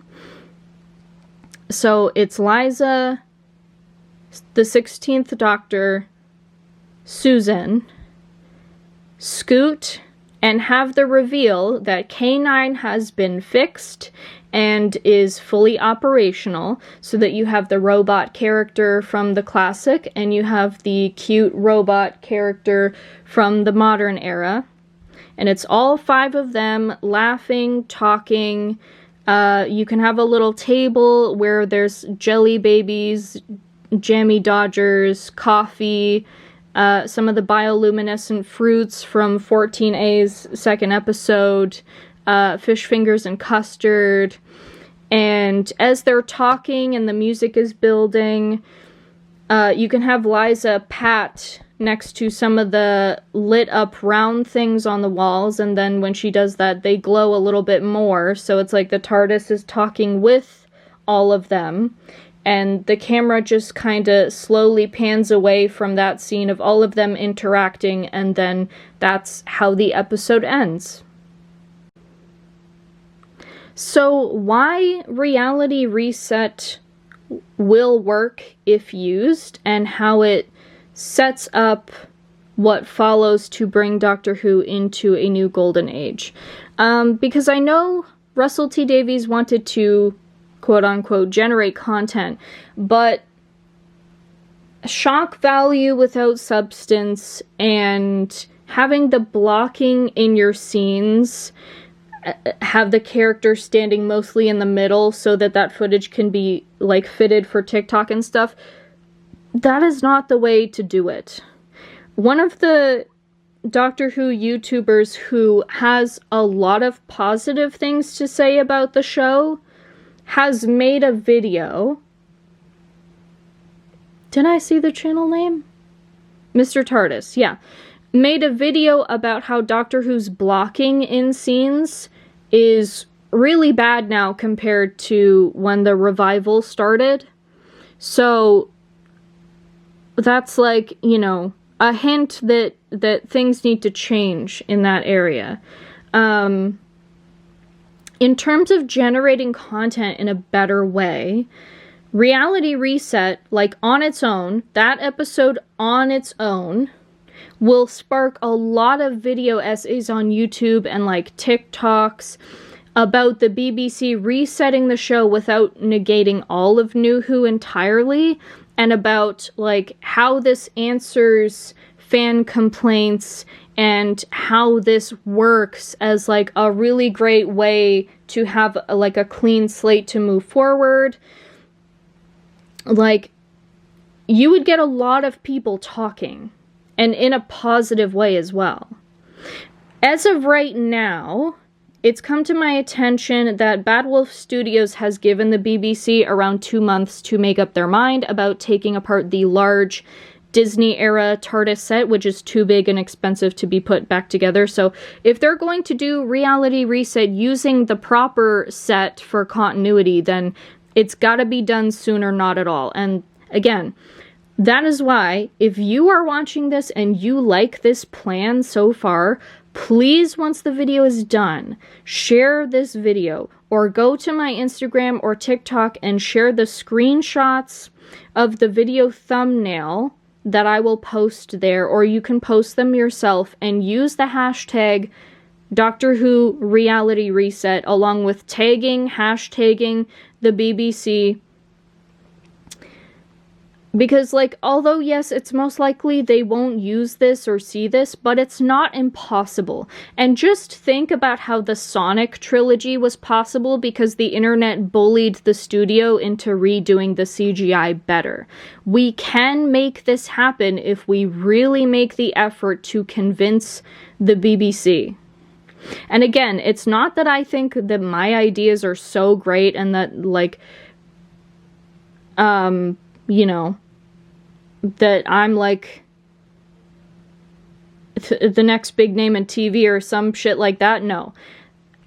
A lot of this plan and the plots that I put in are comprised of a lot of fan ideas already floating around that I have seen and seen good response to.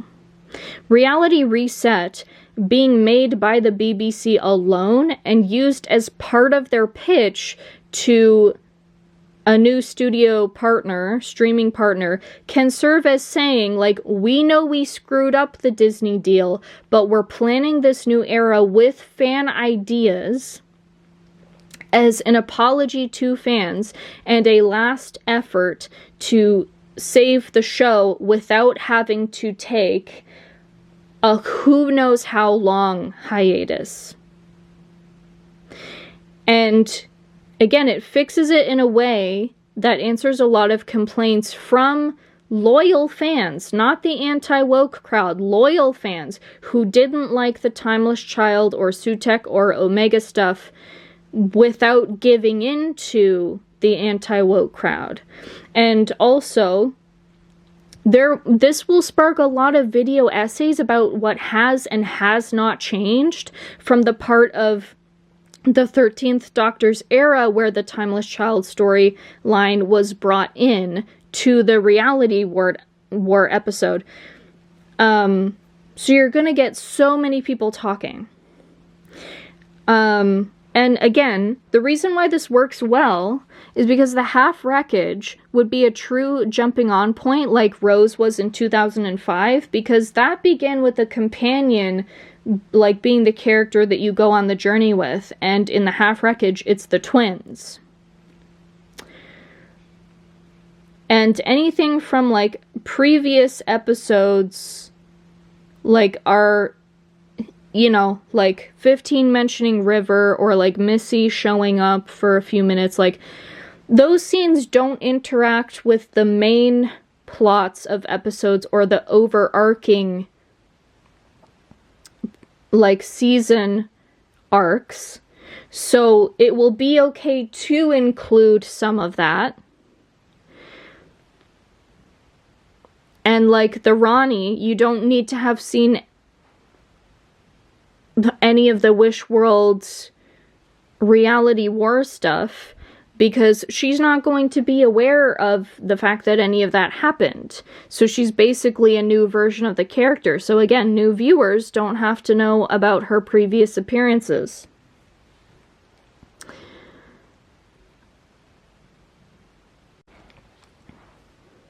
Something that the BBC needs to promise the new streamer, and they need to do this anyway, to be honest, is instead of screen tests, they need to do script tests with mostly younger demographics, because you need to avoid stuff like Rose Noble's treatment.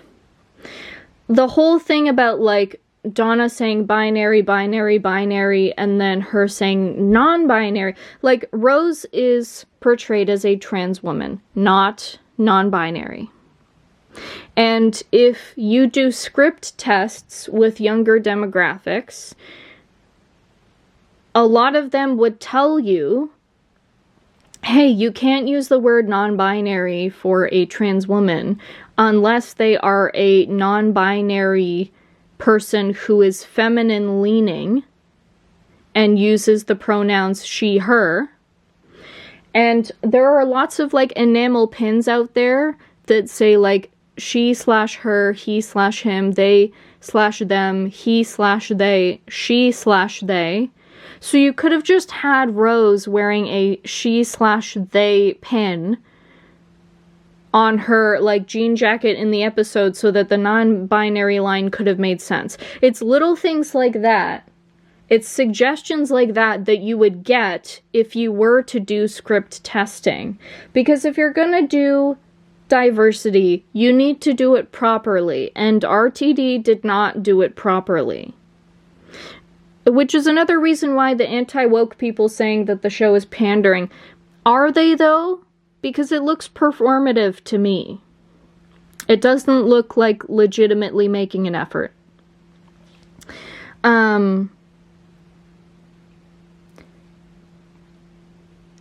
And so with script testing, that means that the test screenings can be more for like prop errors or like how good is the volume of the score versus the dialogue. It can be more for people to give you feedback on things that are easy to tweak once you've already filmed.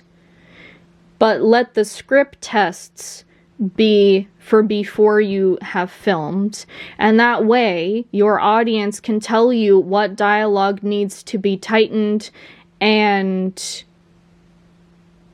for people in your test group that represent some of the types of characters that you would show, you know, like a diverse character, that they're not a diverse actor who is going to refrain from anything too negative about the character's portrayal. This is someone that doesn't have a paycheck to lose, so they can tell you the truth of it.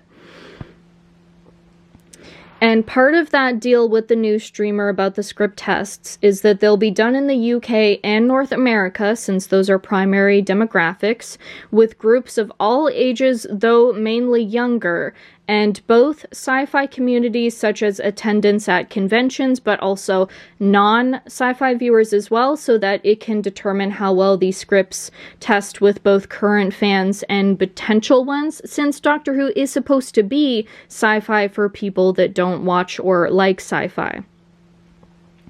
It can be specified in the deal that the Doctor Who writers will have to adjust accordingly with the script to test group reactions to make sure the scripts are more to what general audiences will like without losing the show's charm, so that the new streamer can have more confidence that a repeat of what happened between the BBC and Disney won't occur without giving direct creative control to said streamer.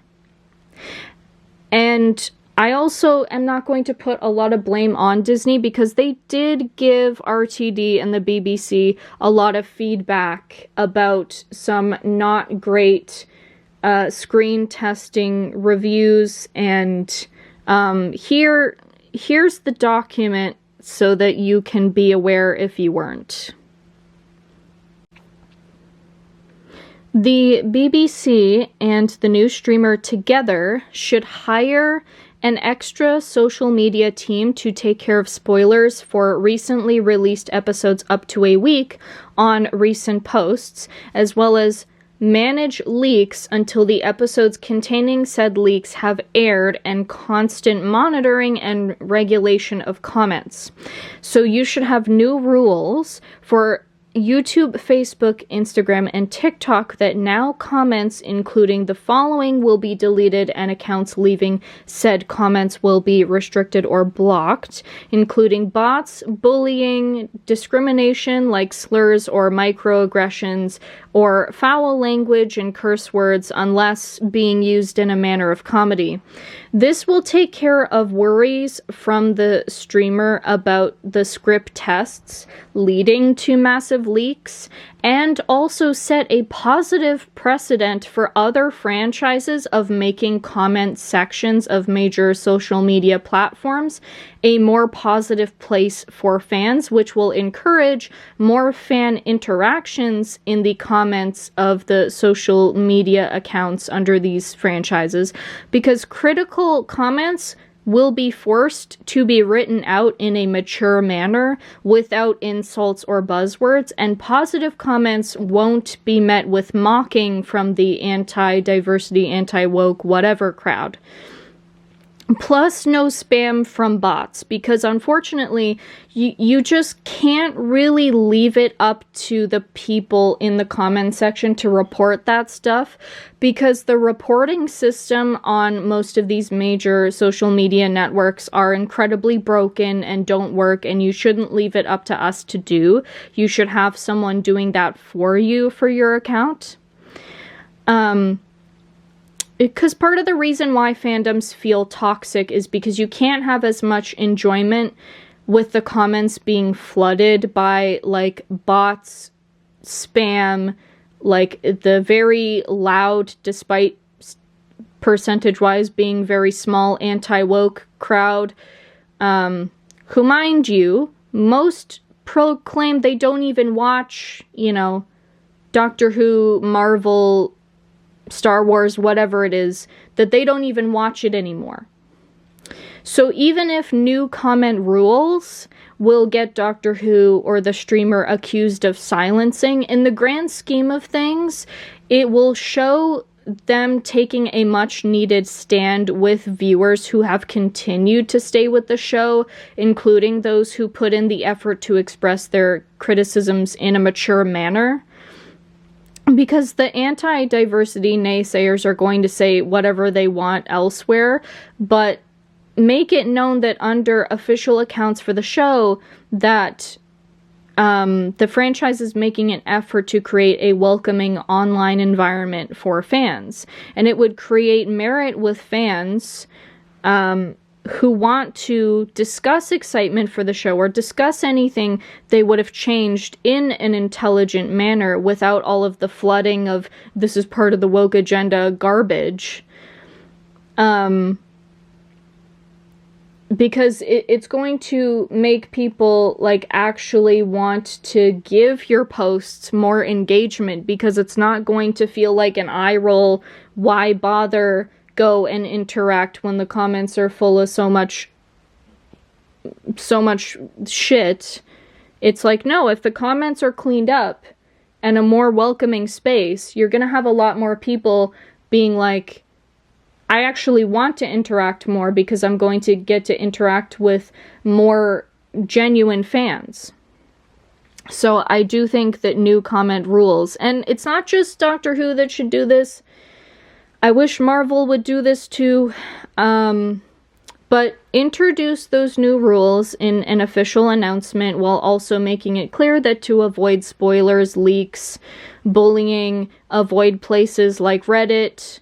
If you're on a fan account, just know that the regulation doesn't extend to there, so, you know, if you don't want spoilers or anything like that, that just be warned, and that's all you have to do. I don't know if I mentioned it, but one of the small changes of Reality Reset would be that the 8th Doctor is older when he regenerated, thus making it not a plot hole for Paul McGann to be older than he was in the Night of the Doctor minisode. Anyway. So 14A's season would have its own showrunner, but the same writer's room, or a lot of the same people in the writer's room than for the two 15th Doctor seasons. And 8 would have his own, again, because the 8th Doctor's prequel season should be written by the Big Finish people, or adapted from a Big Finish story, like I said. But again, you need someone on the team for all 4 of these seasons for, like, continuity stuff. Maybe not the prequel season. But so that as soon as 14A's season script is finalized and the script tests are done and everything, before it enters pre-production, 15's 2 seasons can immediately start the process, so that while 14A's is in pre-production, the scripts for 15 seasons can be finalized, and then pre-production for 15's can start when 14A's season is being filmed, and 15's 15's third season, but first under this new plan, is filming while 14A's season is airing, and 8's prequel season will also be filming during 14A's season, and 15's like additional Halloween special, Children in Need short, and Christmas special that will take place after 8's sequel season can be filmed along with his third season. First Halloween special, first Children in Need short, and the first full Christmas special under the new era. And then you can give Shooty like 3 to 4 months break perhaps to do other filming projects or have time off, and then you can have him film after you've like finalized everything with the script, his fourth season, third Halloween special, third Children in Need short, and the last Christmas special, so that that's done in time for it airing in the 4th year of the plan. So yeah. And what I said about this new 4-year plan would, like, not introduce new main doctors, but instead be utilizing doctors that weren't utilized enough. Obviously, there's Ginger Doctor right at the very end, but I think that's a little bit different because it's not like you're getting a movie or a mini-sode or something with him like 8, and then you get to know him a little bit, and then you crave more. It's like, you'll have him for less than 10 minutes, so you won't be attached enough to be like, this is a missed opportunity if the show doesn't get picked up. And also, ending off with the Doctor being Ginger is like kind of a bittersweet thing, since the fandom has been like wondering about that for years, if that will ever happen.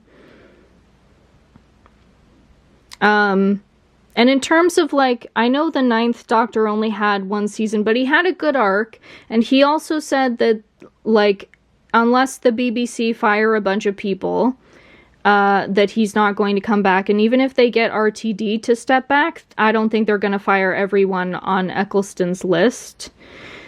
So, and bringing him in would mean you'd have to have another retcon, and so I think that would get a little bit convoluted. And the Shulka Doctor can exist in an alternate cartoon reality. We don't need a version of him in the mix with the new version of reality. I also think that the BBC can make this new deal with the new streamer, because the deal is ending for New Who, being with, what is it, HBO Max?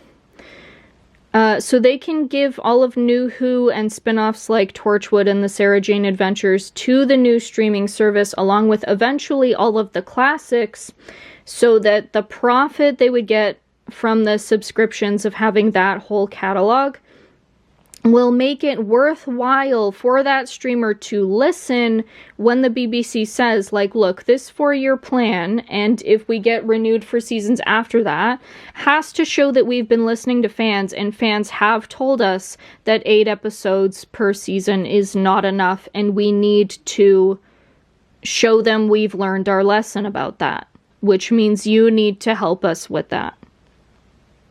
And also, Reality Reset makes it so that if you can't get the Disney seasons on the new streaming platform right away, it won't matter, because those seasons will be skippable if you're only watching for what is, like, purely canon rather than semi-canon, to the version of reality that the new 4-year plan would be following. They can promise that tonally the season will be balanced, with no whimsical moments being too silly or dark moments being too dark, with the specials serving as opportunities to push those boundaries more. Darker for the Halloween specials, and part of the advertising for those specials can possibly be bringing on guest acclaimed horror writers, and the Christmas specials can be more whimsical than usual with guest writers who've written family-oriented stuff before. The Christmas specials can also be where more nostalgic elements are allowed than usual, which is why I wrote the Missy, Jenny, Susan reunion to be in a Christmas special. The Children in Need specials, or it can be another charity as well, can be fully funded by the BBC due to their brief and self-contained nature, but the deal would give the streamer permission to have the shorts up in the Doctor Who section of their app in the continuity order, so there's more content and incentive for viewers to stay without the streamer spending anything for that.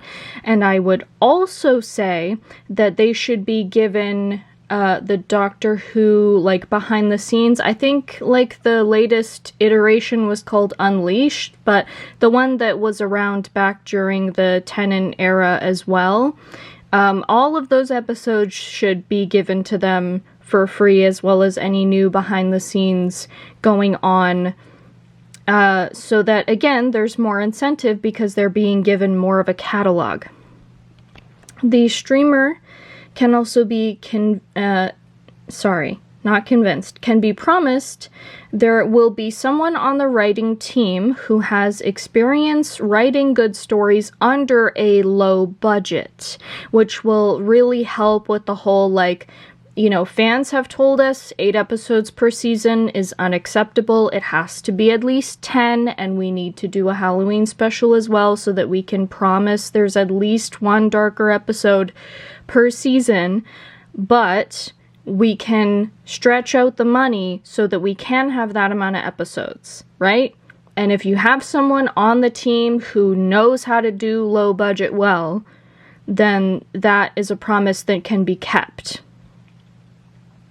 Like, think about how well loved and well written Agatha all along is, and how, in terms of, like, Disney Plus standards, that was much lower budget than some of the other Marvel stuff. Like, Doctor Who can have the same success under this new plan if you have someone that knows what they're doing with not relying on too much CGI. You know, you can have about 2/3 of the episodes of the season, maybe not including the specials, done lower budget without affecting quality of writing or plot. And this can also help with salaries, as one of the reasons under this plan that they'd be able to get Mr. Ncuti Gatwa back for these additional 2 seasons and specials. I would say, at the very least, they should offer him 25% more per episode than he was paid per episode for the Disney seasons, while also letting him know that these are longer seasons, but there's not going to be a will they, won't they with the renewal, because these 2 seasons are, like, guaranteed to be the only ones they're asking him back for. And if, you know, if this happens, that would mean that they got that idea from this video. So I would say go ahead and tell him about some of the plot elements post-reality reset, making Fugitive the new 14, his first full episode in the new reality being in a Dalek factory, leading to a 2-parter where he meets Davros.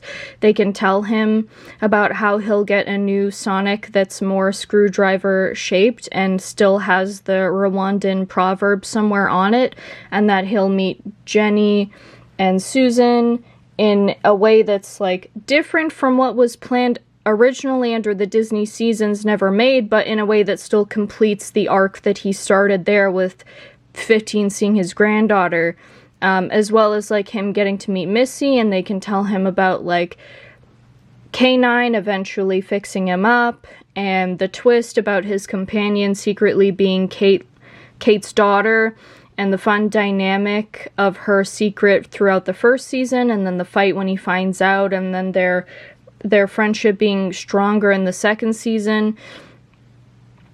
You know, if you tell him these things, you might intrigue him enough. And I did watch, I can't forget which, or I can't remember which whotuber it was who made a video where they were discussing, like, what are the options for different streamers, but they did bring up that Apple TV would be a very good choice because they are kind of throwing money around and would want a big franchise like Doctor Who. So again, you know, after the BBC had turned down a lot of offers from streamers before they went to Disney, and now things with Disney are looking over, Reality Reset and getting everyone talking about that once they release that episode is the way that they go to a streamer and say, we are shaking things up and we want you to be part of that. And I think they should go to Apple TV because there's probably a lot of money there. As well as, in terms of getting Ncuti back as 15, he was in an Apple TV series. So the casting crew, which maybe that particular casting crew only worked on that show, but if they work under Apple TV in general, their people can contact his talent agency, his agent, because they would already be familiar, and that would be an easy way of, like, convincing him and his agent, his agency to sign on, because it's not just about convincing him. That's the thing. A lot of people were upset and said, like, why didn't Ncuti stick it out? But here's the thing. He said in an interview on Graham Norton, like in November or December, that he was going to be filming a third season, even though for a few months by then, Russell had already been saying that season 3 won't be renewed until season 2 airs. So obviously, Russell and the BBC were not communicating properly with their main actor. And when Ncuti did not get called to start filming in January or February when he was supposed to, he can't just decide to wait, because him getting signed on for another season doesn't just mean he gets paid. It also means that his agent and his talent agency gets paid. So he can't just say, I'm gonna wait, because it's not just about him. So the people that are, like, pissed at him, don't be. It's not his fault. So yeah. That's another reason why I think they do need to pay him more if they do bring him back. And a place that is, from what I've heard, throwing money around like Apple TV. Yeah, I would say get them on board so you can get Ncuti on board.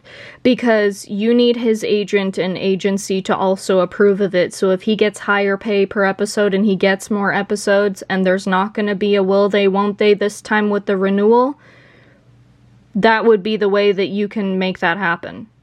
But also, if Ncuti just decides, like, physically, mentally, emotionally, he is done with the role, if any of the actors who would be asked to come back under this plan, should the BBC actually decide to do this, if any of them decide not to come back, I'm gonna say it in this video where all these ideas are coming from.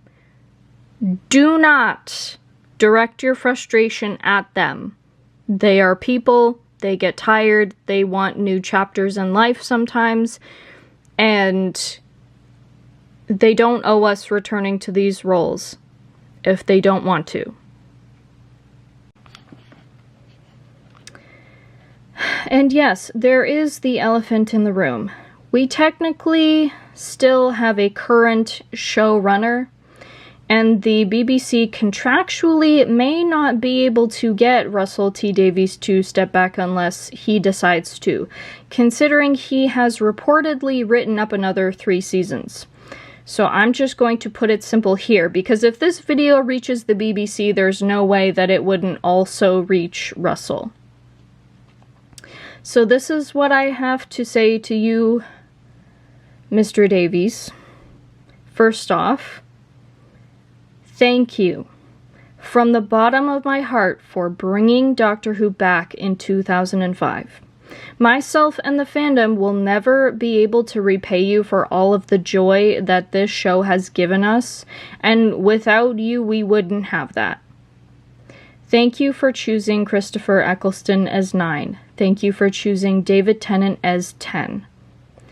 Thank you for bringing Moffat on board to write episodes under your series, because without you doing that, we wouldn't have the Moffat era. We wouldn't have Matt Smith as 11 or Peter Capaldi as 12.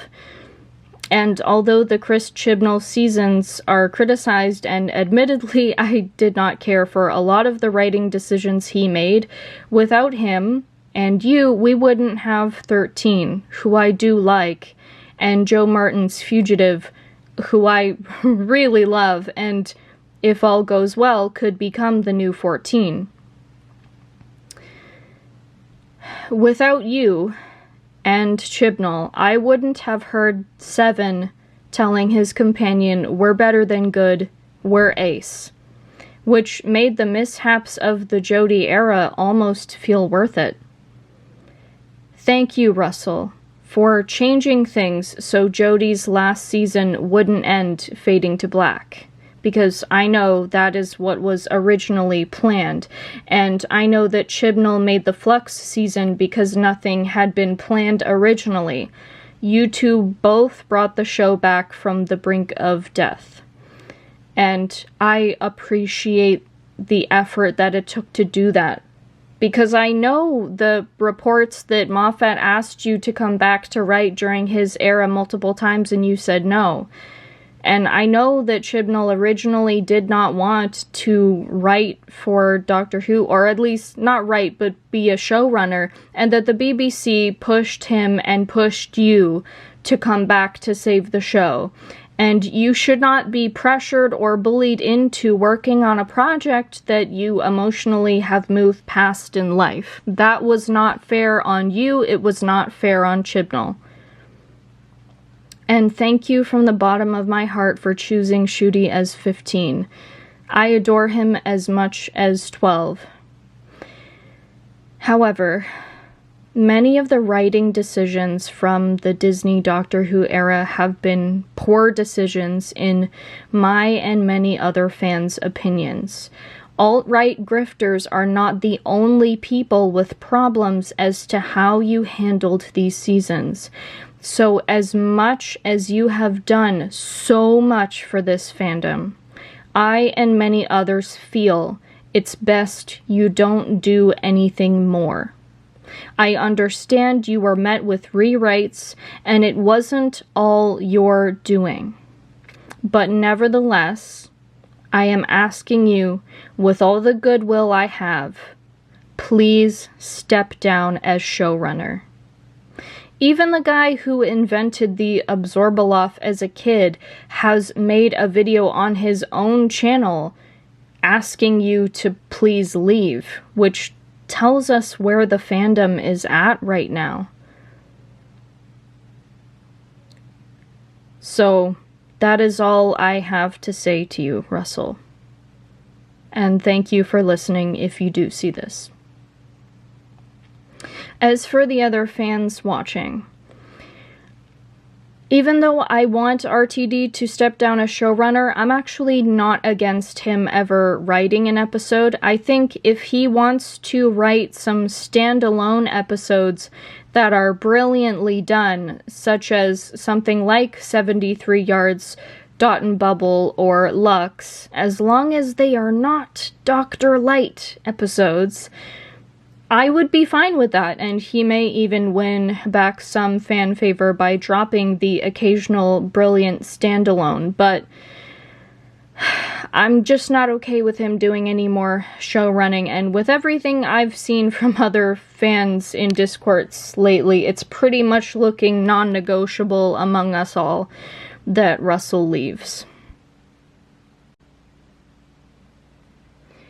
Moffat should be able to guest write as long as he won't put hard-to-explain stuff in single episodes like the bootstrap paradox in Joy to the World that a lot of people didn't get, because unlike the Under the Lake two-parter from the 12th Doctor's era, Moffat could explain the bootstrap paradox there because he had time. He didn't really explain it in the Christmas special, which a lot of YouTuber reactors that I watch had pointed out as confusing, or that it seemed like lazy writing.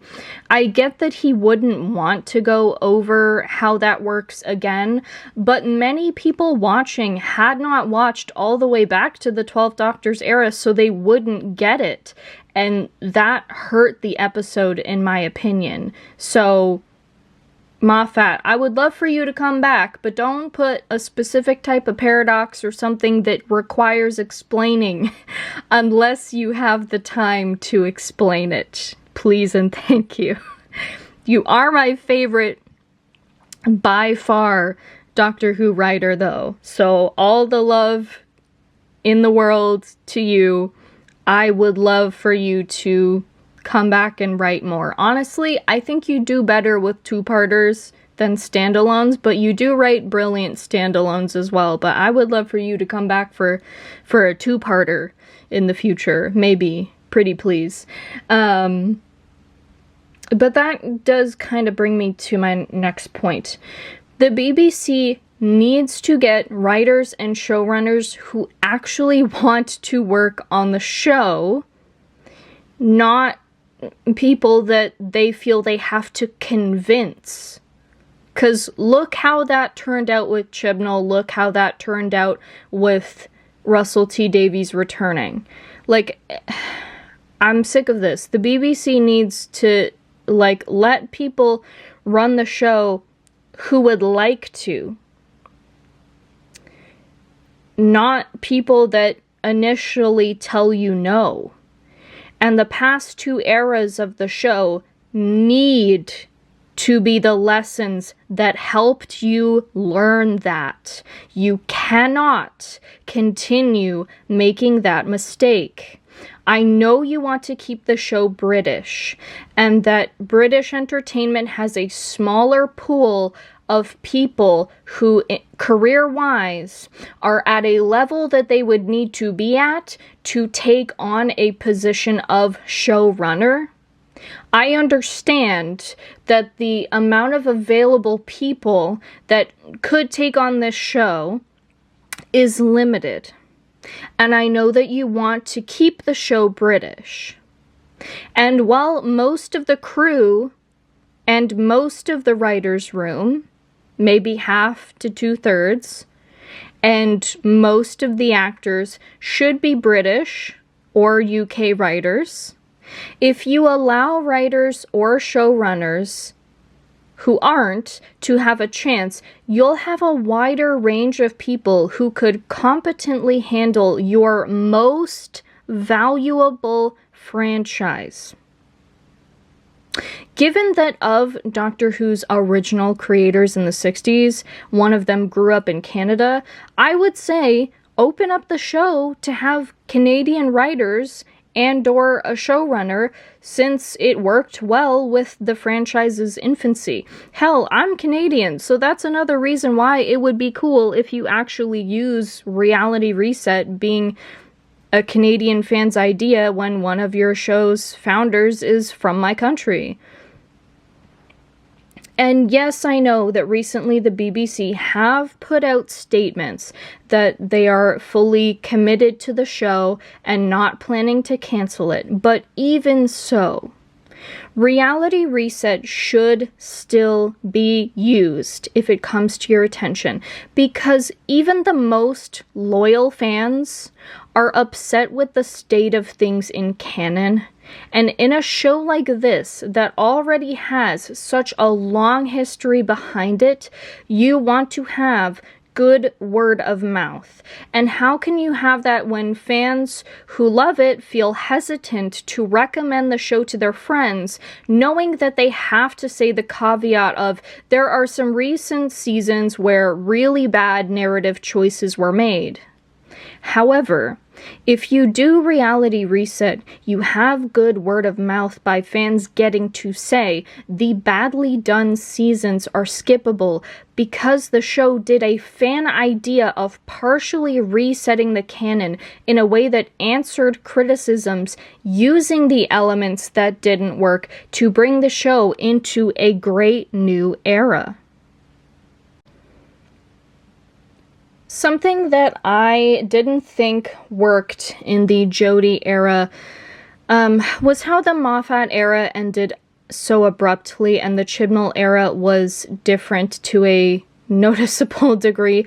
It wasn't just the showrunner, but also supporting writers were brought in who hadn't worked on the show before and also did not have experience in sci-fi overall. Murray Gold left, the directors were different, the Doctor was different, and 3 companions were introduced all at once, and the Doctor shouldn't have more than 2 main companions at a time. It was just like too much change all at once. So in this 4-year plan, something to help phase the show into a new era would be this. Have Murray Gold write an in-episode action theme for 14A, rework 15's in-episode action theme, and make one in-episode action theme for 8. But have the title themes and other in-episode music be by a new composer, perhaps one recommended by Murray, so we can have a bit more Murray but also introduce someone new and make that transition feel a bit smoother. Along with a new composer working on the main title themes, using the existing fan title themes that I talked about earlier, the one I recommended for 14A, perhaps a reworked version of that same one with added guitar for 15 to match his in-episode action theme having guitar in it, and reworking the Doctor Who movie theme as the title theme for the 8th Doctor's prequel season. I also forgot to mention for the 80s Halloween special with 15, I think this should be the title theme for it. But it is made like combining the Doctor Who theme with a song from like some band, so you might have trouble like getting the rights to do that. But if you can, I would say go for it. Okay, so the animated series for CBeebies that was announced recently, I have some ideas about that as well. And what I honestly think is that it should be 20 to 25 episodes. Let's say we'll play it on the safer side with 20s. 20, sorry, I'm overtired. And a distinctive art style. I think that it should have hidden adult humor and have it be made for ages 8 to 14, but so that younger audiences can also enjoy and older audiences can as well. Like, think of something, when I say distinctive art style, I mean, think something with its own style and humor that still lands years later, like the 90s X-Men, Kim Possible, like that's one that had like really great humor that like you can still watch as an adult. Like Doctor Who's premise means if you make a show for ages 8 to 14 but you have some humor in there that you can pick up on if you're older, but that you can also watch with your siblings, your older siblings if you're younger. With the premise that Doctor Who has being able to renew itself, you can have this cartoon be like some of the examples that I gave without having to end after a few seasons, so that when the younger audience grows up, they can still watch the show because the hidden adult humor makes it still enjoyable, plus the nostalgia element. And for like the really little kids, they can still enjoy it when they're like in high school. And the art style, again, it shouldn't be too similar to anything, like, already mainstream. Kind of like how Lilo and Stitch's art style or Disney's Hercules were adapted from a specific artist's work. Obviously, you'd have to streamline it for the animation.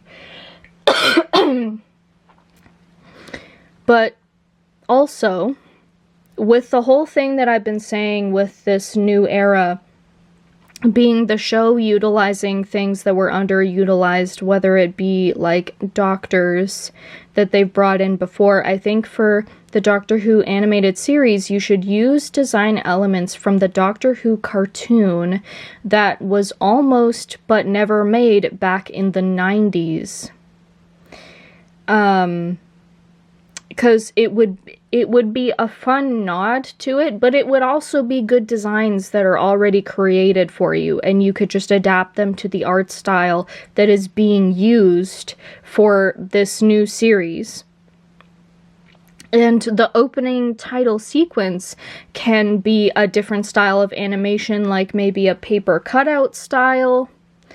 I don't know if I mentioned it, but also Reality Reset can explain the real-life face of the Shalka Doctor, like, being a glitch, because the Shalka only exists in a cartoon dimension, similar to the cartoon dimension that the new Doctor Who animated series will take place in. That way you can have the opportunity for Shalka to appear in a parallel world story, so that, you know, if you can afford the cameo, the voice acting for the cameo, then you can do that.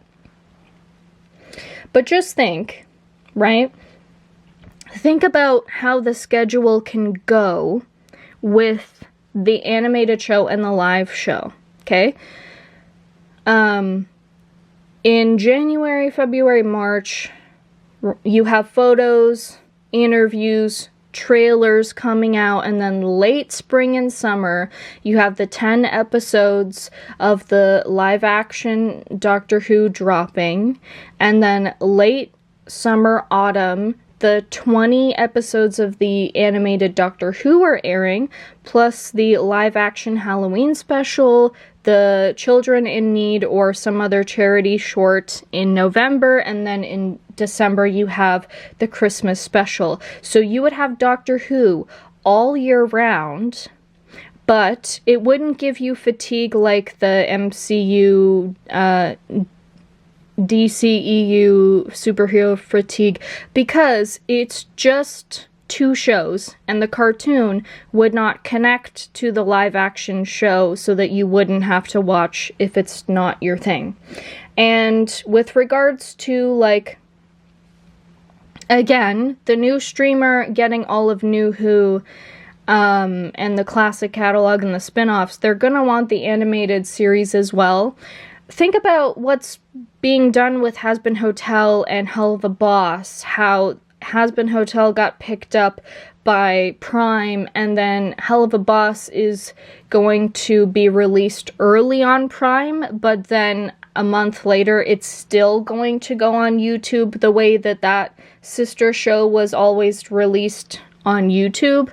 I feel like Doctor Who can do something similar, where they can have an animation studio slash, like, the streamer that studio works for, releasing first, and then the main streamer for the live action show that has the entire back catalog can get those animated seasons maybe like 6 months later or something like that. Like, you could definitely work something out. Okay, so some additional things. So with regards to, like, having the script tests be with people who are mostly younger demographics, or, like, specific demographics that you're looking to represent in your episodes, like, again, for Rose, like, she is presented as a trans woman, not non-binary. So the whole using the non-binary thing with her didn't make sense unless she was non-binary but feminine leaning, in which case you could have just had her do what a lot of Gen Z do and have a enamel pin that says she/they. It's little things like that that would have made everything with her in that episode make more sense. And also, when you're trying to send a message, you need audience feedback when you're in the scripts, not when you've gotten to actually having footage. Because Donna's line about, like, 14 being a male Time Lord and not being able to understand and, oh, just let it go, like, it seemed like Russell was trying to send a message about how men go to therapy less or something like that, but because what Donna said was so vague, I don't know for sure. And that is the one thing in the show that the anti-woke crowd says it sounds like they were saying men bad, where I was like, that's the one thing that I actually kind of have a point on that, because of how vague it was, that I think it was supposed to be a positive message for men of, like, go to therapy more. But again, that is a guess, because I don't know, because it was way too vague. Some things should be vague, though. In 73 Yards, when Ruby apologizes to that one young lady who then, like, laughs out of joy when Mad Jack, like, leaves the stadium, like, they were implying that he SA'd her. Which means sexually assaulted. And so the fact that that was left vague, I think, was a good choice, because again, it's a family show and you can't be too specific with something like that. But then there's also, like, Belinda saying Planet of the Incels. Just, like, get out of here. We did not need that. Like, we got the picture. But also, that's not what an incel is, because he had a girlfriend. She was Alan's girlfriend, so that's not an incel. Anyway, whatever, you get my point. So some additional details for under the 4-year plan. I want a scene where 14A tells Maddie that they used to be an older, straight, passing white man all the time in their younger incarnations, because they knew how Earth worked during this, like, time period, as in this handful of centuries. But through traveling with a lot of companions who were women and some of whom were non-white, that the Doctor got to thinking, well, if they can handle it, surely I can, like, I'm a Time Lord. Because I think that canonically makes a lot more sense for it having taken so long for us to get a non-white Doctor and a female Doctor. So I think that you should have that in-episode explanation, because having that canon there also makes the people saying the Doctor shouldn't be able to change gender or whatever the hell, that gives them less leverage, so that we don't have to have that exhausting, stupid conversation anymore. Also, I would like some conversation at some point, maybe with 15, explaining how Time Lord, like, sexual and romantic orientation works, like the fluidity of it.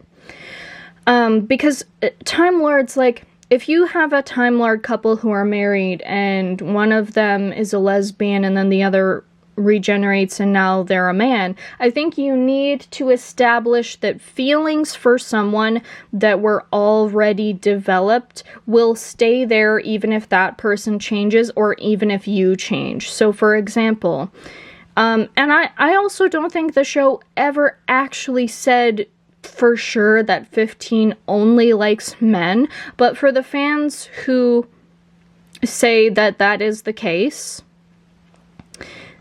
this explanation would mean that, like, 15 would still be in love with, like, River Song, for example, because those feelings were developed before this incarnation. I think that there should be some canon, right? Because orientation with a Time Lord is not going to work how it does with a human, and I think we need to have some acknowledgement of, like, yes, the Doctor looks like a human person, but they are an alien. So things are not going to be exactly the same in, like, the experience of, you know, being with other people or wanting to be with other people. Also, because of the whole focus on no love stories with the Doctor except the Doctor and the TARDIS being in love, I do think we should have a scene, or the scene already where 15's talking to Liza about River. I think we should have 15 fidgeting with his rings, and then he goes to try to fidget the ring on his pinky that Rogue gave him, but that ring is no longer there. And it's a very, very brief moment where he, like, his eyes flicker down and then he looks back up and keeps talking. But I want that to imply that either Rogue never met him in this reality, or that they met differently and maybe it didn't work out or something, but that at the very least, Rogue is not in the Hell dimension. But I also don't think we should bring him back because the actor who plays him is not going to have a salary that is necessarily going to work with trying to be more low budget with this new era. And also, like I said, other than the TARDIS, I don't think the Doctor should have any love interests for a while. So 15's, like, kind of 70s style main outfit, which is this one, all of his other costumes in this new era would be more cohesive and matching than in his first 2 seasons, because in this new reality, number one, the 70s style would be because 14 met Liza, who again is from the 70s, right before regenerating into 15, whose style would lean, like, kinda to that style, but also it's, like, more cohesive because 15's previous companion, Maddie, was studying fashion design. So it makes that more believable that 15 would be the fashion doctor, like, canon-wise. Because that can also be just a him thing. Like, his style being more varied can be, like, that's just how 15 is, but you can still have a standard outfit with small variations rather than bigger variations like him for other doctors moving forward. Also, I think there should be a medieval episode, specifically with dragons, but it turns out the dragons are aliens, and I think, well, I would love to see 15 in armor, where the, like, shoulder things on the armor have that, Time Lord seal, like, the thing that kind of looks like an infinity symbol. Like, that would look really cool. You could have, like, horse riding and sword fighting, and I think that episode would be great for references to Monty Python's The Holy Grail, to show the franchise still cares about being British made, even if its entire crew is no longer purely British. Like, I think you could have a joke in there similar to the fact that they're not riding horses at all in Monty Python. Have a guy who is riding a horse that's, like, stops by the Doctor and Kathy, and he's got, like, some time period accurate thing strapped to his, like, satchel that's, like, making a noise, and they can be like, what's that for? And he's like, well, I want it to sound like I'm like I'm riding a horse, and they're like, but you are riding a horse, and he goes, yeah, but I want it to sound better. Like, you can have jokes like that almost go too absurd, but not exactly. Also, Dugadoo cameo. We need to have Dugadoo back. I think during an episode where they're in, like, a different galaxy's version of Hollywood, and I would love for Kathy to call Dugadoo cute in, like, a baby voice, kind of how you would a puppy, but then the doctor, like, stops her saying, like, hey, you just infantilized the biggest pop star in the galaxy. And maybe have that episode have, like, a separate plot. But the beginning can be that scene, and then the ending scene can be Doc and Kathy attending a Dugadoo concert. Because a lot of fans really like Dugadoo, but did not like the controversial way that the Interstellar Song Contest episode was written with the obvious allegory in it. So reuse Dugadoo. And that also means more merch options.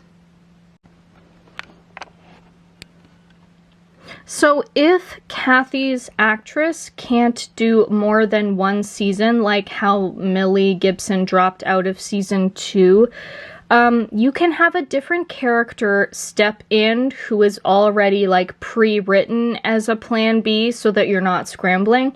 And that character I have come up with. Her name is Kiva. And she was one of River Song's students, because remember, River was a professor. But Kiva was also River's foster daughter, but she was, like, in whatever alien years, whatever species Kiva is, she was, like, almost 18. So it's like she wasn't her kid, but, like, she, you know, it was like River was kind of her mom, but kind of not. Who the doctor will be surprised about, which will clue into everyone that this is a new character, therefore you don't need to worry about not having seen the River seasons. Basically, Kiva breaks into the library to steal River's Sonic and Diary, and the doctor tracks her down after some futuristic historical preservation society who once worked with River informs him that Kiva was seen using a like illegal teleport to the library that's been sealed off, and then came back being seen with some of Professor Song's belongings. You can have, like, a dramatic opening where she says, like, it belongs to her because she's the next of kin, and says, like, I'm her daughter. And the credits begin after panning in on the doctor's face in shock. And then after the main titles, you have her explain, like, technically River was my foster mom. But you can have the dynamic between the doctor and her kind of be like a Joel and Ellie, but with less swearing and less the characters having hard exteriors. And if Kathy's actress can stay for the 2 seasons, you can use the idea for Kiva as, like, a one-off episode or 2-parter, perhaps, like, if you have Companion Light, or just save the idea for the future. Or even, hey, Big Finish, you could use this too if you want. I do think that the whole found family thing with Unit, like, you can't do that. But I think Kate can sort of be part of the Doctor's found family, but in a way that they also clash, because she really wants access to futuristic technology to use, and the Doctor can be like, absolutely not. I would like flashbacks of her, like, as a kid. Like, you could have a moment where she's being, like, all official and very, like, you know, boss lady in Unit, and then she has time to herself, and then you see her, like, closing her eyes, and you have a flashback of her as a kid, like, maybe she's trying to fix a toy, and you see 4, like, you don't see his face, but you see him walk by her, and you see a man in a uniform, like, walking with Four, and it's the Brigadier, and Four, like, quickly, like, takes the toy, like, fixes it in 2 seconds, give it back to her, gives her a pat on the head, something like that. Like, you can have a small moment of contemplation of her, like, remembering him, which I don't remember if when Kate was introduced during the 11th Doctor's era, if it was established that he already knew her or if he didn't. So I don't know. But also, reality reset can just mean that he did meet her as a kid or something. Like, it's not that big of a deal. I do think you should have that, like, her,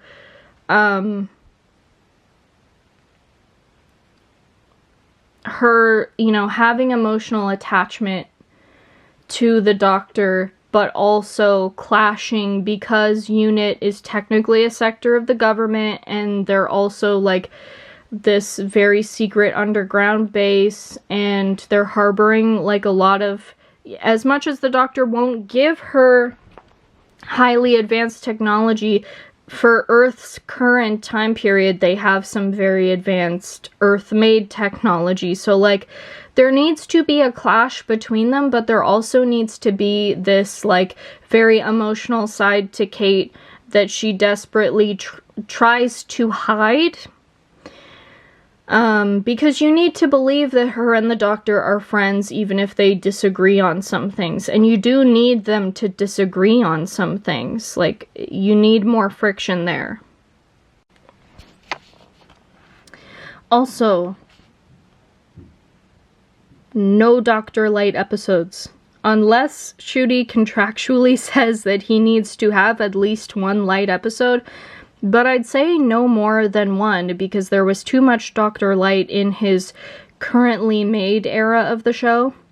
If there's 1 Dr. Light, it can be the 90s episode. I know I said I didn't write an idea for it, but I recorded that part of the video before an idea came to mind. Basically, mysterious VHS tapes with titles of movies that don't exist end up having weeping angels on them, utilizing the idea that anything with the image of an angel becomes an angel. The way that you can have it Dr. Light is that the Doctor is staring at the angel standing still for a great deal of the episode while the other character or characters are following his instructions from different rooms of the house to put together the plan to defeat the VHS angel. This way you can have Ncuti's scenes standing in front of the TV with the angel being projected from it, filmed within a couple days, and some of his lines can be heard from other rooms by characters, so you can have Ncuti record just audio for a handful of the episode's dialogue. The reason as to why you'd have the Doctor only watching the angel is that the other character would be autistic coded and cannot handle the eye contact, so that's why the Doctor would have to stay there the entire time and not switch places and just give instructions.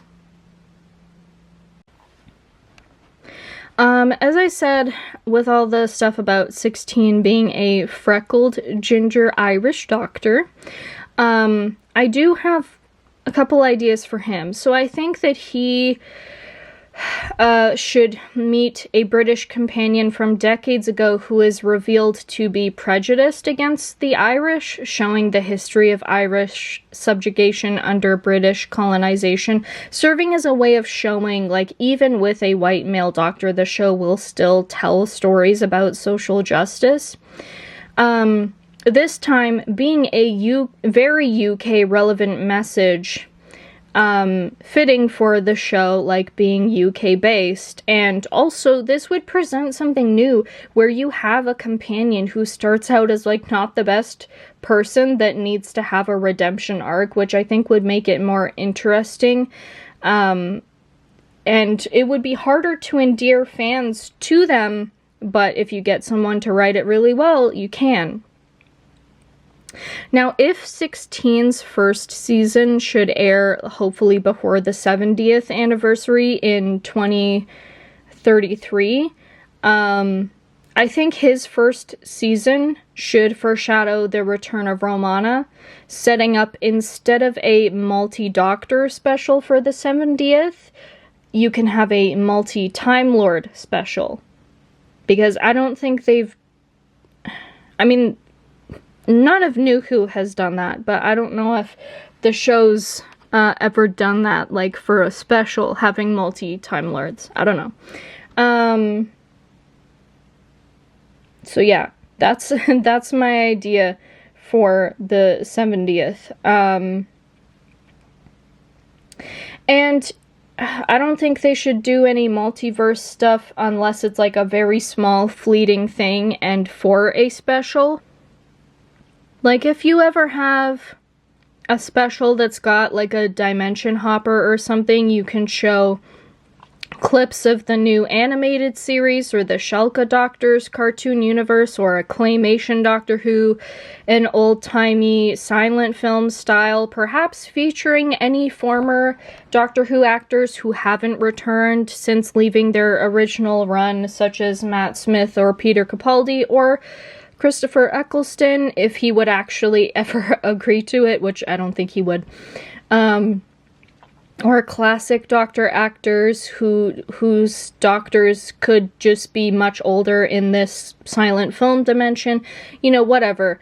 You can even have a dimension with the animated style, like for the reconstructions of the Lost episodes featuring a cameo of the second Doctor. You can have like a Lego dimension.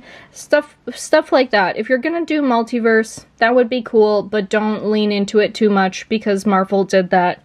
And as much as I love Marvel, like, things aren't great. So if you do that, don't do it too much. Okay, so merch opportunities.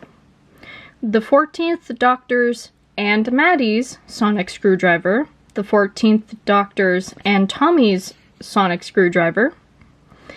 Online exclusive figurines of 14 in her dark blue suit variant, Maddie in her most 2000s looking outfit, Tommy's soft goth outfit, and the two tiny sonic screwdrivers, a tiny psychic paper. An online exclusive figurine set of the Ronnie with the tiny syringe Sonic and the baby Meep. An online exclusive villain set of the Franken Dalek, the Franken Cyberman, and the new non-human villain of the season. Again, the one where I was like, take some fan ideas. I think the retail can be 14 in her lighter blue suit variant with a model of her season's TARDIS. Which I do think should be a new TARDIS design. I like what they did with 12, where there was like a specific pattern for the TARDIS windows. I think you should start doing stuff like that again, because I think the different TARDIS designs need to be more distinct. You could even have like decals on the TARDIS windows or something like that. Also, with the Build-A-Bear deal, you can have the new version of 14 and a Baby Meep plush. I know that the reason why we didn't get any Funko Pops from the Disney era was that during the Jodie era that Funko Pop essentially couldn't sell a lot of the Funkos that they released under the 13th Doctor's, like, seasons, and so the deal just ran out and they didn't renew. But I think you could make a new deal with Funko Pop to make convention exclusives like Comic-Con or whatever for just 14 and 15. And then the extras of the con exclusives could be available to buy after. And you can send a few via PR list to WhoTubers for review before the conventions happen, to get people excited about it. Then 15's yellow quote-unquote remote Sonic variant, and 15's new, more screwdriver-looking Sonic. An online exclusive of 15 in the yellow stripe top variant, Mini Sonic, Kathy, and Scoot. Online exclusive of F9, Buddy, and the Scavenger Eel. Online exclusive of Pre-Accident Davros and one of the Spider Assembly Daleks. Retail of 15 in a outfit that features the green shirt and his new TARDIS model. A Build-A-Bear of 15. I know they already had one for his Disney era, but I think for his new era, you could have a Build-A-Bear of 15 with the yellow striped shirt variant with the new Sonic. A Scoot plush, F9 plush, and maybe Buddy. Maybe. Because Buddy is just an actual dog, so I don't know. 8th Doctor's Big Finish Accurate Sonic. Online exclusive of 8 and his prequel season companion with a mini Sonic. I think you should have an online exclusive titled Historicals of 14A in her Victorian dress and 15 in his 80s outfit. I don't know if you should do Build-A-Bear for 8, since his would be a short prequel season, so maybe, maybe not. Ronnie's Syringe Sonic should be available. And then for 15's second season under this 4-year plan, online exclusive of 15 in the purple shirt variant with Liza. And maybe a tiny version of the Sonic, but open, so that if you bought the other set, that you won't have 2 tiny versions of the Sonic that are the same. You could have one open and one closed. Online exclusive of Cyber Time Lord, the Ink Receptionist, and the Bone Beast. Online exclusive of Fixed K9, the Arctic Juvenile Tyrannosaur, and Dugadoo. And then a retail of 15 in the grayscale outfit from the finale, and Ronnie in a black variant of her red leather outfit. And if the 2 Funko Pops of 14A and 15 do well, maybe you can have a Funko of the Ronnie in her red leather outfit. For Build-A-Bear, I definitely think that they should do a Dugadoo plush and maybe reissue their K9 plush. Not to mention, also, the Doctor Who animated series would also present lots of merch opportunities. I would like to quickly thank Kelly Yates, because I had ordered a 15th Doctor exclusive art print from him, and something happened where he didn't get the notification for the purchase until I had emailed about it, and he sent me an extra print of my choice for free, so I just wanted to show you all, because he's a very good artist, and I think you should support him. Okay. This video is going to be hella long, and editing it is probably going to make my laptop hate me. It is going to be having the fan going like nobody's business. So to end things off, I'm going to say to the BBC, here is my Instagram and TikTok. Message one of my accounts using the official Doctor Who account, and I will give you my address so that you can send me a contract with return postage so that I can sign it that states I claim no financial compensation for the ideas in this video and the go-ahead for you to use them. And I will sign it. because I really do want to see this show enter another golden age. I do not want money. Like, seriously, free merch, sure. A special thanks in the credits, sure. But I do not want a paycheck. Seriously, I don't.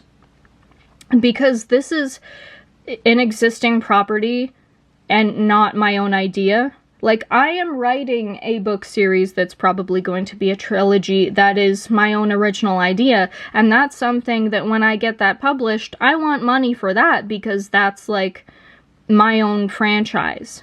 But this is not my own franchise, and I'm not being hired, so I don't want money for this, truly. I just want this idea to be used. And everyone who is watching, go to my Instagram, go to my TikTok. I will be posting the thumbnail for this video. Repost it or share it using the hashtag Doctor Who Reality Reset. Tag the BBC, bother them. Bother them over and over and over. Bother other fans to go give this video a try so that if they like it, they will bother the BBC. Think of, and I think I might have used this example already, but think about how the internet bullied the studio for the original trailer for the Sonic movie and how bad the animation was. And then they went back and they made it amazing. Your voices matter, and we can get the BBC to listen. Obviously, it depends on the actors wanting to come back and a new streamer wanting to cooperate. But if we get everyone talking, and if we get the BBC to film Reality Reset and go to a streamer with this idea, that streamer and the people, the executives, they need only look at social media by that point to see everyone talking about this. Because if the BBC does make Reality Reset, then this idea would be talked about. And a new streamer could see that and say, okay, like, we're not going to force you to do 8-episode seasons. We can get a brilliant new era. We can. We can do it. Share this video. Share the thumbnail. Hashtag Doctor Who Reality Reset. We can make this happen, guys. I believe in us.